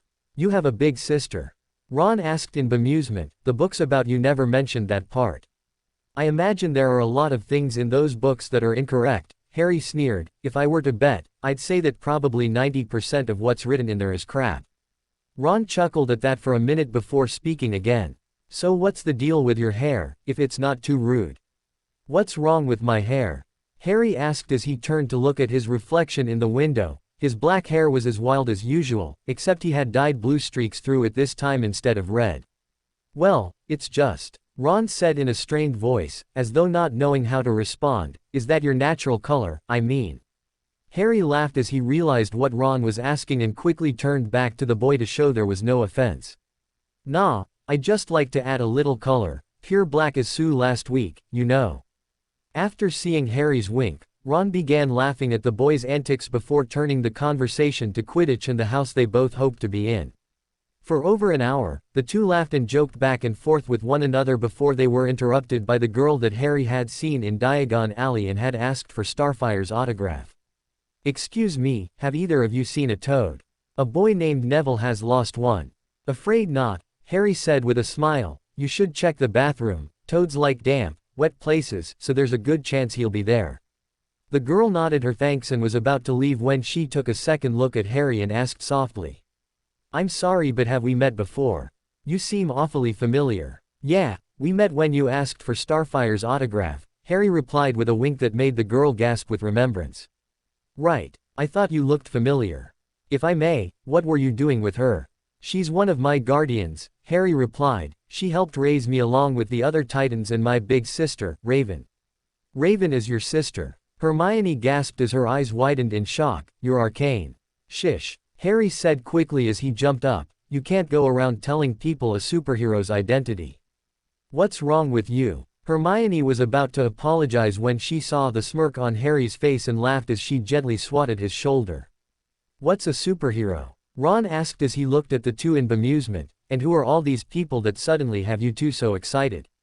Quickly, Hermione sat down next to Ron and began to explain what a superhero was and who the Titans were. Harry could see that Ron was having a hard time believing what Hermione was talking about, so with a smile on his face, Harry began to slowly raise himself off of the seat until he was floating a foot off of the seat as Ron watched with wide eyes. Bloody hell, Ron said in awe as Harry rotated himself 360 degrees until he was staring upside down at the two shocked children. Believe her now? Harry asked with a smile as Hermione began to giggle. That's wicked. Ron answered as a grin spread across his face, and all the other Titans can do that too. Not all of them, Harry said quickly, but a few can. That's so cool. Ron said simply. I wish I could stay longer, but I promised Neville that I would help him find his toad, so if you'll excuse me, Hermione said as she rose and quickly exited the compartment. However, she wasn't gone 5 minutes when the door opened again, and Harry turned expecting to see Hermione again, only to find instead a blonde-haired boy who appeared to be standing in front of two gorillas. Can we help you? Harry asked with a raised brow as he took in the boy's arrogant appearance. There's a rumor that Harry Potter is in this compartment. Is that you? Perhaps, Harry answered with a smirk, but how do you know it isn't my friend here? Ron smiled slyly, used to Harry's antics by now, as the haughty boy turned to face him before turning back to Harry with a sneer. There's no way I would mistake a Weasley for Harry Potter. What's wrong with the Weasleys? Harry asked in a cold voice, quickly concluding that he didn't like the boy. No doubt you will be unaware of this due to your time amongst the Muggles, the boy drawled, but some wizarding families are better than others. I can help you there if you wish. The boy held out his hand as he concluded speaking, and Harry looked down at it for a moment before looking back up at the boy with a raised brow. What's your name? Draco Malfoy, the boy said haughtily as his hand fell back to his side, and these two behind me are Crabbe and Goyle. Well, Draco, Harry said, sneering at the name and making Draco turn pink, would you care to tell me what it is exactly about the Weasley family that you find so repugnant? Certainly, Draco sneered. You see, Potter, the Weasley family are what we call blood traitors, those who have decided to dirty their blood and honor by associating with those of lesser value than what is expected from those of such noble, pure blood, such as Muggles and even mudbloods. Ron's face began to turn red, and Harry was sure that at any moment, the boy was going to understandably blow his top. So, basically, you are saying that because the Weasley family chooses to judge others by their actions rather than how pure their blood is, they are considered bad? Harry asked slowly, trying to wrap his head around how idiotic that line of thought was. Exactly, Draco said, happy that Harry seemed to understand. Such families as the Weasleys are unfit to be associated with by noble families such as ours. Yeah, I think I'm going to have to disincline your offer of friendship, Harry said with a grimace. I'd rather not become friends with a member of the clan. The what? Draco asked in bemusement. The Ku Klux Klan, Harry said quickly, basically a bunch of bigots who think that they're better than everyone else just because their skin color is a bit brighter than everyone else's. But instead of skin color, you're a bigot who thinks he's better due to his blood status, and I'm not interested in associating with people like you, so if you don't mind, shoo. Draco's face turned red with anger as Harry began to shoo him away with his hand. Ron looked like he was trying not to laugh, which only seemed to infuriate Draco further. You should learn better manners, Potter, Draco drawled, unless you want to end up like your parents. They didn't know what was good for them either. Wrong answer. Harry snapped as he opened his fist, and a black tentacle shot out of his open palm, which slammed into Draco's chest and threw him out of the compartment and into his two bodyguards. And don't come back, Harry said angrily as the tentacle wrapped around the door handle and slammed the door shut in the stunned faces of Draco and his friends. A moment later, they disappeared, obviously unnerved at what had just happened. How did you do that? Ron asked as he stared wide-eyed at the tentacle that was slowly retracting into Harry's hand. I'm a superhero, remember, Harry replied with a wink as the tentacle finally disappeared. Wicked, Ron said as a grin took over his features. 4x. A few hours later, Harry smiled happily as he waited outside the Great Hall with Ron to be called into and sorted into whatever house would be his home for the next 7 years. Behind him, Harry could hear Hermione talking rapidly about all the spells she had learned and which one would be needed for whatever they had to do. Ron suggested that they needed to fight a troll, according to his older brother, and Harry couldn't help but laugh at the absurdity of such a claim. They were 11 and knew no magic. There was no way they would be made to do something as dangerous as that. When Professor McGonagall finally called them in, even Harry had to admit that he was a bit nervous about what might be coming, though he felt better when he saw the Titans smiling gently down at him from the head table. Raven was shooting him a bright smile that instantly made Harry feel better as they approached a stool upon which sat an old hat. Before Harry could ask what they were all waiting for, the hat began to sing, and Harry stared in amazement at what he was seeing. Apparently, all they had to do was try on the hat, and it would decide where they were supposed to go. Harry actually laughed out loud at the idea, and a moment later Ron joined him. I'll kill Fred. He was going on about fighting a troll. A moment later, the sorting began, and Harry watched with excitement as each name was called and sorted shortly after. Some people took a while to be sorted, like Hermione, who took nearly 3 minutes before being sent to Gryffindor. Others took no time at all, like Draco, who was sorted in a matter of seconds to Slytherin. There's not a witch or wizard who didn't go bad that wasn't in Slytherin, Ron whispered into Harry's ear. Perhaps it was his imagination, but the Slytherin table did indeed look like a rough group to him, and he silently prayed that he wasn't sorted there. Finally, Harry's name was called, and as he approached the stool, he noticed the immediate whispers that echoed around the hall. The last thing he saw before the hat dropped over his eyes was the hall craning to get a better look at him. "Ah, Mr. Potter, good to see you at last," a voice called in Harry's ear, making him jump with surprise. Hello, Mr. Hat, sir," Harry said softly, making the hat chuckle. "There's no need to be afraid," "Harry, I'm just here to take a look and see where the best house for you to be is. I'd really appreciate it if the said house were not Slytherin if it's all the same to you," Harry replied. "Not Slytherin, Are you sure? You could be great there." "Maybe, but I'd prefer to keep away from bigots and such, and given my own inclinations towards violence against such people, it's probably not the best place for me to go." "You may be right, there," the Hat chuckled. "Very well then, better be, Gryffindor." The hall erupted with cheers at the words, and two twin red heads jumped up and began chanting. "We got Potter! We got Potter!" Harry began to laugh at the twins' antics and quickly took his seat as people clapped him on the back, making Harry go red with embarrassment as he watched the rest of the sorting. 4x. When the sorting was finally over, and Professor McGonagall took the hat and stool away, Dumbledore slowly rose to his feet, making the hall go silent instantly as they all listened to what he was about to say. "Welcome to another school year. I hope you haven't emptied your heads completely and are as excited for the year as I am. Now, before we begin our feast, there are a few start of term announcements that I need to give out. Firstly, to all our new students, please be aware that the Forbidden Forest is, as the name suggests, forbidden to all students. Secondly, the third floor corridor on the right-hand side is also forbidden to all who do not wish to die a most painful death." Harry looked shocked at the words and looked towards his sister, only to see that she was also surprised at the words. "He's joking, right?" Harry asked the table as whispers broke out across the hall.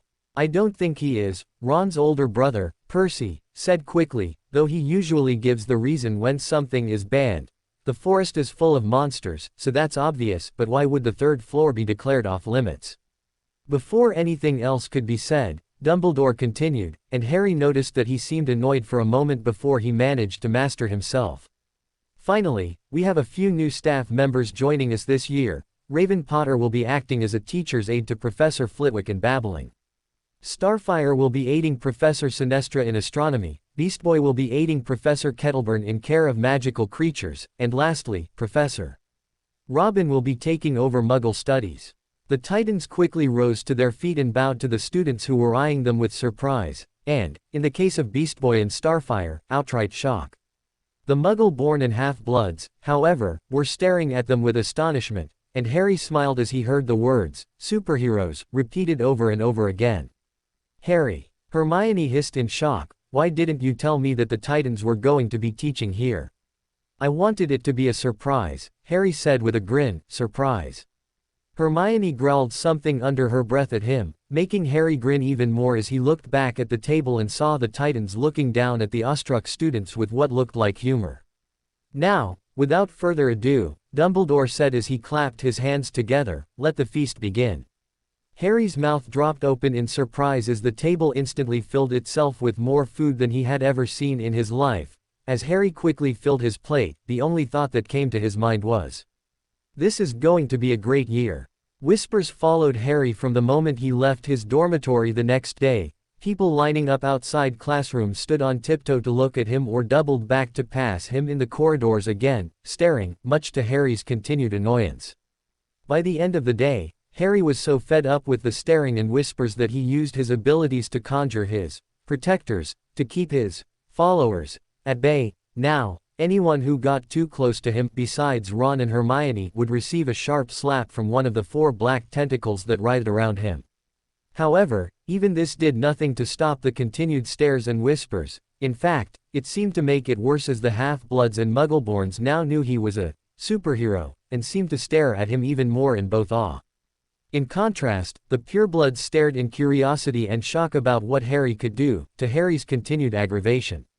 So many people had received a slap on Harry's first day that Professor McGonagall had ordered him to keep his tentacles to himself or risk losing 20 points every time they were seen.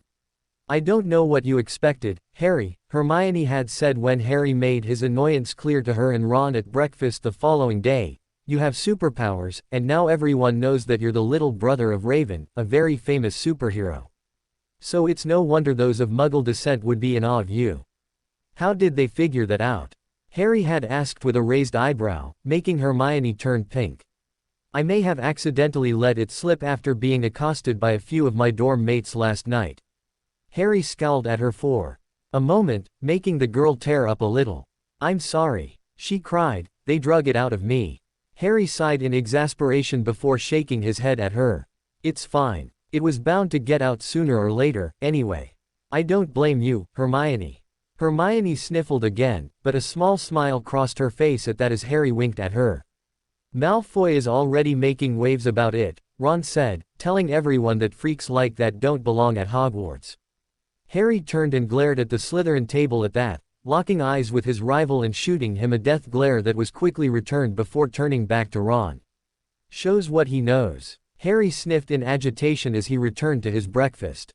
4x. There were 142 staircases at Hogwarts. Wide, sweeping ones, narrow, rickety ones, some that led to a different floor on Friday, some with a vanishing step that you had to remember to jump.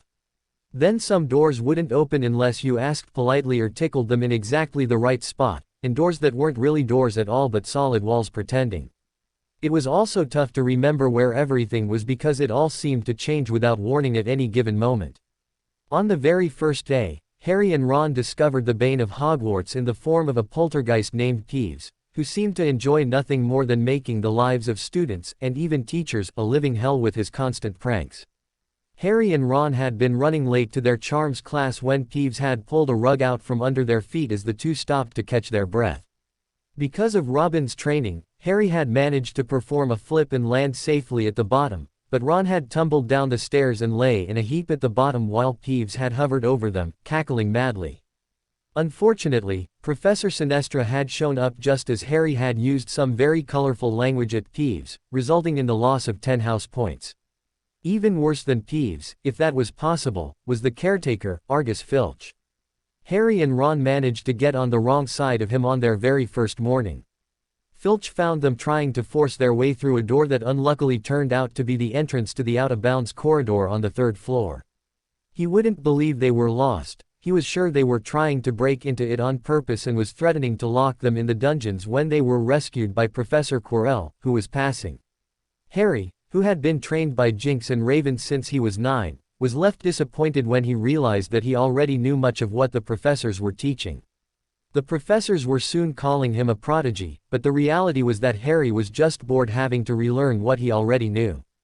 They had to study the night skies through their telescopes every Wednesday at midnight and learn the names of different stars and the movements of the planets. This class was made much more exciting with the inclusion of Starfire, who would tell the children of not only the worlds that they could see with their telescopes but also of the ones they couldn't see that she had visited throughout her lifespan.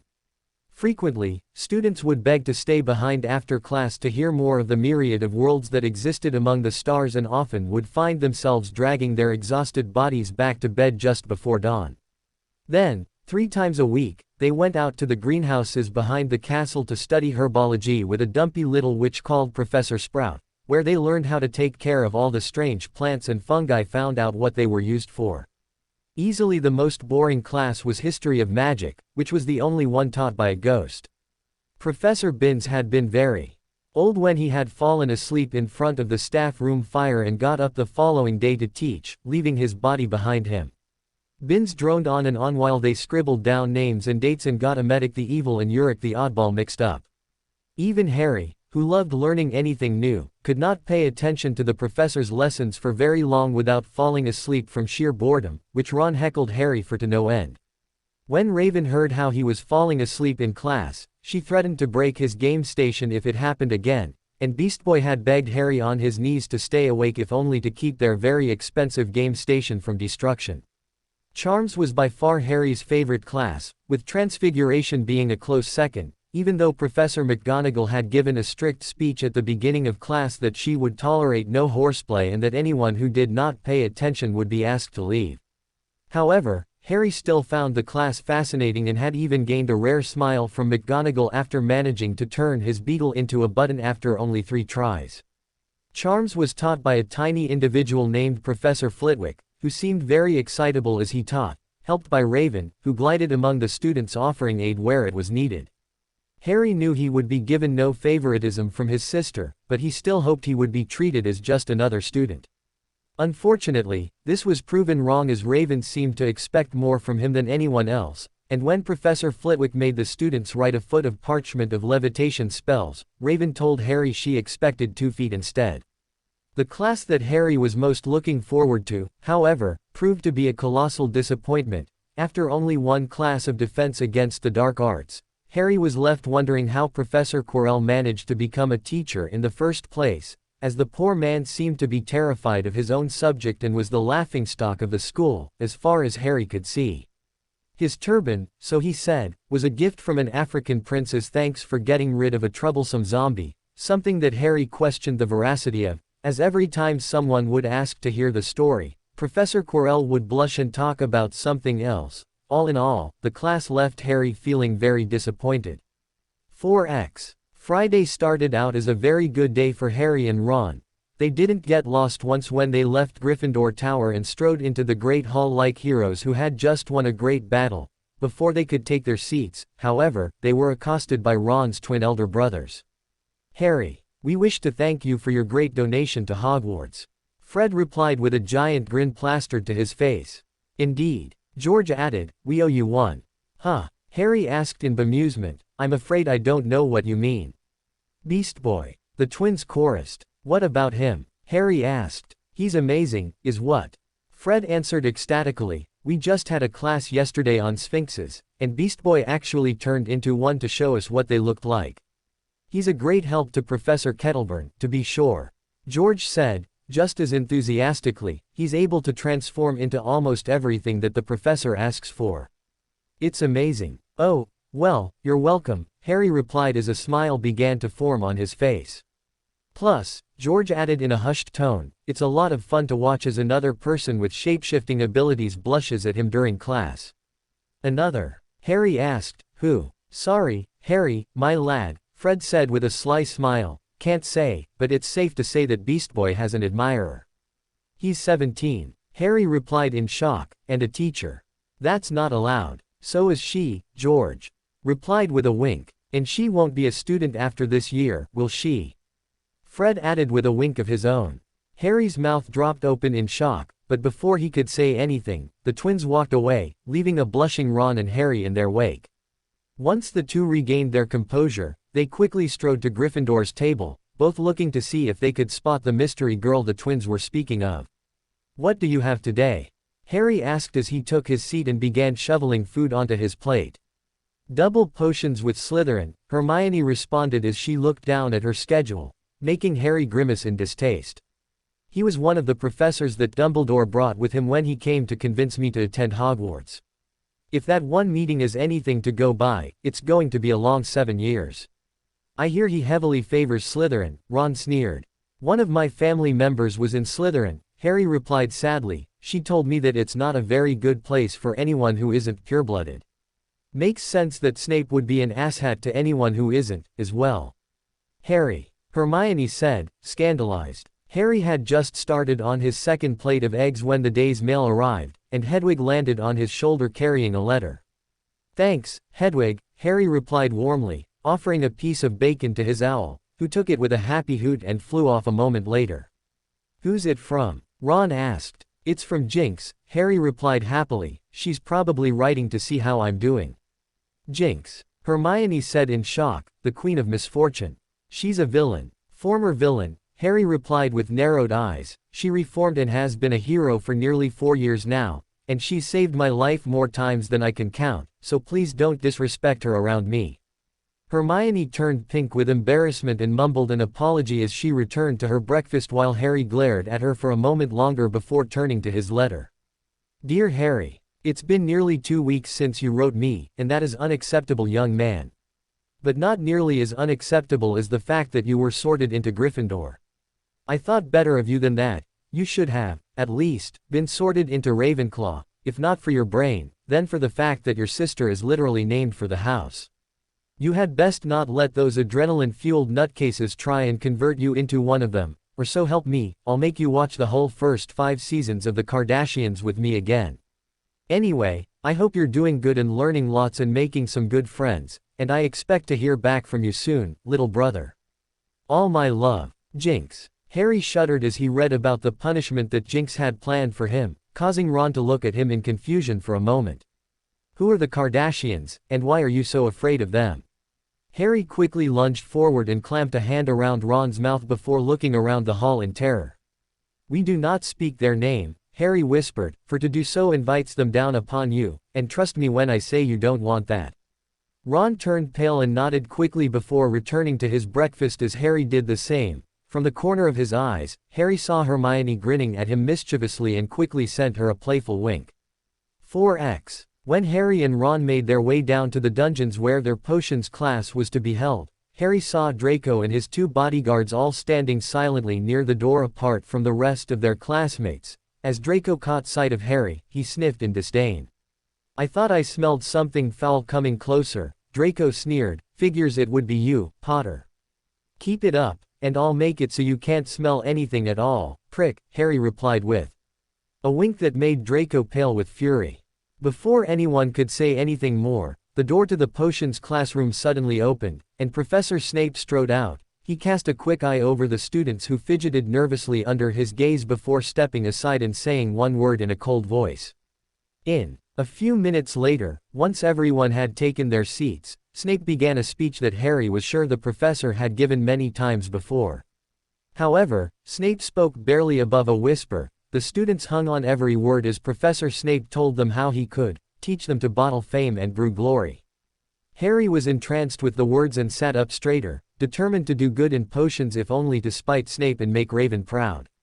Beside him, Hermione did the same, whereas Ron, who was sitting on the other side of Harry, seemed to slouch in his chair as though he couldn't care less.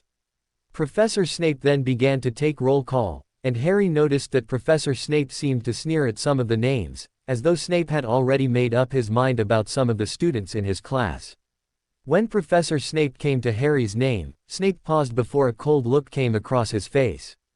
Ah, Mr. Potter. Our new celebrity. The way that Snape sneered the word made Harry instantly wary, but before Harry could respond, Snape continued, tell me, Mr.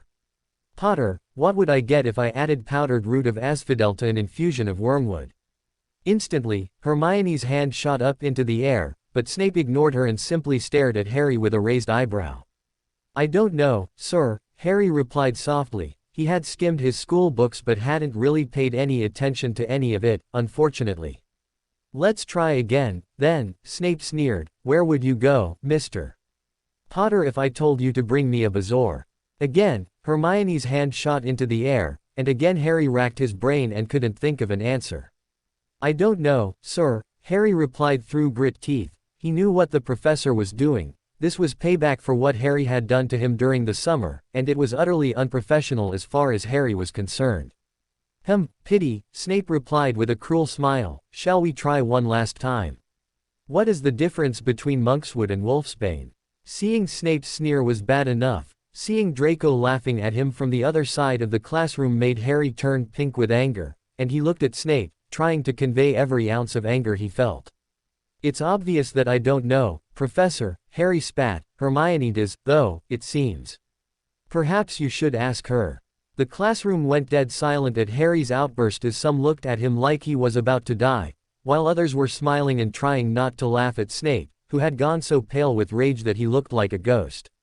Put your hand down, foolish girl. Snape snapped before turning his attention to Harry and leaning across the boy's desk to glare down at him. For your information, Potter, powdered root of asphodel, when mixed with wormwood, creates the strongest sleeping potion on earth, known as the Draught of Living Death. A bazaar is a stone taken from the stomach of a goat that will save you from most poisons. The two plants I named are the same and are also known as aconite, and all of this information was available to you in your potions book, which leads me to believe that you never even opened it before coming to Hogwarts. No doubt you were planning on using your fame to pass your classes, but I can assure you that I am not one of your doting sycophants. Is that clear? Seriously, what is your problem?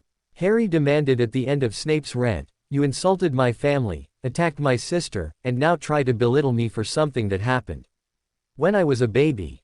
My problem with you, brat, Snape snapped, leaning closer so that he was staring Harry in the eye, is that you are just as arrogant as your father, with no redeeming qualities that I can see.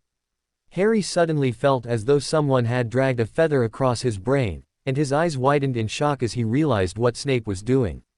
Jumping to his feet, Harry grabbed Snape's head in both hands and slammed it down onto the desk, breaking the potions professor's nose with a sickening crack. Harry! Hermione shrieked in horror. What have you done? Ron demanded, equally horrified, but Harry ignored them both as he leveled a glare at Snape, who was lying on the ground in front of Harry's desk. Stay the hell out of my head. Harry snarled, making the classroom go silent instantly. What are you talking about, Harry? Ron asked. This prick was using legilimency on me. Harry replied angrily, making the classroom gasp in shock. The purebloods knew what Snape had done, and it was considered taboo to do so without permission, while the muggle-born and half-bloods simply stared in confusion. You're done at Hogwarts, Potter. Snape snarled as he tried to stop the blood that was pouring down his face. I'll see you expelled for this. Fine by me. Harry snarled back, if teachers are allowed to read students' minds without permission here, then I'll happily leave. Without another word, Harry grabbed his bag and stormed out of the classroom, one of his tentacles appearing from his back and slamming the door behind him as the class watched in shock. 4x. An hour later, Harry was still fuming as he sat in the library and tried to focus on his homework for Transfiguration. As he tried to read the same paragraph for the third time, a slight cough made him turn to see Professor McGonagall standing behind him with a severe look on her face. May I help you, Professor? Harry asked politely. You need to come with me, Mr. Potter, McGonagall replied. Professor Dumbledore would like a word with you. Will my sister be there? Harry asked. If not, then I request she be summoned, as she is my legal guardian, and if Dumbledore wishes to speak about what I think he does, then I request my guardian be present. A ghost of a smile seemed to appear on McGonagall's face before she nodded her head. If you'll follow me, then we shall go and fetch her before making our way to the headmaster's office. Nodding his head quickly, Harry stowed his books in his bag before following McGonagall out of the library to the Charms classroom. I'm sorry to disturb your class, Professor Flitwick, McGonagall said quickly as she entered, but may I borrow Ms. Potter for a moment? The headmaster wishes to speak with her brother, and Mr. Potter has requested she be there for this meeting. Of course, my dear. Flitwick said quickly as Raven made her way out of the class. Is everything all right? Raven asked as the three began to walk down the hallway. That remains to be seen. McGonagall replied, casting a stern gaze on Harry, who was trying to not show how nervous he was. What did you do, Harry? Raven said in a tight voice. You'll find out in a moment, Harry replied, making Raven narrow her eyes at him. At last, the three came to a dead-end hallway that had a stone griffin standing in front of it. Hershey's kiss, McGonagall said with exasperation in her voice. A moment later, the griffin jumped to the side, revealing a stone staircase that McGonagall quickly started up, followed by Raven and Harry. When they reached the top of the staircase, they stood before a wooden door, and McGonagall raised her hand to knock when a voice called out from the other side. Come in, Professor. I hate when he does that, McGonagall growled as she opened the door and led them inside, where Professor Dumbledore was waiting behind his desk. Professor Snape stood beside him with a cruel smile on his face, and Harry instantly felt his temper rise as he remembered what had happened. Good afternoon, Harry, Dumbledore said warmly. Thank you for coming so quickly, though if I may ask, why did you feel the need to bring your sister with you? I felt it necessary for my guardian to be present for this meeting, Harry replied in a tight voice, especially considering why this meeting is needed in the first place. Raven looked between Harry and Dumbledore for a moment before narrowing her eyes in annoyance. Okay, someone want to explain to me what's going on? What has my brother done? I'm afraid Mr. Potter attacked Professor Snape during class today, Dumbledore replied as he steepled his fingers and gazed at the boy with disappointment. You did what? Raven shouted as she rounded on Harry. It was justified, Harry retorted as he angrily pointed at Snape. This jerk used legilimency on me during class. McGonagall gasped in horror, and the blood faded from her face as she turned to Snape. Raven, however, looked pissed and rounded on Snape instantly as Harry and Dumbledore watched. You illegally read my brother's mind. Raven shouted as the room began to shake. How dare you? Ms. Potter. Dumbledore cried placatingly as he rose from his seat. I'm sure this is all just a misunderstanding. Surely Mr. Potter is mistaken about what occurred. I am not. Harry retorted. Jinx and Raven taught me occlumency when I was 9 years old. I know how to defend my mind, and I know when someone is trying to break in. Dumbledore paled at this newest revelation. He had already failed to properly formulate a plan to bring Harry to his side, but now the boy was telling him that he was already trained to protect his thought. This just kept getting worse. You know it's illegal to read a student's mind without his parents' permission, Severus. McGonagall raged. How stupid can you be to try and do so in a room full of children? There is no proof to the brat's accusation. Snape sneered. Furthermore, his parents are dead, so the law doesn't apply to him if I did read his mind. Not saying I did, though. Snape smiled cruelly at the last part, and Raven uttered a savage cry of rage as he lunged forward and punched Snape across the jaw, knocking him to the floor to the shock of those present. The hell it doesn't. Raven snarled as she stood over him. Our parents may be dead, but that doesn't give you a free pass to torture my brother. Raven's eyes suddenly turned red, and Dumbledore and McGonagall paled as they watched a second pair of eyes suddenly appear as Raven glared down at Snape, who was staring at her in sudden fear. Raven, Harry called suddenly, making her turn to him. Calm down. Raven looked back down at Snape for a moment before nodding her head and moving back to stand beside Harry, who took her hand and squeezed it gently as her eyes turned back to their original violet. What was that? Dumbledore breathed. None of your concern, Raven replied back curtly. I'm afraid I must respectfully disagree, Dumbledore retorted. If it is a danger to my students, then it is my concern. If you cared so much about your students, then why are you allowing one of your teachers to mentally torture them? Harry demanded as he cast his eyes at Snape, who was slowly picking himself up off the floor. Albus, this is a very serious matter, McGonagall stated. If Mr. Potter is telling the truth, then Severus broke the law and could face jail time, at the very least, if the ministry were to be informed. That won't be necessary. Dumbledore responded quickly, as there is no proof. Aside from the word of Mr. Potter here, there is nothing we can do about this matter. But I will speak with Severus to ensure it doesn't happen again. Snape glared at Dumbledore at that for a moment before turning back to Harry. So that's it. This arrogant brat attacks me in my own classroom, and he gets away with it. What about his sister? She just punched me. I demand that she be fired immediately. Unfortunately, he is right, Mr. Potter, Dumbledore said sadly. You did attack a teacher, and that cannot go unpunished, so I will, unfortunately, need to dock Gryffindor House 50 points and you will serve detention with Professor McGonagall this weekend. You cannot be serious. Raven spat. My brother defended himself. So he says, Dumbledore replied testily, but there is no proof, unfortunately. Harry should consider himself lucky. I could easily expel him for what he did, just as I could fire you for attacking Severus just now. Snape sneered down at Raven and Harry at Dumbledore's words, and it took an inhumane amount of effort for Raven not to launch herself at him again as Dumbledore began speaking again. But, I'm not going to do that, Snape turned to Dumbledore in shock, as I feel that you were justified in your actions, considering what you thought Severus had done to your little brother. Consider this your last chance, Ms. Potter. Any more acts of violence toward my staff and I will be forced to fire you from your position, is that clear? Raven glared angrily at the headmaster for a moment, and Harry mentally laughed as he saw Dumbledore silently gulp under Raven's stare before she finally answered him back. Very clear, Dumbledore, but allow me to offer you a warning of my own. Keep your dog under control. If there is one more instance of Harry being threatened or attacked, I will pull him from Hogwarts. There are plenty of other schools that he can attend, and to be honest, I never wanted him to come here in the first place.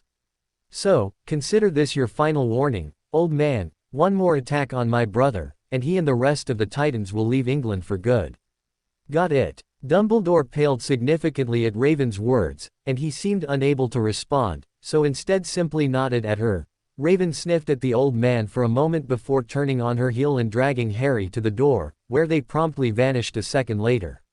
You utter fool. McGonagall sneered at Snape once Raven and Harry were gone. How stupid can you get? How dare you speak to me that way? Snape growled angrily. I'll speak to you any way I want. McGonagall snapped back. You tried to illegally read a student's mind in front of a classroom full of children. How long before the owls start bringing letters from parents about you? How long before they start demanding your resignation? Do you think Albus will be able to save you, then? Snape's lip curled at the threat while Dumbledore steepled his fingers in thought. It was true that Snape's actions would have severe consequences, and no doubt students would be writing their parents about it immediately. Minerva, please leave us alone. I need to speak to Severus privately. McGonagall sniffed in derision at Snape before turning on her heel and quickly leaving the pair, slamming the door behind her. You are to have no further contact with Harry Potter outside of class, Dumbledore said simply. Furthermore, you are to cease your pointless antagonism of him. It serves no purpose other than to further alienate him from this school and his destiny. So, the brat gets special privilege just because of who he is. Snape sneered. Enough. Dumbledore shouted as he rose to his feet and turned to face Snape, who had backed away in fear. I have tolerated the abhorrent abuse you show your students because I need you when Voldemort inevitably returns, but that does not mean that you are untouchable. One more step out of line, and I will show you just how powerful I can be when angered. Is that clear? Snape said nothing, too afraid of the power he could feel coming off the old man. It was like looking into the sun without the protection of sunglasses, and all Snape could do was nod his head. The wizarding world needs Harry Potter. Dumbledore said as he retook his seat. That boy is the only one who can destroy Voldemort for good, and I will not allow you to cost us him for no other reason than a childhood grudge. Lily married James, boo-hoo, get over it and be a man. Snape turned pale with rage at that but said nothing for fear of another burst of anger from the aged headmaster, who was staring at him as though daring him to say something. If there is nothing else, Snape sneered, I have another class to prepare for. Go, Dumbledore said simply, and do not let me hear of this happening again. Are we clear? Yes, Headmaster, Snape replied in a tight voice before storming out of the office, slamming the door so hard behind him that it rattled the pictures on the walls. Alone in his office, Dumbledore steepled his fingers and stared at them in silent fury. Snape's blatant hatred had very nearly lost Dumbledore and the wizarding world at large. Harry Potter, the only one who could defeat Voldemort when he returned one day, for Dumbledore had no doubts that he would return one day. If Harry Potter were no longer in England to defeat him, then the wizarding world would fall. More concerning was what had happened to Raven Potter. What were those red eyes? And why had Dumbledore suddenly felt terrified when he saw them? He needed answers, and Dumbledore immediately began drafting a letter to Alistair Moody, directing him to discover all he could about Raven Potter and what she was capable of. If there was any chance of getting Harry away from his so-called family, then Dumbledore needed information, for it was information that won battles, not soldiers, and Dumbledore was determined to have as much as possible before he made his move. Robin stared silently as his target finished his breakfast and made his way from the head table and towards the doors of the Great Hall. From the moment the Titans had entered Hogwarts, Robin had immediately thought that something was off about Professor Corell, though Robin couldn't put his finger on what exactly it was that made him suspicious of the defense teacher. Honestly, the fact that the stuttering man was kept as the defense against the dark arts teacher at all was laughable to Robin. The man seemed terrified of everything, including his own subject, and he was responsible for preparing the students for whatever dangers they might face in the wide world. If the fact weren't so terrifying, Robin would have found it hilarious, but the reality was that the students needed someone more qualified if they were to have any chance of actually surviving should the day come when they found themselves in actual combat against the dark that this world held.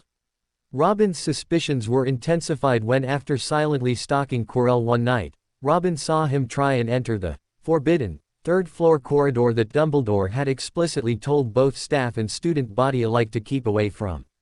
As Robin watched, Corell looked around to make sure that he was alone before drawing his wand and aiming it at the door, but before Corell could do anything, Filch suddenly showed up and Corell had quickly holstered his wand and stuttered out that he had gotten lost on the way to his room, and quickly made his escape from the old caretaker, with Robin following close behind, careful to stick to the shadows to avoid detection. Once Corell made it back to his room, he immediately slammed the door shut and locked it, ensuring that Robin could not follow him in. As he pressed his ear to the door, Robin was almost certain that he heard Corell talking to someone, but a moment later all sound ended, no doubt from a silencing charm to avoid unwanted listeners, and Robin carefully made his way back to his room, realizing that no more was to be done that night.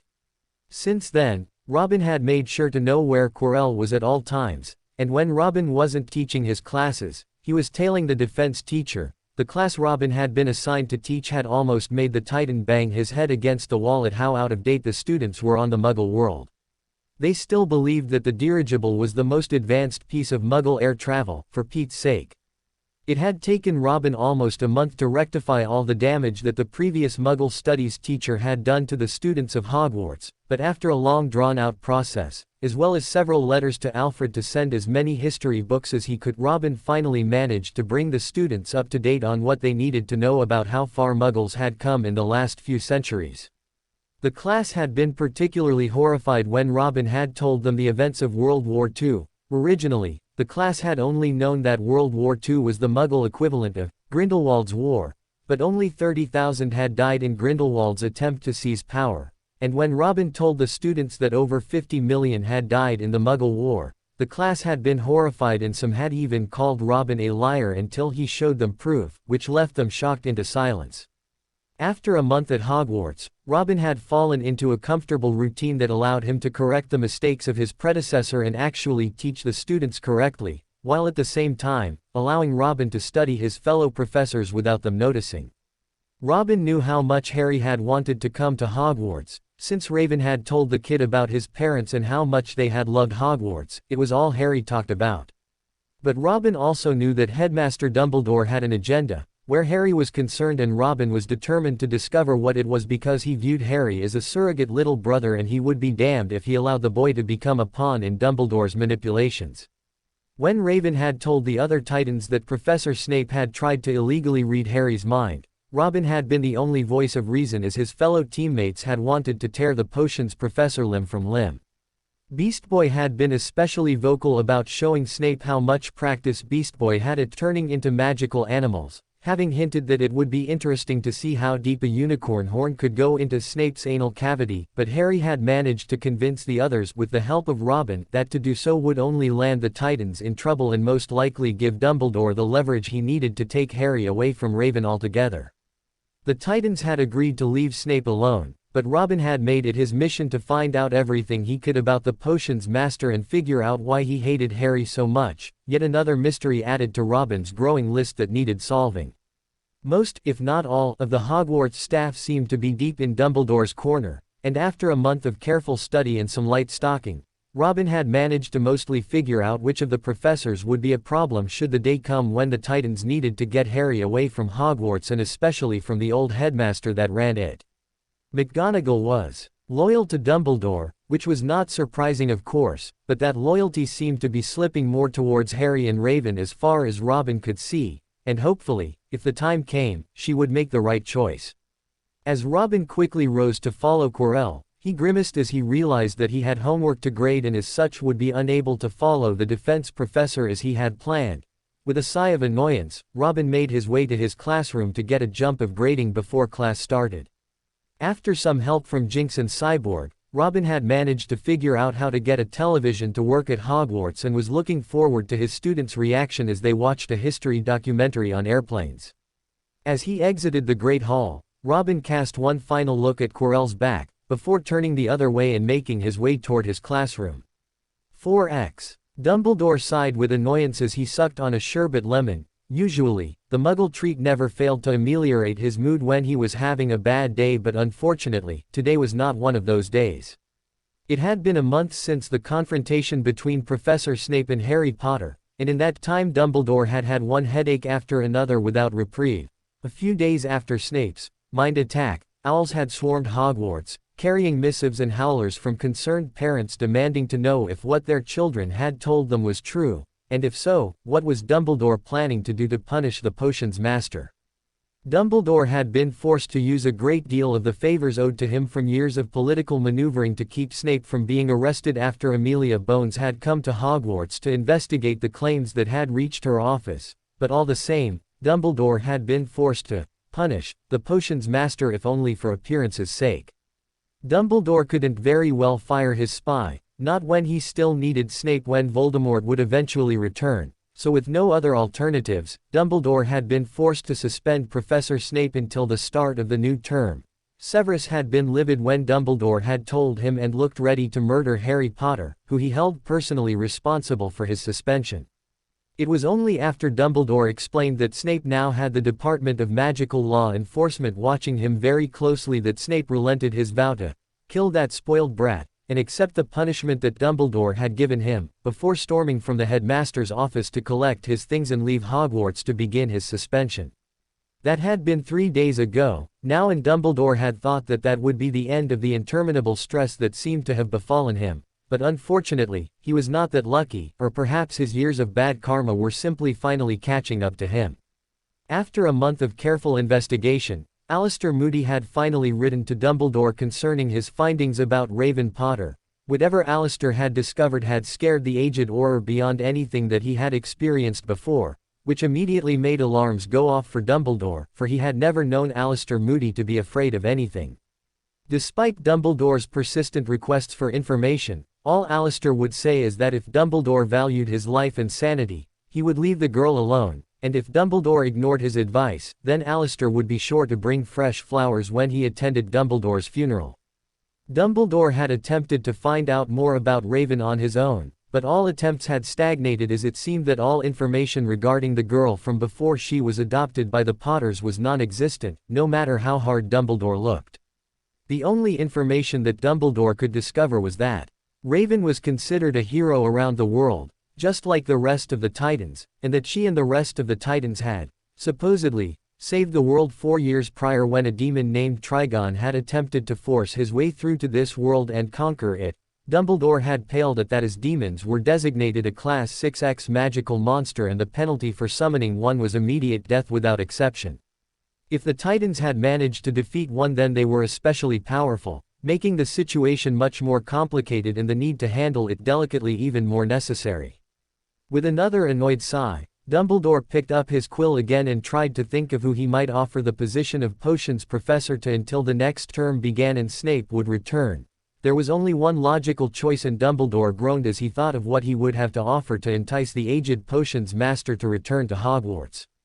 4x. Harry listened happily as Ron told him everything about his favorite Quidditch team, the Chudley Cannons. It had been a few weeks since Harry had somehow managed to be placed on the Gryffindor house team after humiliating Malfoy during their first flying lesson. Harry, at first, had been confused as to why he had to learn to fly on a broom when he could already fly without one, but Raven had managed to convince Harry that just because he could fly without a broom shouldn't stop him from learning all the same. During the flying lesson, Neville's broom had decided it wanted to pretend to be a mechanical bull and thrown the poor boy off, resulting in a broken wrist, and Madame Hooch had quickly taken the boy to the hospital wing, leaving the students alone with explicit instructions to stay on the ground. Naturally, it had only taken 30 seconds for Draco Malfoy to defy her and begin mocking Neville, even going so far as to scoop up the poor boy's remembrall and threaten to throw it into a tree. Harry, taking exception to this, had promptly grabbed his broom and flown up to meet Draco in the air, resulting in the little racist hurling Neville's remembrall as hard as he could. Harry had been forced to make a breakneck dive in order to catch it in time before it shattered. As Harry enjoyed the cheers from his fellow classmen, Professor McGonagall had suddenly up and demanded Harry follow her.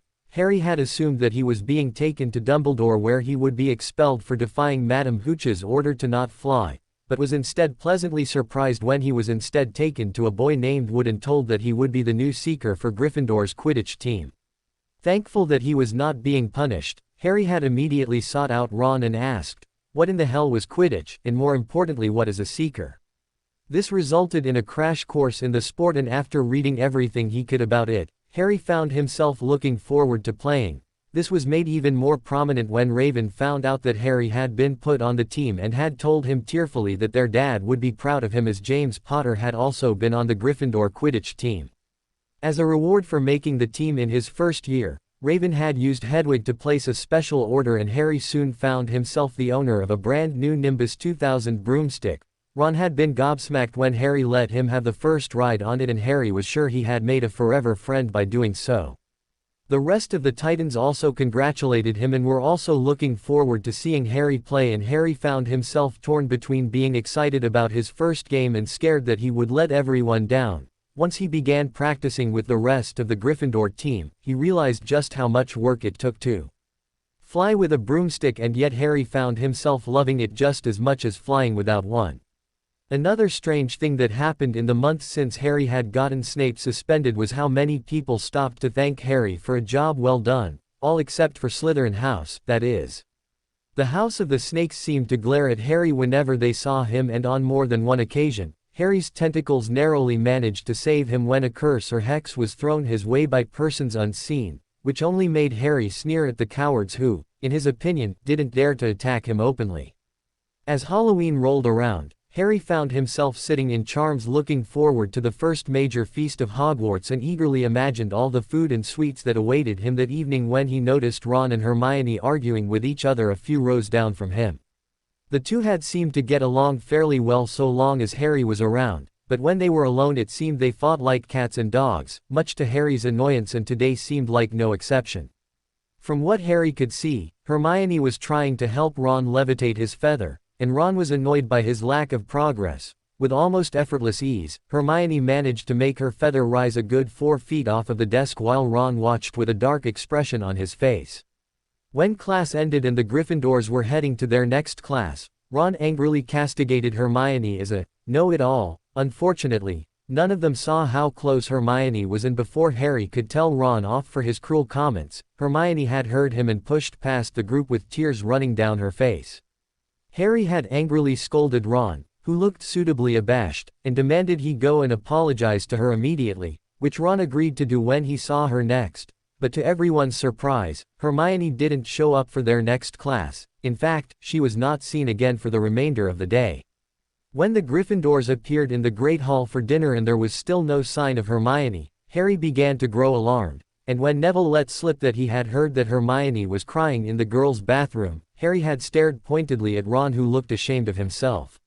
Moments later, Professor Corell burst into the Great Hall screaming about a troll in the dungeon, causing panic to immediately spread and the students to try and make a run for it. It had taken several loud bangs from Dumbledore's wand to restore order, and he had immediately ordered all students back to their common rooms, while the teachers dealt with the troll.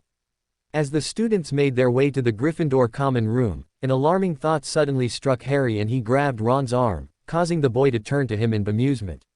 "What? Hermione?" Harry cried in alarm. "She doesn't know about the troll."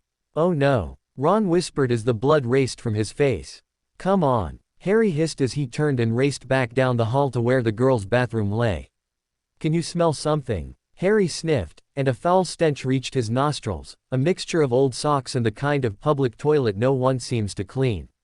And then they heard it, a low grunting and the shuffling footfalls of gigantic feet. Ron pointed. At the end of a passage to the left, something immense was moving toward them. They shrank into the shadows and watched as it emerged into a patch of moonlight. It was a horrible sight. 12 feet tall, its skin was a dull, granite gray, its great lumpy body like a boulder with its small bald head perched on top like a coconut. It had short legs thick as tree trunks with flat, horny feet. The smell coming from it was incredible. It was holding a massive wooden club, which dragged along the floor. Because its arms were so long, the troll stopped next to a doorway and peered inside. It waggled its long ears, making up its tiny mind, then slouched slowly into the room. "The key's in the lock," Harry muttered. "We could lock it in." "Good idea," said Ron nervously. They edged toward the open door, mouths dry, praying the troll wasn't about to come out of it. Then, with one great leap, Harry managed to grab the key, slam the door, and lock it. Yes. Flushed with their victory, they started to run back up the passage, but as they reached the corner, they heard something that made their hearts stop. A high, petrified scream, and it was coming from the chamber they'd just chained up. "Oh, no," said Ron, pale as the bloody Baron. "It's the girls' bathroom," Harry gasped. "Hermione," they said together. Wheeling around, they sprinted back to the door and turned the key, fumbling in their panic. Harry pulled the door open, and they ran inside. Hermione Granger was shrinking against the wall opposite, looking as if she was about to faint. The troll was advancing on her, knocking the sinks off the walls as it went. "Confuse it," Harry said desperately to Ron, and, seizing a tap, he threw it as hard as he could against the wall. The troll stopped a few feet from Hermione. It lumbered around, blinking stupidly, to see what had made the noise. Its mean little eyes saw Harry. It hesitated, then made for him instead, lifting its club as it went. "Oi, pea-brain," yelled Ron from the other side of the chamber, throwing a metal pipe at it. The troll didn't even seem to notice the pipe hitting its shoulder, but it heard the yell and paused again, turning its ugly snout toward Ron instead, giving Harry time to run around it. "Come on, run, run!" Harry yelled at Hermione, trying to pull her toward the door, but she couldn't move. She was still flat against the wall, her mouth open with terror.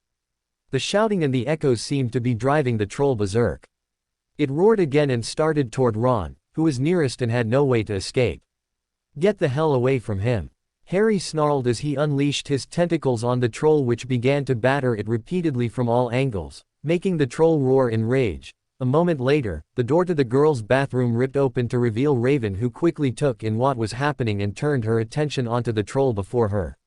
"Azeroth Metrian Zinthos!" Raven shouted as she pointed her hands at the enraged troll. Immediately a wave of black washed over the troll, which then proceeded to lift the beast up and slam it onto the ground repeatedly until the troll's roars finally fell silent and Raven pulled the black wave away to reveal an unconscious and bloody troll that didn't look nearly as scary as it had moments ago. Before Harry could express his gratitude to Raven for saving them, she rounded on him with a look of fury on her face which made Harry suddenly very nervous. "What the hell are you doing here?" Raven demanded. "You're supposed to be in your common room.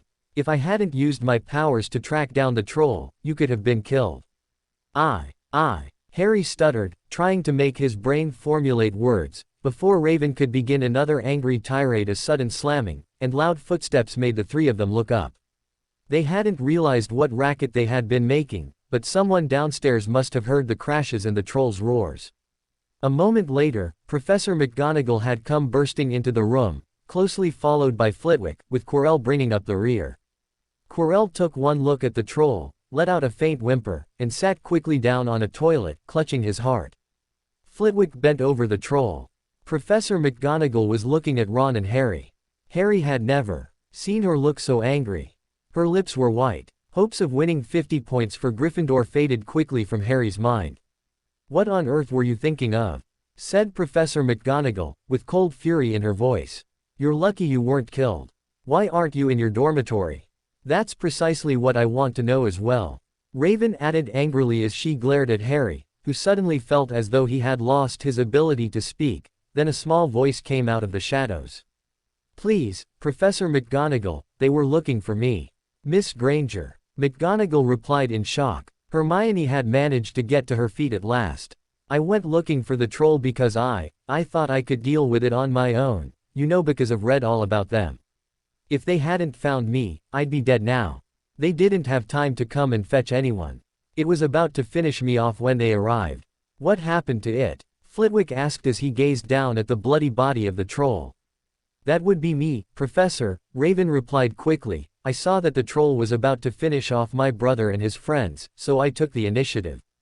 "Very impressive, Ms. Potter," Flitwick replied warmly as Professor McGonagall seemed to finally regain her ability to speak and turned back to the three Gryffindors who were looking at their feet.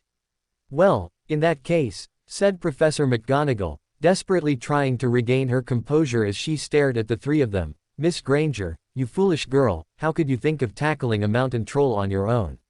Hermione hung her head. Harry was speechless. Hermione was the last person to do anything against the rules, and she was pretending she had to get them out of trouble. It was as if Snape had started handing out sweets. "Miss Granger, 5 points will be taken from Gryffindor for this," said Professor McGonagall. "I'm very disappointed in you. But, if you're not hurt at all, you'd better get off to Gryffindor Tower. Students are finishing the feast in their houses." Hermione left. Professor McGonagall turned to Harry and Ron. "Well, I still say you were lucky, but not many first years could have taken on a full-grown mountain troll.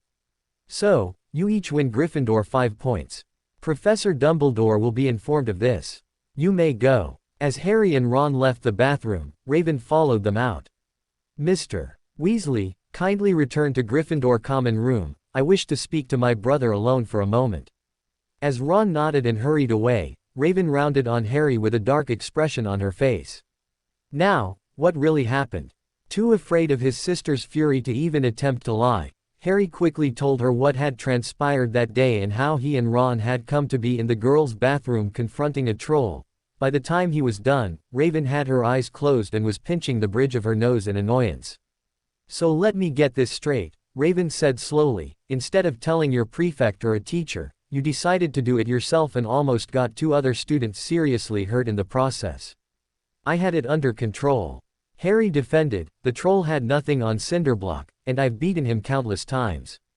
That's not the point, Raven countered, you're not a hero, here. You're a student and while you may have superpowers, the other children do not. What would you have done had one of them been killed due to your carelessness? If I hadn't acted, Hermione would have been killed. Harry retorted, should I have left her to try and save herself? Damn it Harry, that's not what I'm saying. Raven exclaimed in exasperation, I know that you're a hero and I'm proud that you went to save a friend, but you could have been killed. I've already lost our parents, I can't lose you too. Harry was shocked into silence at that as he saw tears slide down Raven's cheeks. Without a word, Harry lunged forward and wrapped his arms around Raven's waist, trying desperately not to cry himself. I'm sorry, Raven, Harry said softly as he felt her wrap her arms around him. I wasn't thinking, I promise I won't do something like this again. Raven tightened her hold around her brother for a moment more before she released him and got down on one knee so that she was facing him. I'm not asking you to stop being a hero, Harry, Raven said softly, all I'm asking is for you to think first, next time. Okay, Harry replied with a warm smile that Raven returned. Good, now why don't you head back to your common room and enjoy the rest of the feast? After giving one final quick hug, Harry raced away, leaving a smiling Raven behind him before she turned and walked back into the bathroom where the other teachers were examining the unconscious troll. When Harry reached the door to Gryffindor Tower, he found Ron waiting for him and the two nodded at each other and entered the common room without saying a word. Gryffindor Tower was packed and noisy as everyone ate the food that had been set up. Hermione, however, was standing alone waiting for them and as Harry and Ron approached her, there was an embarrassing pause. I'm sorry I made fun of you, Ron said, his face growing red with embarrassment. I didn't mean to hurt your feelings.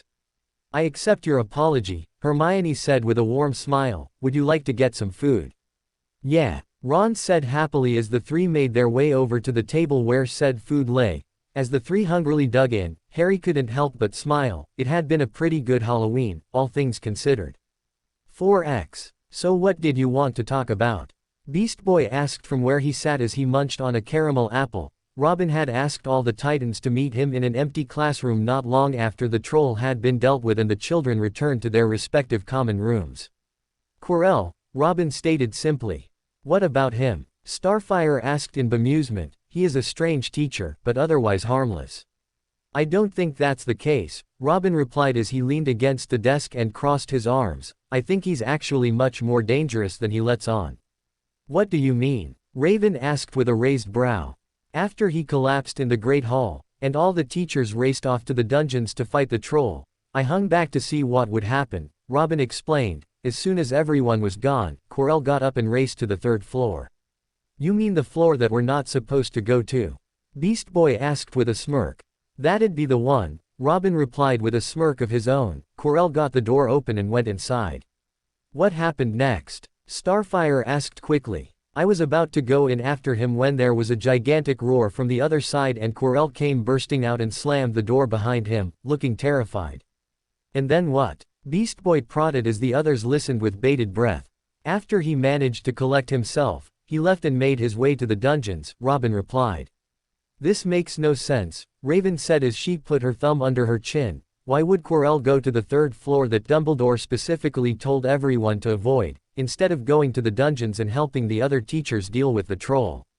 Maybe he's the one who let the troll in the first place, Robin replied thoughtfully.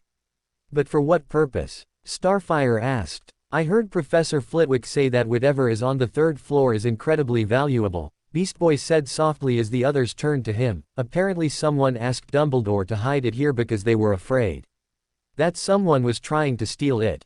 You think that someone is Corell? Starfire asked thoughtfully, making Beast Boy nod. You can't be serious. Raven responded, Corell. He's a cowardly little thing, he can barely be in the same room as his own students, and you think he's some master thief. Perhaps there's more to him than meets the eye. Robin said softly as his eyes narrowed. We should keep an eye on him for the time being.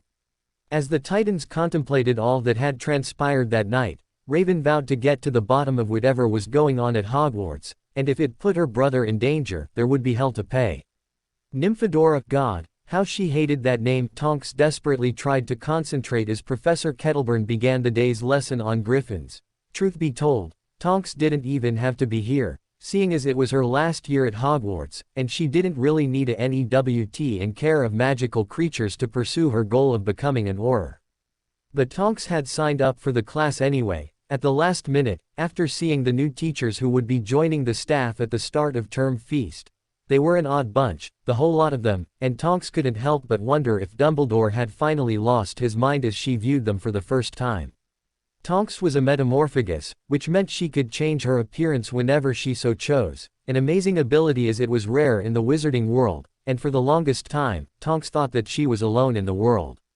That was until the star of term feast when she saw Beast Boy for the first time and learned from her housemates what he could do.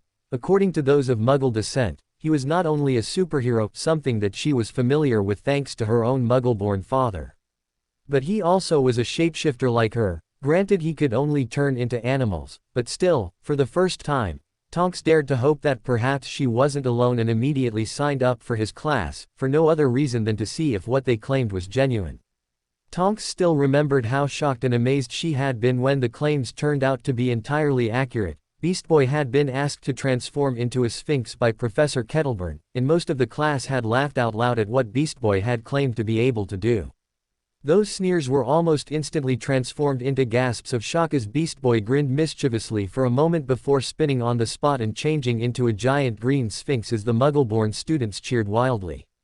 Tonks had almost fallen to her knees as she saw the sphinx. For the first time in her life, she felt as though she wasn't alone and immediately decided that she would learn all she could about the green boy who had invaded her thoughts so wholly.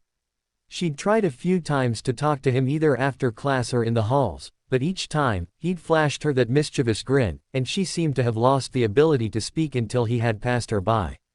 The longer this went on, the more pissed she became with herself. She was hoping to be accepted into the Auror program next year, for crying out loud, and Aurors did not get tongue-tied because of some boy, no matter how good-looking he was. Today was proving to be just as difficult as every other as Tonks let her eyes drift over to the subject of her distraction. Beast Boy was wearing a plain white t-shirt and blue jeans and appeared bored as he casually leaned against a nearby tree while he waited for Professor Kettleburn to call him over and transform into that day's subject. Seeing Tonks staring at him, Beast Boy flashed that infernal grin of his and winked at her. She was grateful for her abilities in that instant, for if she didn't have them, Tonks was sure that she'd be blushing so bright that they would be able to see it from space. Today's the day, Tonks thought with determination, today's the day I speak to him. No more of this schoolgirl bollocks. I mean, I am a schoolgirl but still. Beast Boy, could you come over here, please? Professor Kettleburn said as she turned to the green boy to tell him they were ready for him.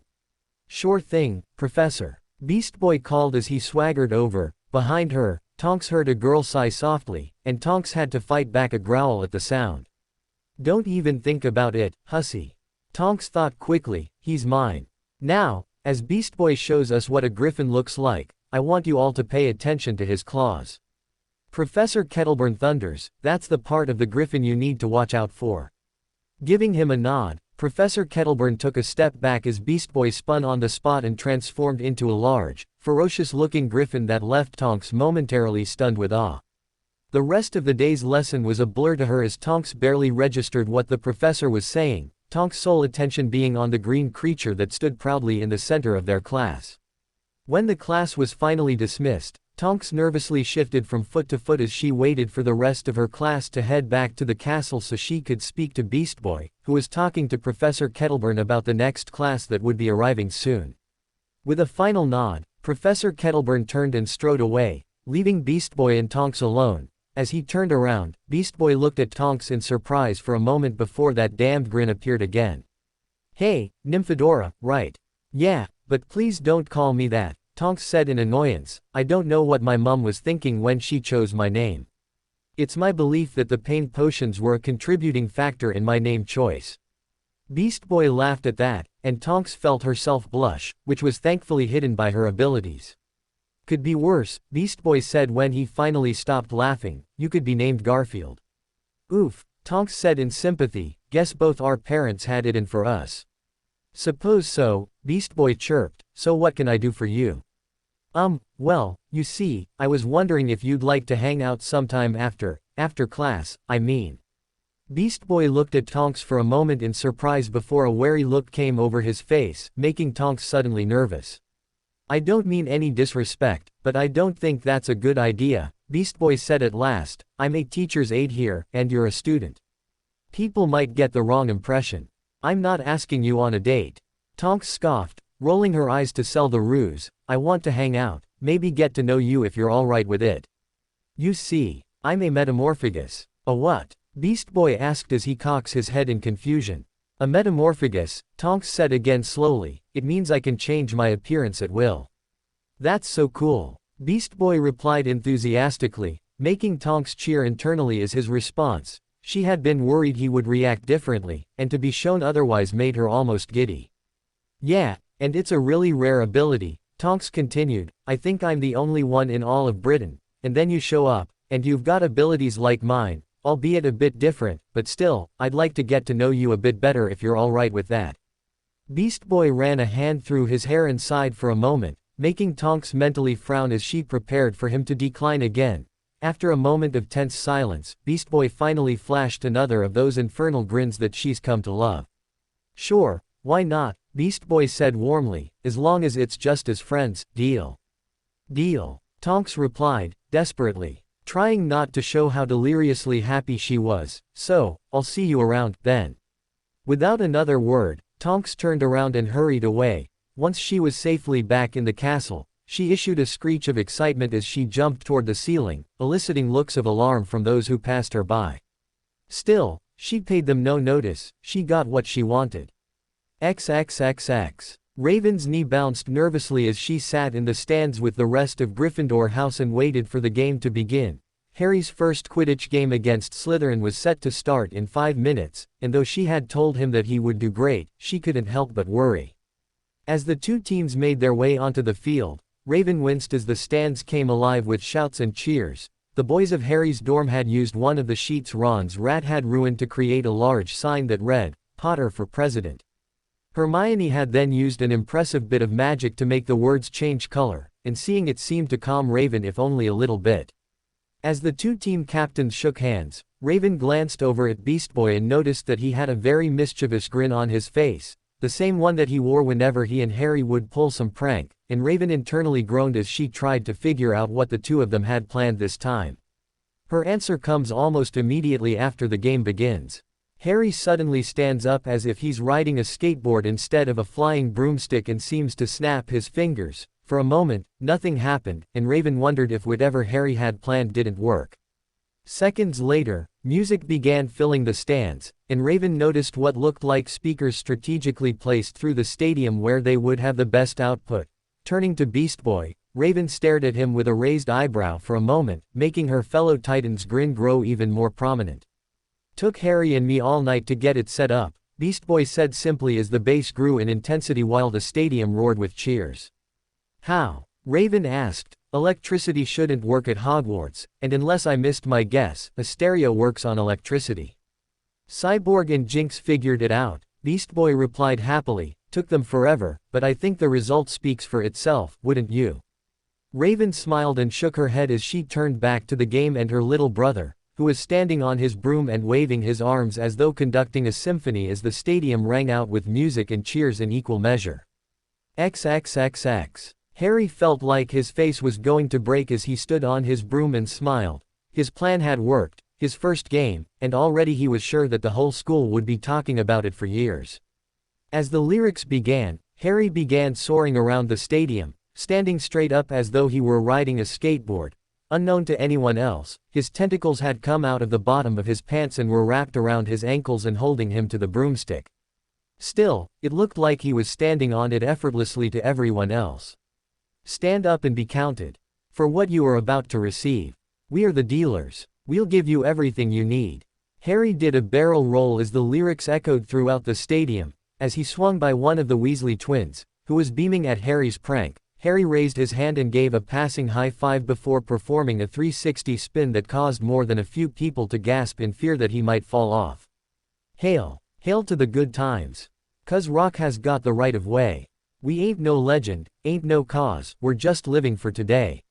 For those about to rock, we salute you. For those about to rock, we salute you. The stadium echoed with the chorus as the Muggleborns shouted.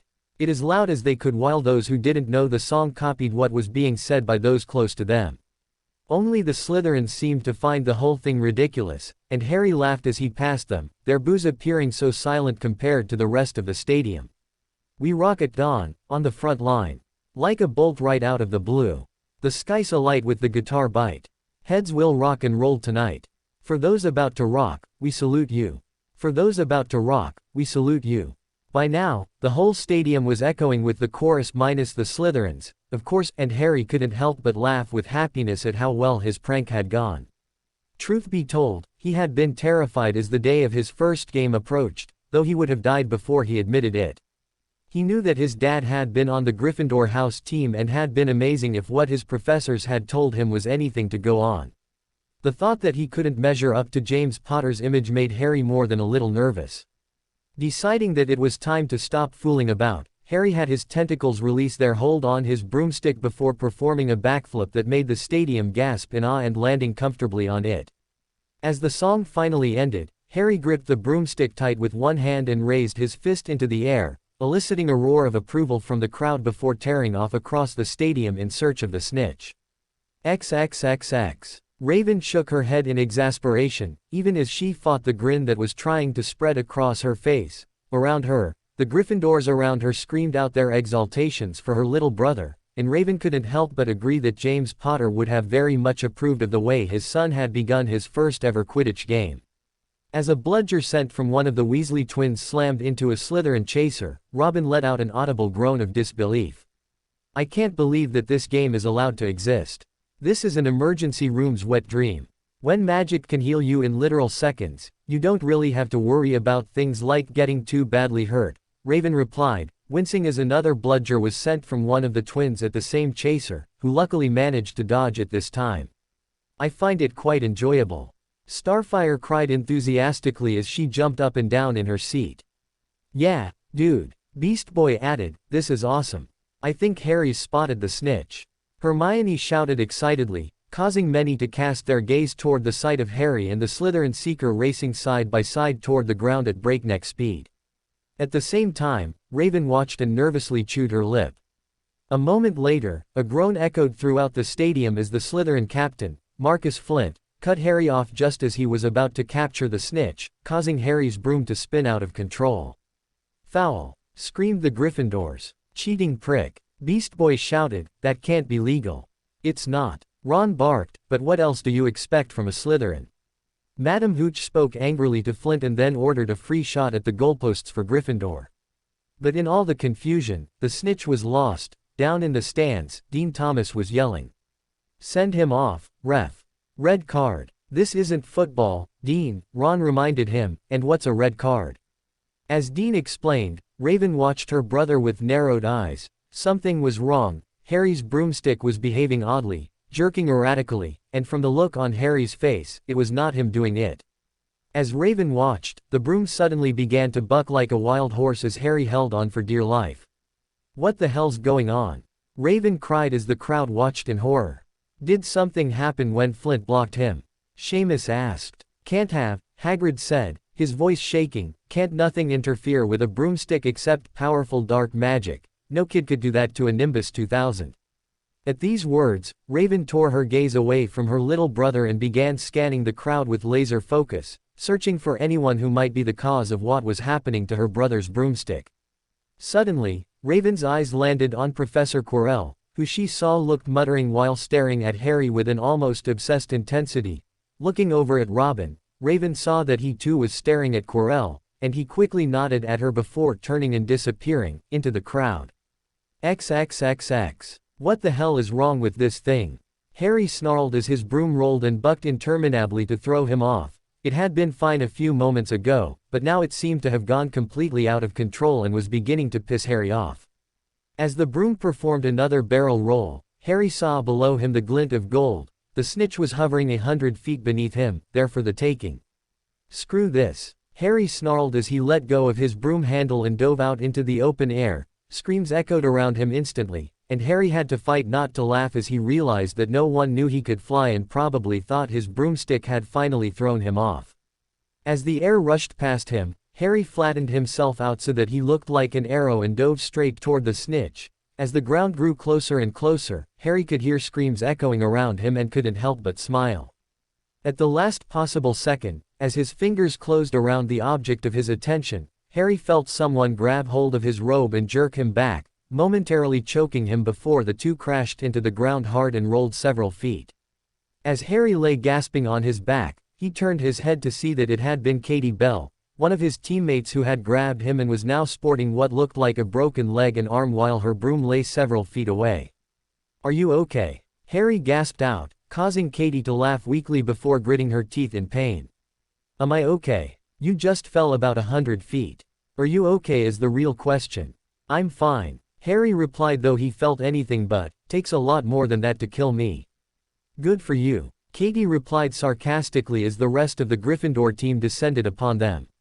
"Are you both okay?" Wood asked as he landed and quickly landed and kneeled between them. "No," Harry and Katie answered in unison, making the other team members chuckle.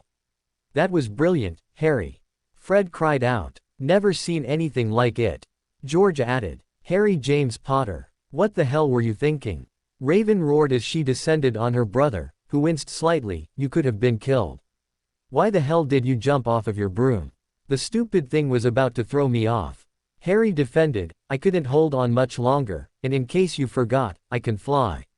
"Then why didn't you?" Raven demanded as she stared down at Harry, her arms crossed in anger. "I was about to when Katie grabbed me. So it's my fault," Katie screeched, making Harry wince at his poor choice of words. "No, I didn't mean it like that. I'm sorry, Katie," Harry replied, looking suitably abashed. "We need to get the two of you to the hospital wing," Wood said quickly as the rest of the stadium descended upon the fallen players. "Indeed," Professor McGonagall added in a harsh tone, "never in all my years have I seen anything so idiotic as a student jumping off of their broom, Mr. Potter. You're lucky to be alive.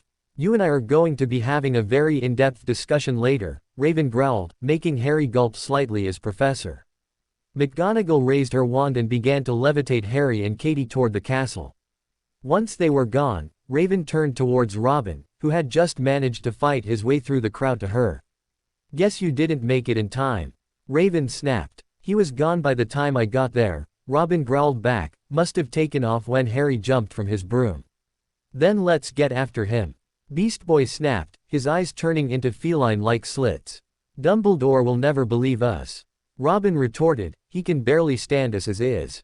So we just let this pass." Raven snarled. "He tried to kill my brother." "I know," Robin retorted, "but we have no proof, and until we do, all we can do is watch him and hope he slips up." "Guess this proves you were right," Beast Boy sneered. "The dude really is the one we're looking for. I want him watched at all times."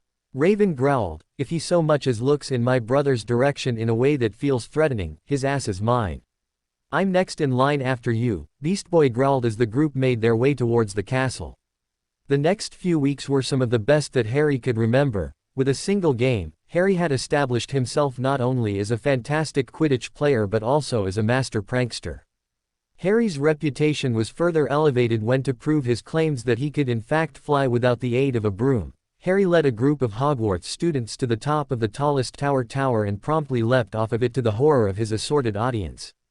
Before the students could do anything more than scream in shock at his apparent suicide, Harry reappeared before them, floating on air with his hands in his pockets and a wry grin on his face as his classmates stared at him in awe. Predictably, word had spread like fiend fire, and within a day, the whole of Hogwarts had learned that Harry could fly without the aid of a broomstick.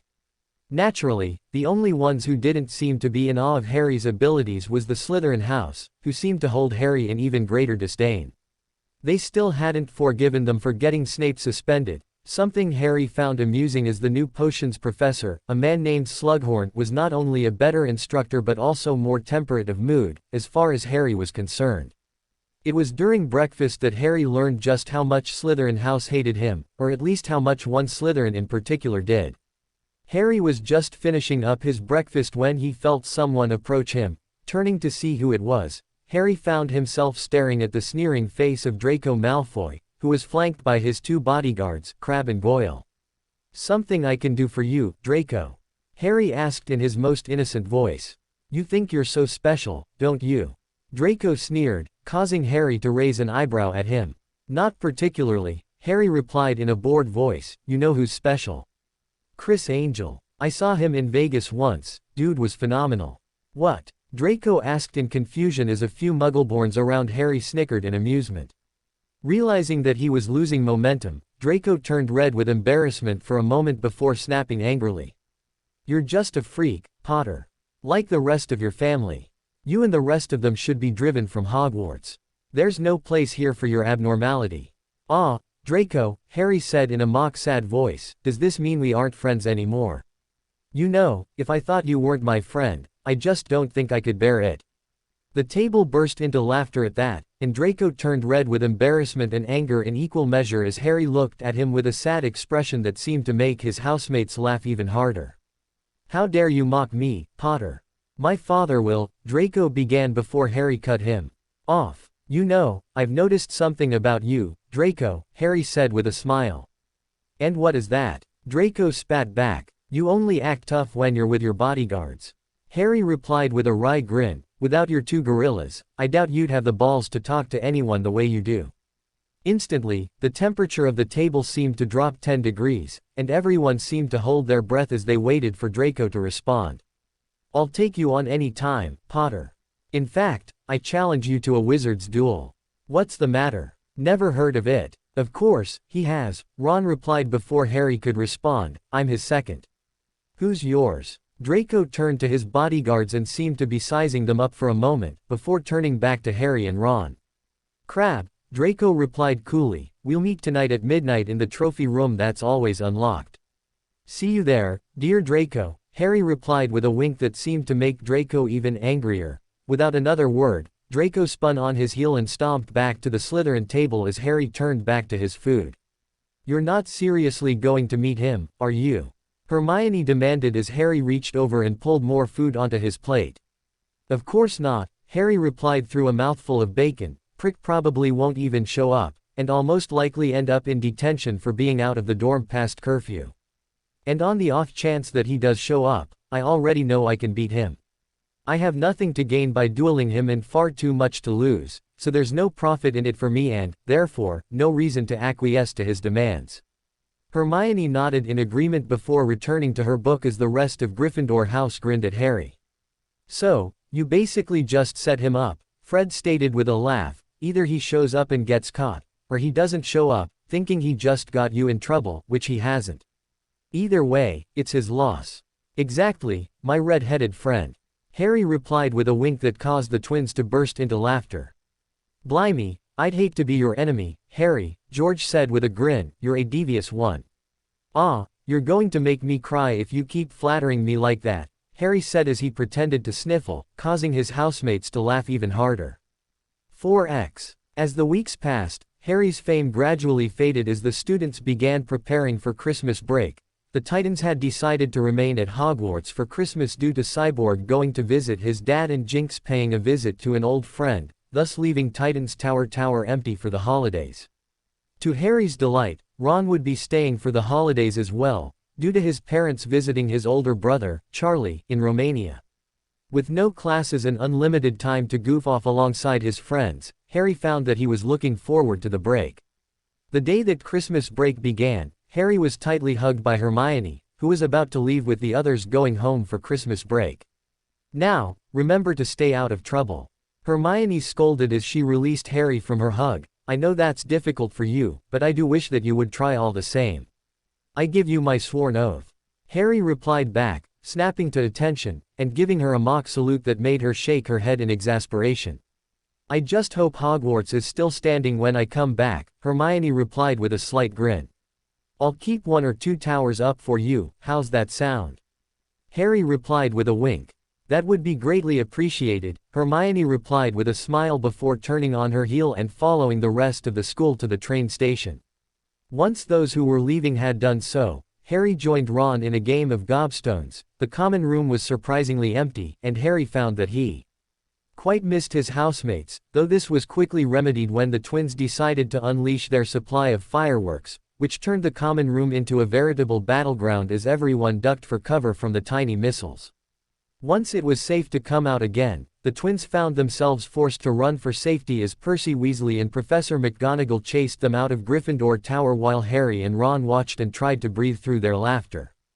4x. Raven breathed a sigh of annoyance as she tried to focus and lost concentration for the third time in less than an hour. She had been meditating in her quarters since dinner, yet her mind refused to comply with her wishes, much to her growing annoyance. When Cyborg and Jinx told the Titans that they would be leaving the tower for Christmas, it gave them the perfect opportunity to volunteer to stay at Hogwarts, if for no other reason than to monitor Corell. For weeks since Harry's accident on the Quidditch pitch, Raven and the others had tried to keep a close eye on the defense professor, yet Corell was proving increasingly difficult to keep track of.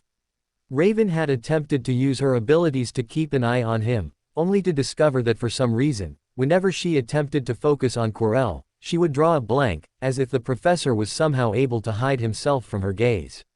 That only made Raven more determined than ever to keep track of where Corell was at all times, and the Titans had decided to take shifts that would ensure that someone was watching Corell at all times.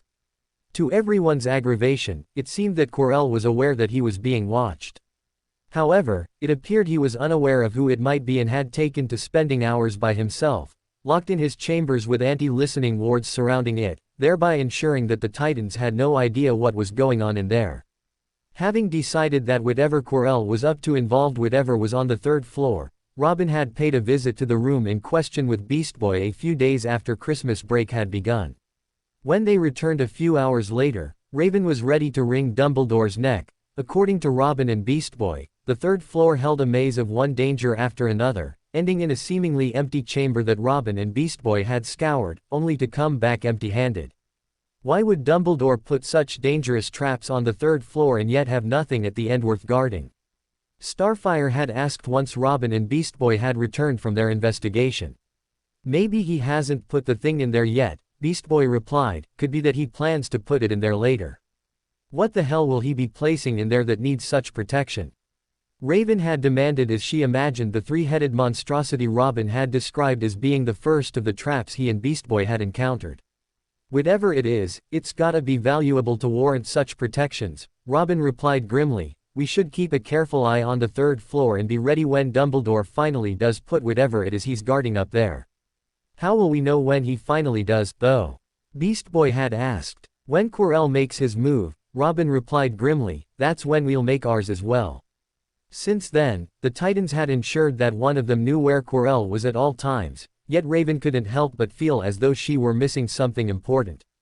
It was as though she were staring at a puzzle and yet was missing a vital piece that would ensure the whole picture could be understood. With no classes to work with and nothing better to do, Raven had spent numerous hours locked in her quarters, meditating in the hopes that her powers would show her just what it was that she was missing. Yet, she was continually denied, much to her aggravation. As Raven tried once again to center herself, a sudden banging on the door to her quarters caused her concentration to slip. With a grimace, Raven lowered herself to the ground and made her way to the door to see who it was that might be bothering her. Hey, Raven, Harry cried happily as she opened her door, the Weasleys and I are gonna have a snowball fight.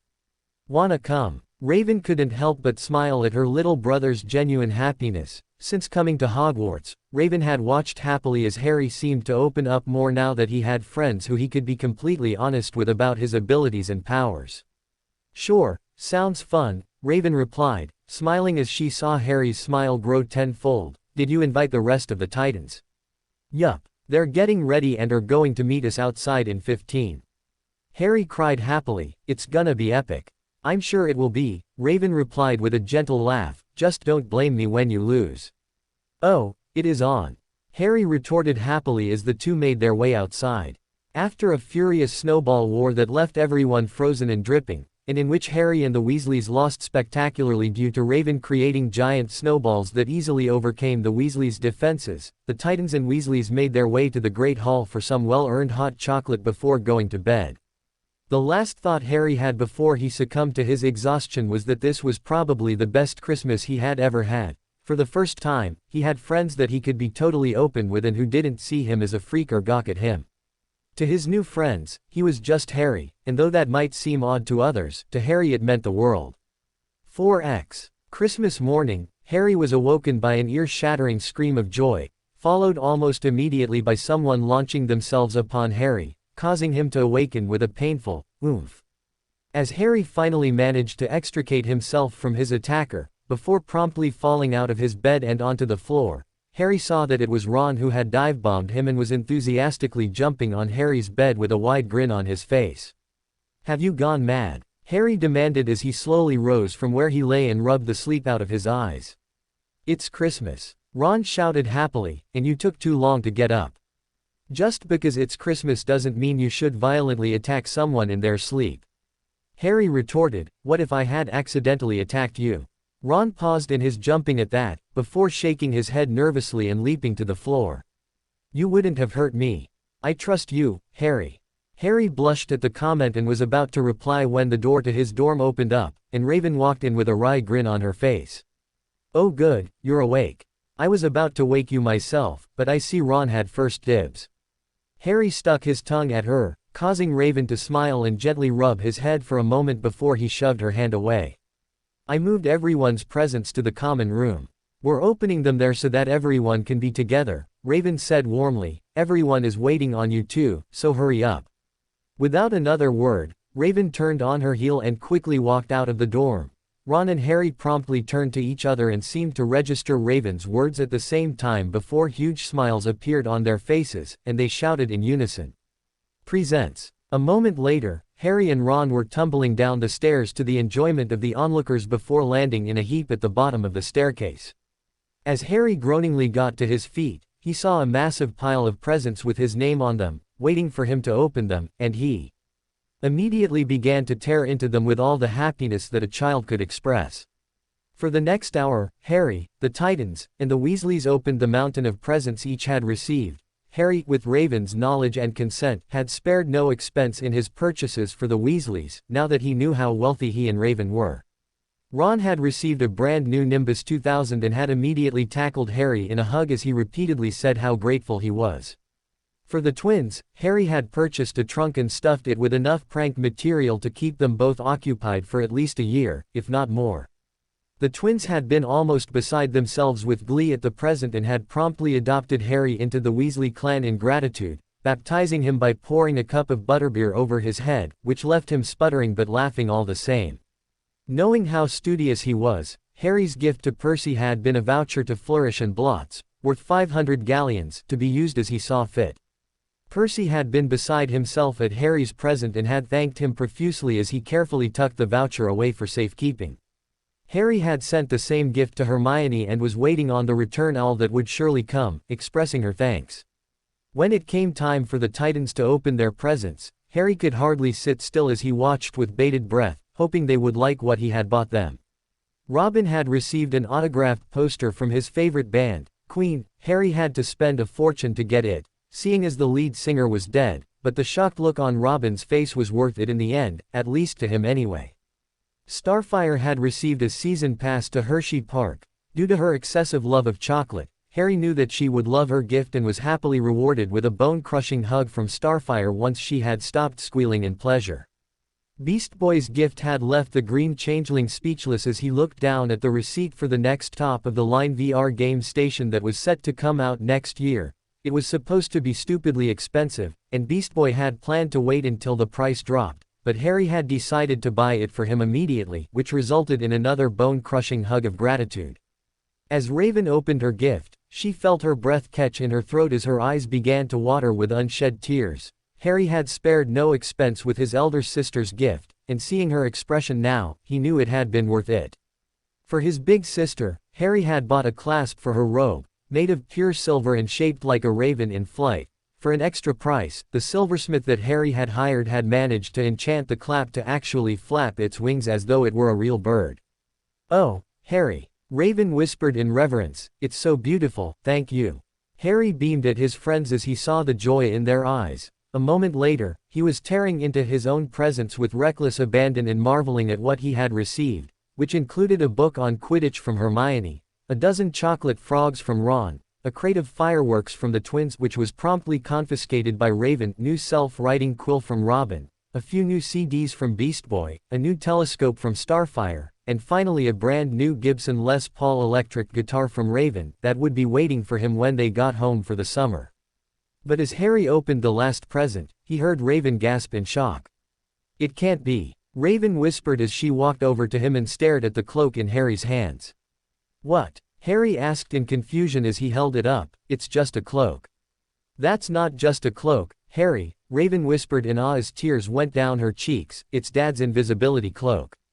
Harry felt his jaw drop at the words and saw that the Weasleys were imitating him as they stared at the cloak with naked hunger, while Harry stared at the cloak with a more reverent eye as he ran his hands down its length. It felt as though it were made of liquid and yet shone like silver. "I thought it had been lost," Raven whispered as she ran her hand down its length. "Who sent it to you?" "I don't know," Harry replied as he checked the card that had fallen from it when he had lifted it up to get a better look at it. As Harry read the words, he found himself suddenly suspicious as to where the cloak had come from, for the note read simply, "Your father left this in my possession before he died. It is time it was returned to you. Use it well." As Raven read the note, Harry could see that she felt the same as him. "There's no signature," Robin observed as he leaned over to read the note. "Any idea who your dad could have lent it to?" "There's only one person that Dad would have given this to," Raven growled, "Dumbledore." "Why would he have had this?" Beast Boy asked. "It should have gone to you when your parents died, shouldn't it?" "No doubt the old goat thought that since I wasn't James Potter's real kid, I wasn't entitled to anything of his," Raven growled as she crumpled the note into her hand and threw it into the fireplace. "I'll have to pay him a visit later and find out by what right he kept my father's cloak from me." "Well, go on then, Harry," Ron said excitedly. "Try it on." With an eager grin, Harry stood up and threw the cloak around himself, causing the onlookers to gasp in awe. As Harry looked down, he felt a gasp of his own escape his lips, for where had seconds ago been, his body was now nothing, causing Harry to appear to be nothing but a floating head. "That is awesome," Beast Boy cried out as he stared wide-eyed at Harry's floating head. "Can we borrow it, Harry?" Fred asked quickly. "We'll give you anything you ask for. Be your slaves for a month." George added. "A year," Fred added, making the room echo with laughter. "Not a chance, boys," Raven said with a grin. "You two are already chaos incarnate. I shudder to think what you'd accomplish with this much power." "We are offended by your totally accurate," Fred began in mock outrage, "statement of our tenure at this fine establishment." George finished in likewise mock outrage, making the room laugh again. As Harry pulled the cloak from around him, he couldn't help but stare at it with a mixture of awe and sadness. Raven, seeing her brother's reaction, quickly put a comforting arm around him and said softly, "Dad would be proud for you to have this, Harry.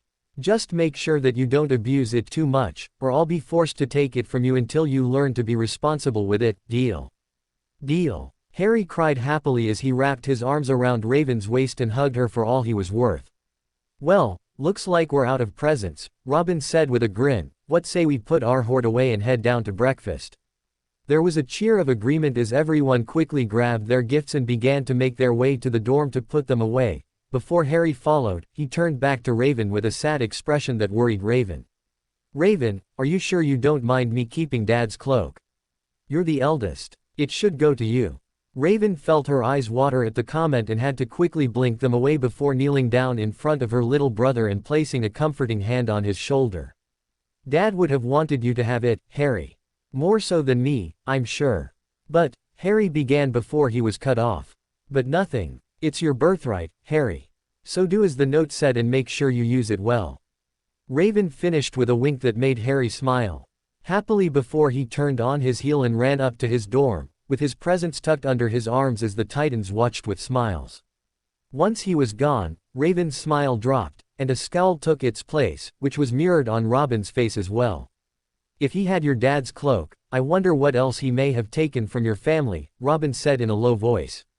I wonder the same thing, Raven replied coldly, and I intend to find out. 4x. Several hours later, after an incredible breakfast, followed up by an all-out snowball war that left everyone tired and sweaty, the Titans and Weasleys made their way down to dinner, and it was one that Harry would remember for the rest of his days. Harry in all his life had never had such a Christmas dinner.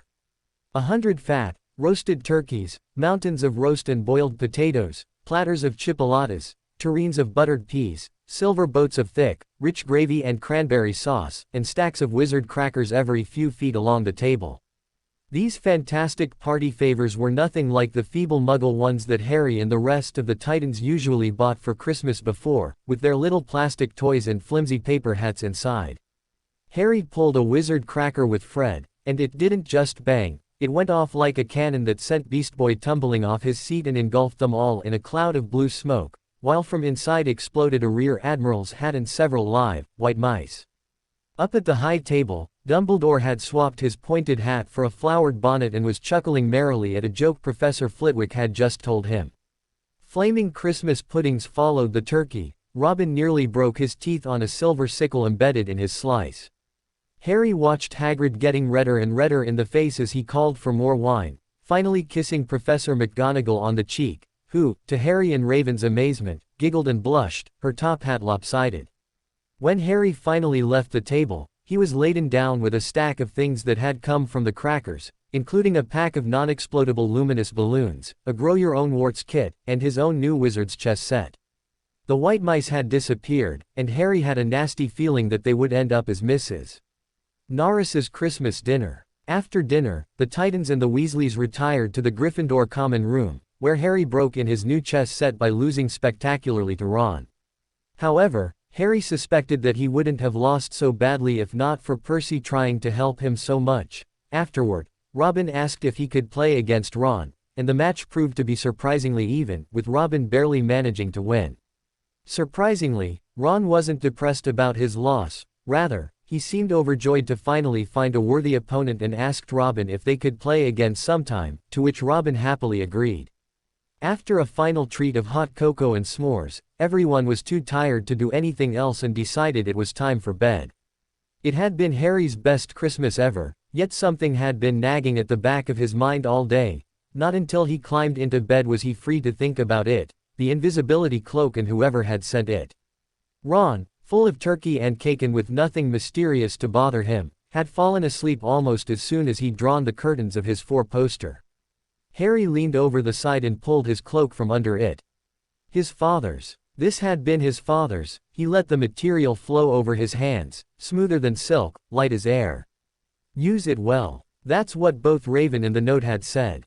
He had to try it now. He slipped out of bed and wrapped the cloak around himself before looking down in awe as he saw only moonlight and shadows. It was a funny feeling, but a pleasant one. All the same, use it well. Suddenly, Harry felt wide awake. The whole of Hogwarts was open to him in this cloak. Excitement flooded him as he stood there in the darkened silence. He could go anywhere, and Filch would never know. Harry felt freer than he had since coming to Hogwarts, and his mind began to race to where he should go first.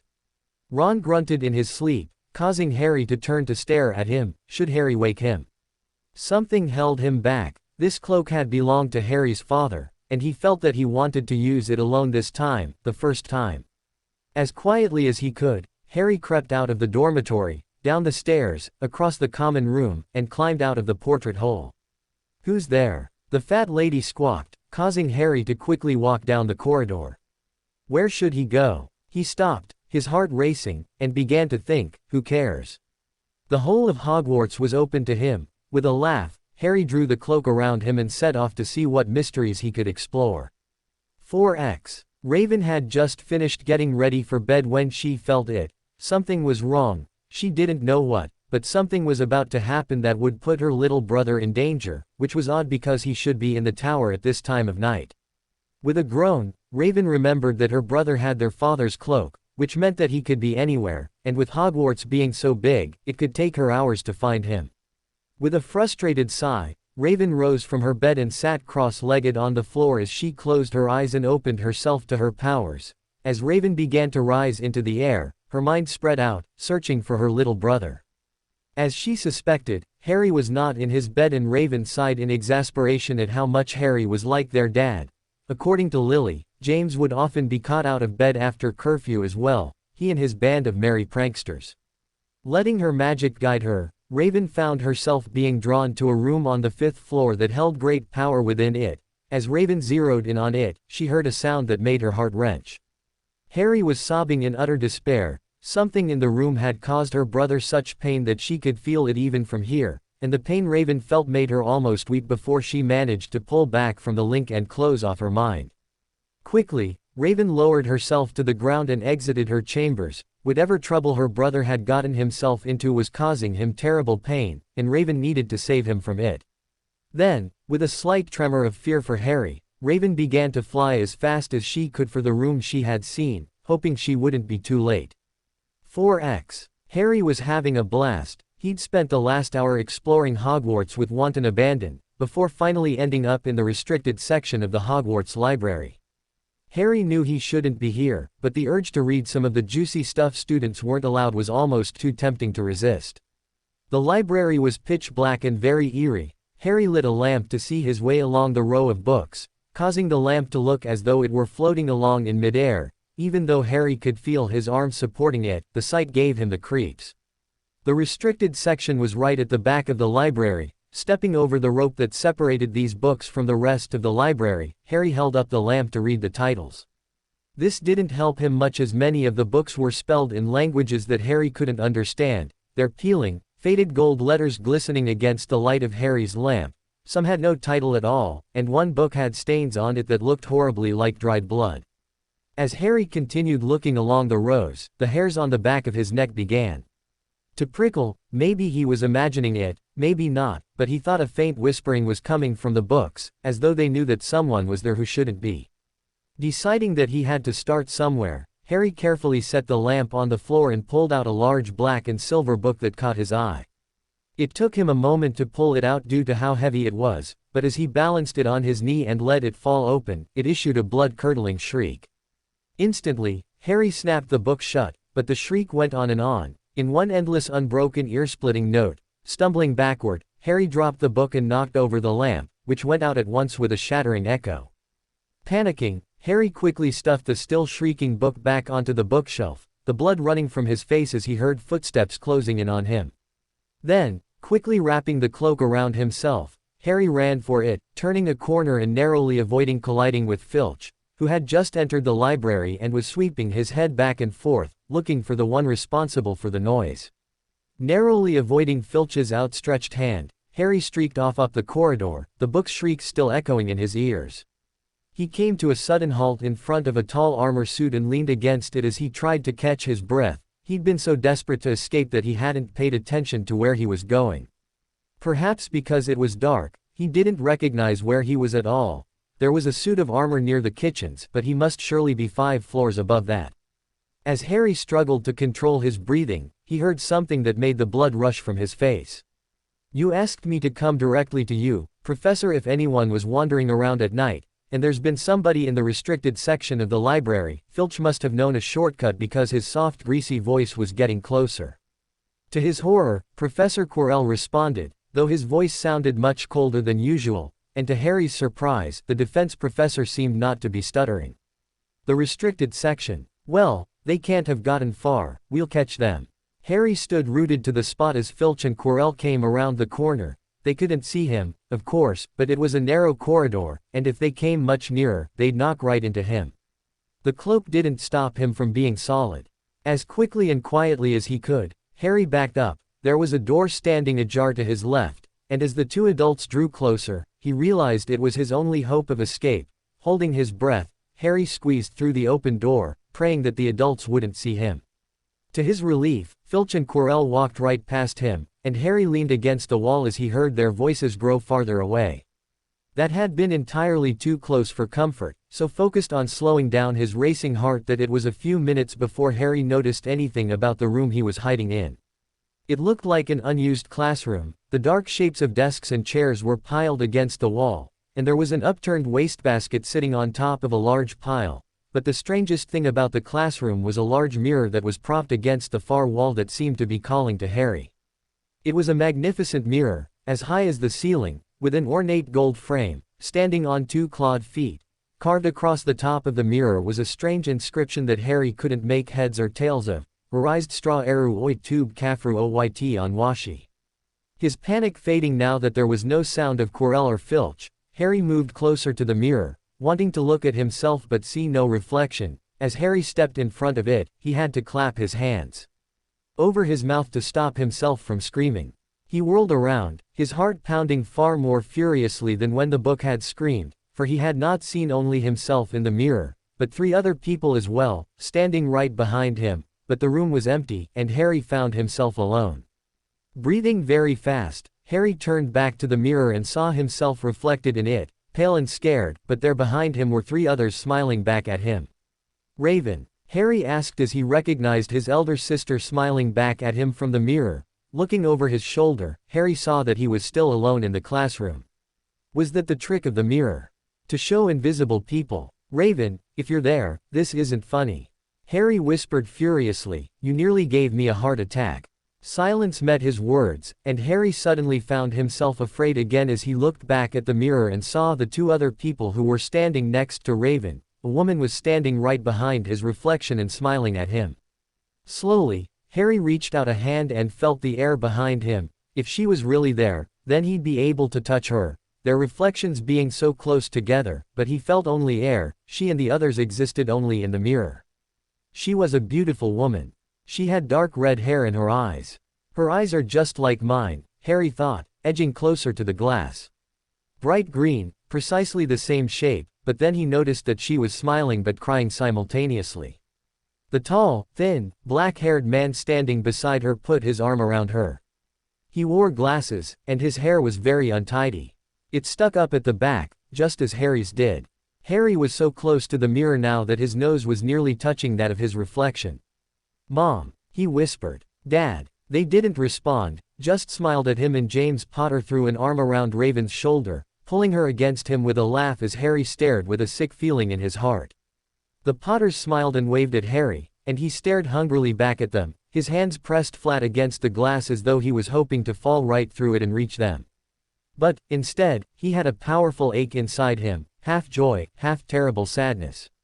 Slowly, Harry sank to his knees and began to sob in anguish as the cloak fell from his shoulder, rendering him visible. What kind of monster would create something like this?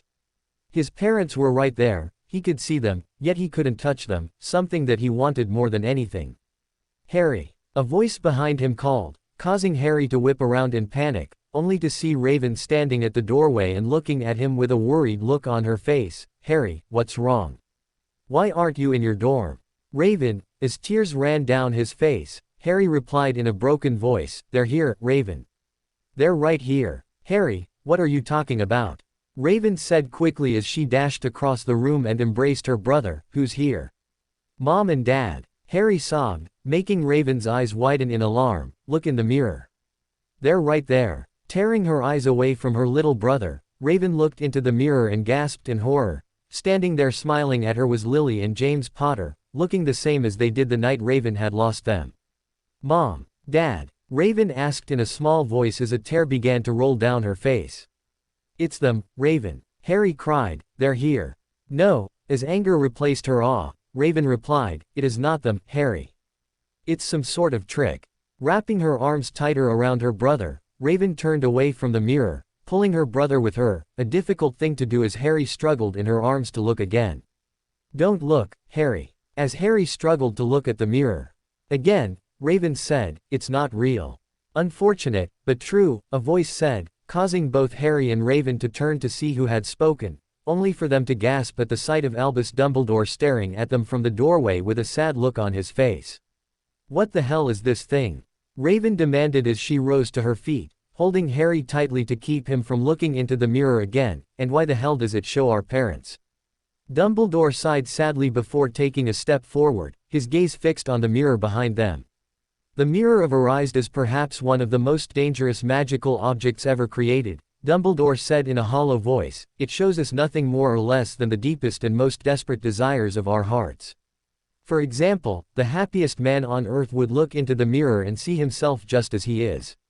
Dumbledore stepped past Raven and Harry and ran a hand along the mirror's frame as he stared into it, fixating on whatever he saw for a moment before turning back to the pair and speaking again. But, this mirror can give us neither knowledge nor truth. Men have wasted away before it, even been driven mad, not knowing whether what they see is real or even possible. And you thought a school was a good place for such a thing. Then, Raven demanded, "Look what that damn thing did to my brother." Dumbledore cast a sorrowful eye on Harry, who was sobbing into Raven's cloak as he desperately tried to break free from her grip and look into the mirror again. "It was never my intention to cause harm to you or your brother, my dear," Dumbledore said softly. "Why is that damn thing here?" Raven demanded. "Something that dangerous should be destroyed." "I wholeheartedly agree, my dear," Dumbledore said softly. "Unfortunately, the mirror is needed at the moment. But when that is no longer the case, I promise that I will ensure that the mirror is placed somewhere it can no longer harm anyone else." "Your continued incompetence is beginning to become quite tedious, Dumbledore," Raven growled, "and I'm sick and tired of my little brother being placed in danger due to your secrets." "It's not my intention to place young Harry in danger, my dear," Dumbledore replied with a tinge of anger, "but Harry has a destiny that is more important than you can possibly imagine." "He's a child," Raven retorted angrily, "and whatever plans you have for him, stop here. My brother is not one of your chess pieces." "I don't see him that way," Dumbledore growled back, his usual calm voice taking on a harsh tone. "Could have fooled me. Since coming here, Harry has nearly been killed twice, and now, because of your damned mirror, he's been traumatized by the ghosts of our parents." Dumbledore said nothing, but a sad expression came across his face as he stared down at Harry, who was still fighting desperately to look into the mirror again. "One more slip up, old man," Raven growled, her eyes flashing red for a moment, "and I will pull Harry from Hogwarts permanently." "Is that clear?" Dumbledore said nothing and simply nodded his head with an aggravated look. Raven glared daggers at the headmaster for a moment more before dragging Harry from the room and slamming the door behind her. Left alone, Dumbledore turned back to the mirror and stared sadly at the image he saw of his family, happy and whole, waving back at him. Then, after a considerable amount of time, Dumbledore finally turned away and made his way back to his office. Harry Potter must remain at Hogwarts, the future depended on it, and if he was removed, then all the plans Dumbledore had for the future would be lost, and if Raven threatened those plans, then she was just another problem to be removed as soon as possible. 4x. Raven hugged her brother and gently rocked him back and forth as the two sat on Harry's bed. Raven had to nearly drag Harry back to Gryffindor Tower, and as she tried to calm her little brother, Raven felt only anger run through her at the thought of what Dumbledore had done to Harry. "It was them," Harry sobbed. "Why did you make me leave?" "Because it wasn't really them," Raven said gently, "as much as I would love to tell you differently, it wasn't them, Harry. It was just a cruel trick created by an evil object. It doesn't matter," Harry nearly shouted, and Raven was happy that she had placed silencing wards around his bed when they returned. "I still want to see them." "Why don't you?" Raven looked at Harry with a hurt expression, and Harry found himself feeling horrible for what he had said.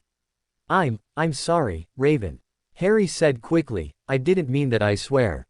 "I know, Harry," Raven said softly as she hugged him again, "it's just the mirror talking.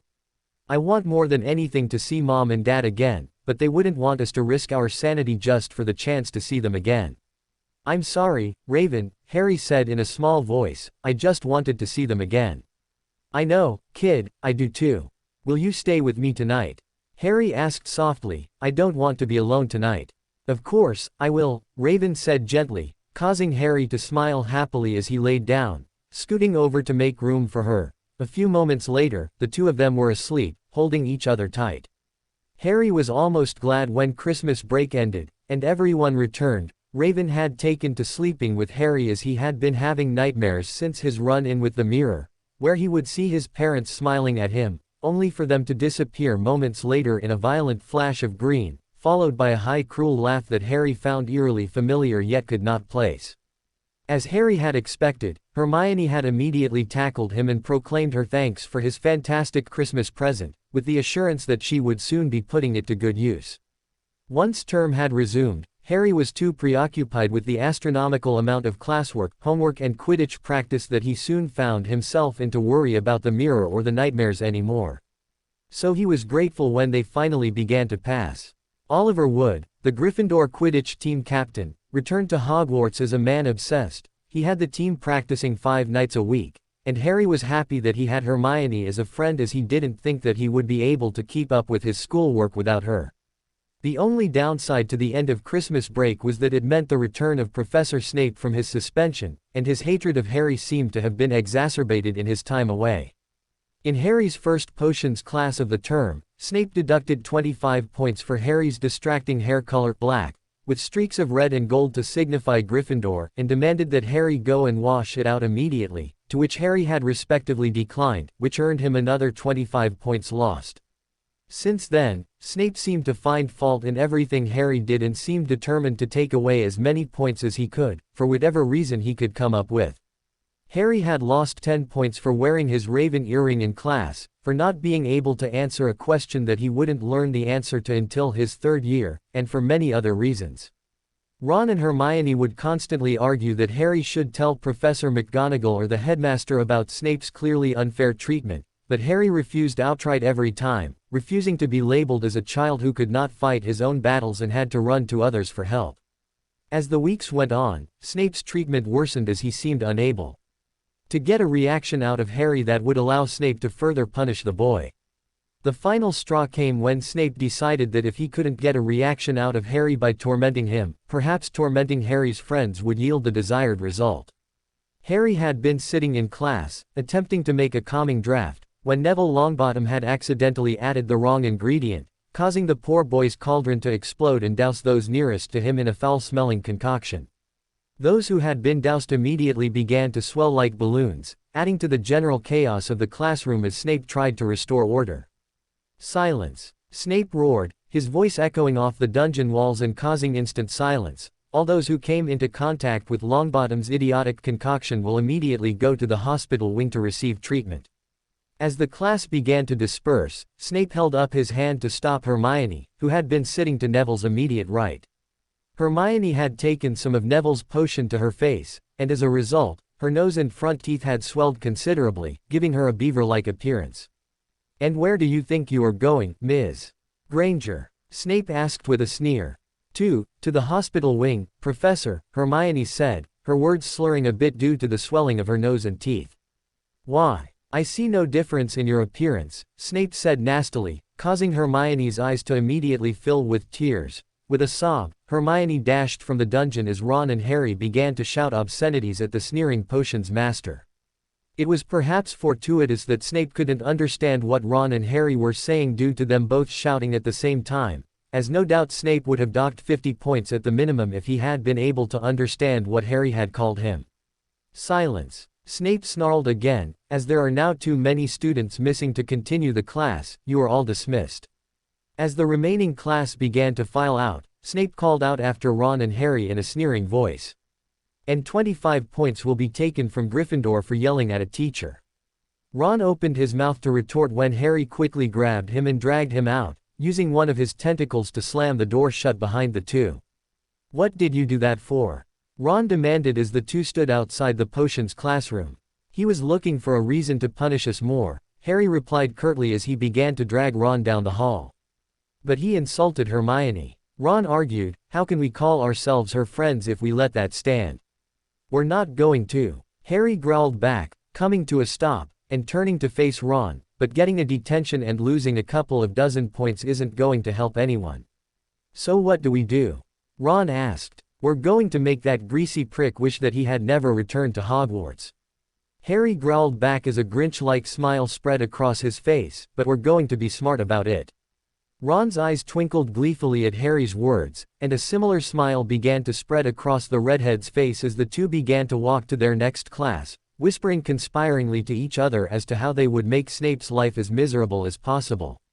4x. A week later, Harry and Ron sat in potions next to Hermione. They had not told their friend what they were planning for fear that she would attempt to stop them, even if her honor was the reason they were about to unleash chaos on the unsuspecting class. Snape was being his usual sneering self, moving around the class and insulting students left and right. Snape seemed to be showing particularly vindictiveness toward Neville, no doubt blaming the poor boy for his accident during the last class. Finally, toward the end of class, Harry looked over at Ron and nodded slowly, causing Ron to smile in anticipation at what was to come. Hermione's eyes narrowed slightly as she caught Harry's nod, and she looked over at Ron with a raised eyebrow, who simply winked back. When Snape turned to insult Neville for the third time, Harry pulled out a vial that he and Ron had been working on all week and hurled it into Draco's cauldron. Instantly, bright red and gold foam exploded out of the cauldron and began to spread throughout the class like a flood. The foam had been a creation of Jinx's from years past. She had come up with the substance after Harry had come home crying one day after being bullied by an older student. It had taken her almost a month to get the formula right, but once she had, the end result was nothing short of monstrous in its capacity to cause chaos. The foam needed only a tiny space to contain it, but once released would rapidly expand to fill every remaining space, but the best part was that the foam would harden like concrete once it came into contact with anything not made of it. As the classroom rang out with screams, Harry quickly grabbed Ron and Hermione and dragged them out into the hallway to join the others who had been smart enough to run for it once they saw what was happening. As Harry and Ron watched with barely contained glee, Snape and all the Slytherins who hadn't gotten out of the way in time struggled to free themselves from the rock-like substance as the foam spread around them. "Well, that was fun," Harry said happily as he grabbed the classroom door and slammed it shut. "Who's up for nachos?" "What are nachos?" Ron asked with a grin as the two turned to leave. "Wait," Hermione called, making the two turn to her. "We can't just leave them like that." "Why not?" Ron asked. "Because they could suffocate with the rate that stuff is spreading," Hermione said quickly. "Oh, you don't need to worry about that," Harry replied. "It'll stop before it covers their mouths." Hermione's mouth dropped in astonishment at Harry's words, and Harry laughed at her expression. "It was you," Hermione whispered in horror as she dragged the two away from possible listeners. "Why would you do something like that? You could be expelled." "Because he insulted you," Ron growled, making Hermione's eyes widen. "And no one insults our friend," Harry growled, "especially now, some greasy git with a chip on his shoulder." Hermione looked like she was about to cry as she threw her arms around Harry and Ron, who looked at each other with surprise for a moment before returning her hug. "You two are the best friends I've ever had." Hermione sniffled as she pulled away from them and wiped her eyes. "Even if you two are both insane. We all go a little mad sometimes," Harry whispered eerily, quoting one of Raven's favorite movies. "Now, I don't know about you two, but I'm starving, so let's head down to the Great Hall." "What about those trapped in the potions class?" Hermione asked anxiously. "The foam should evaporate in an hour," Harry shrugged. "At least, it did last time, anyway." "Oh," Hermione said thoughtfully. "Well, that's okay then, I suppose." With a laugh, the three turned and made their way to dinner as behind them, the frantic students were trying to figure out what had happened to their potions master and what they were supposed to do to fix it. 4x. Raven watched her brother and his friends with narrowed eyes. They had arrived nearly half an hour before the class bell had rung and were all wearing suspicious grins on their faces that instantly made Raven wary. Her second clue that something was wrong came when the twin Weasleys showed up to dinner and immediately began to bow to Harry and Ron, proclaiming that their little brother had finally joined their ranks, and in a fantastic way. The final clue came when Snape stormed into the Great Hall and made a beeline straight for her little brother. Remembering what had happened last time, Raven immediately rose from her seat and intercepted the enraged-looking potions master. "Get out of my way," Snape snarled. "Sure, right after you explain to me why you're looking at my little brother like you're about to murder him," Raven replied with a raised brow. "That little brat destroyed my classroom." Snape spat. "He released a dangerous substance that trapped many of my students and me for over an hour. We could have died." Harry snorted at that, and Snape's face turned red with rage as Raven turned to look at Harry with a disapproving look on her face. "Harry, is this true?" Raven asked. "I have no idea what he's talking about, Raven," Harry replied, his face the picture of innocence, nearly breaking Raven's composed demeanor. "Do you have proof of your accusation?"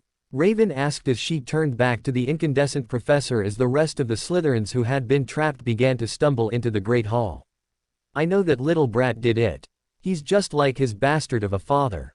Snape spat, spittle flying from his mouth. Be careful how you talk about our father, Snape, Raven growled, her eyes flashing red for a moment. He was twice the man you are. Your father was a slime. Snape snarled, strutting about the castle as if he owned it, tormenting anyone that got in his way.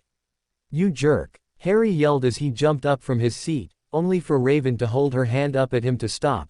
As she glared daggers at Snape, a moment later, Hermione and Ron each placed their hand on Harry's shoulder and forcefully brought him back to his seat.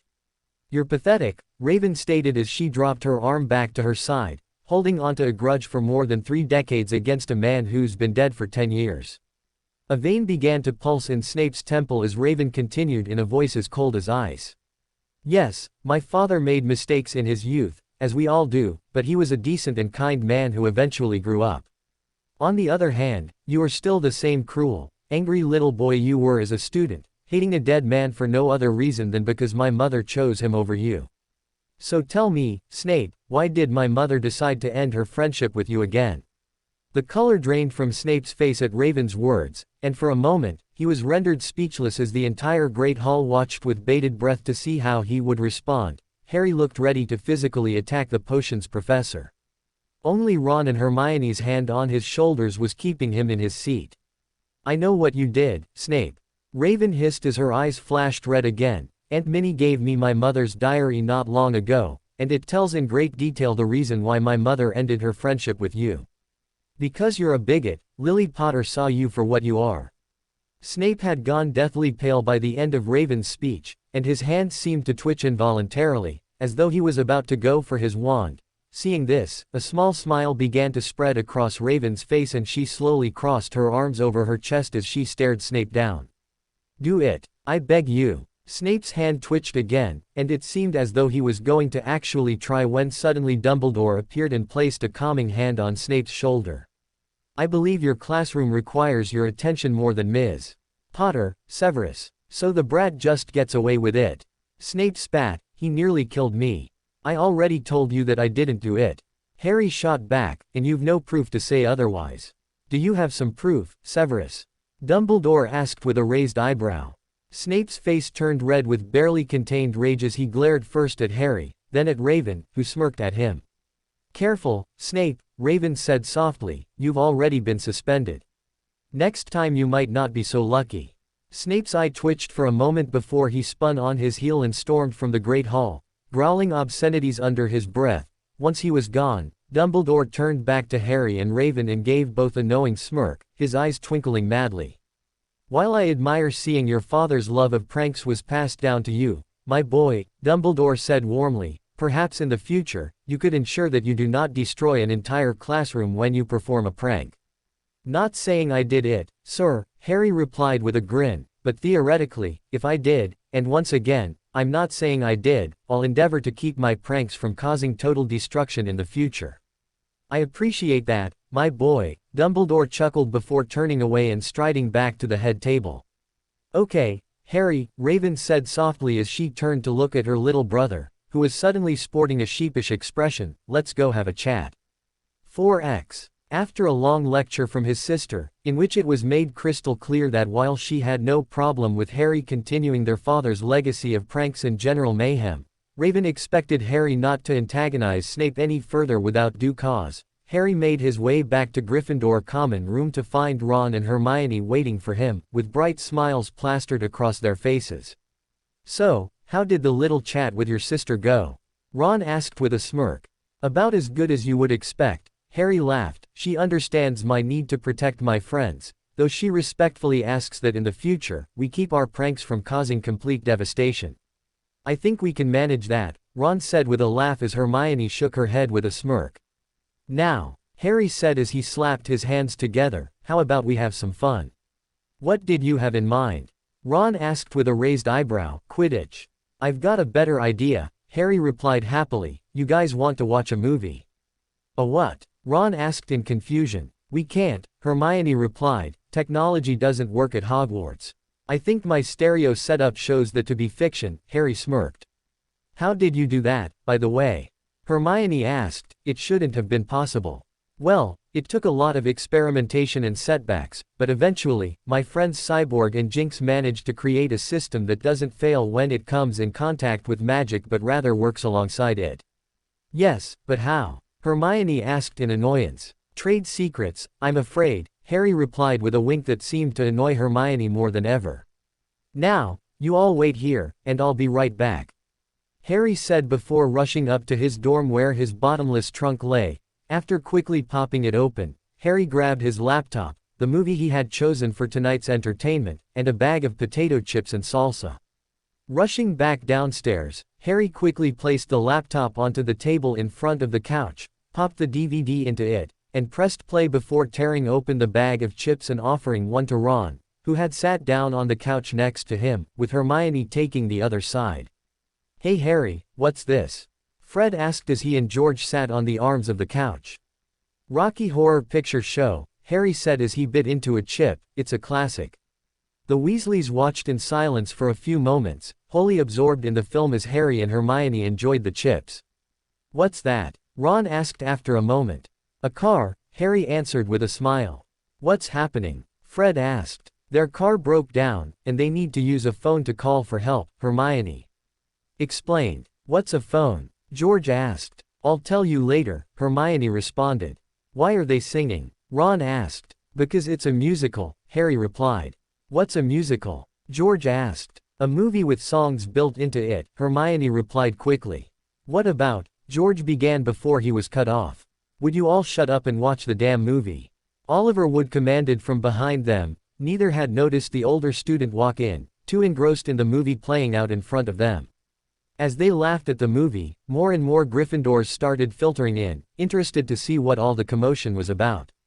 Soon, the entire house was watching and a seventh year cast a spell to make the movie play out on the wall instead of the laptop so that everyone could watch without crowding around the small screen on the computer. When the movie finally ended, the common room echoed with thunderous applause and a few whistles of appreciation. That was brilliant, George said happily, absolutely brilliant. Are you thinking what I'm thinking, brother dear? Fred asked with a suspicious grin on his face. I think so, brother of mine, George replied with a similar grin, but where are we going to find lacy lingerie at this time of night? To Filch's desk, they cried in unison, their wands dramatically held above their heads as the watchers laughed. Watching them run out of the common room, Ron turned to Harry with an expression of horror on his face. What have you done? 4x. Harry was on time for breakfast the next day, and it was a good thing he was, otherwise, he would have missed the show. Once everyone else had arrived and begun to eat, music suddenly began to flow through the Great Hall, causing everyone to freeze what they were doing and stare as Draco Malfoy entered wearing a black robe.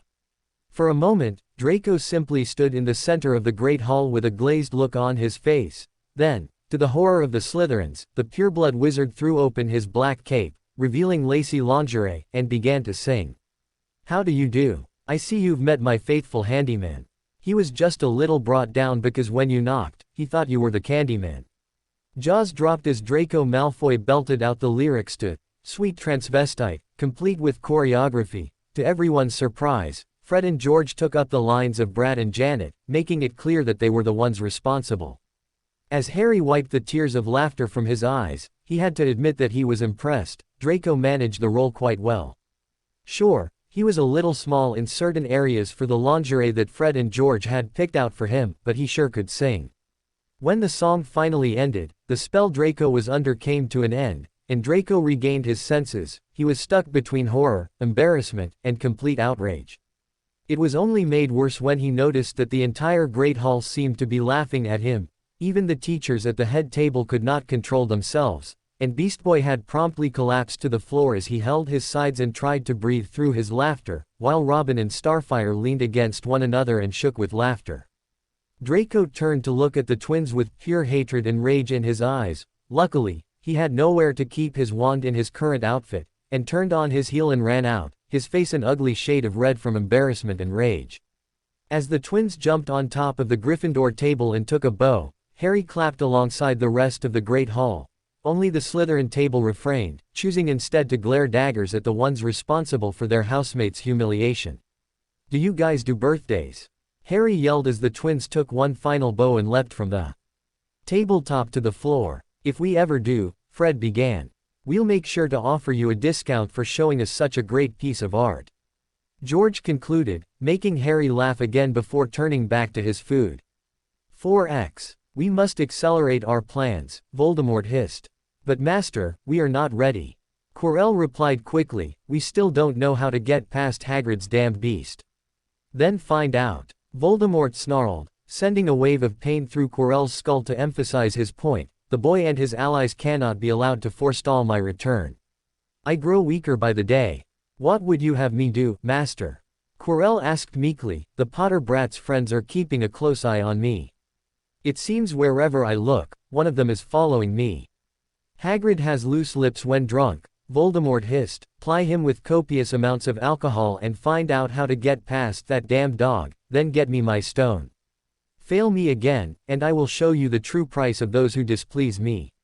Yes, Master, Corell responded in a scared voice, I will not fail you, I promise. Before the year is out, you shall have the Philosopher's Stone, and the world will howl with misery at your return. And then, I will finish what I started all those years ago, Voldemort replied coldly, and Harry Potter and his sister shall die by my hand. Like, subscribe, and turn on notifications for more magical what-ifs.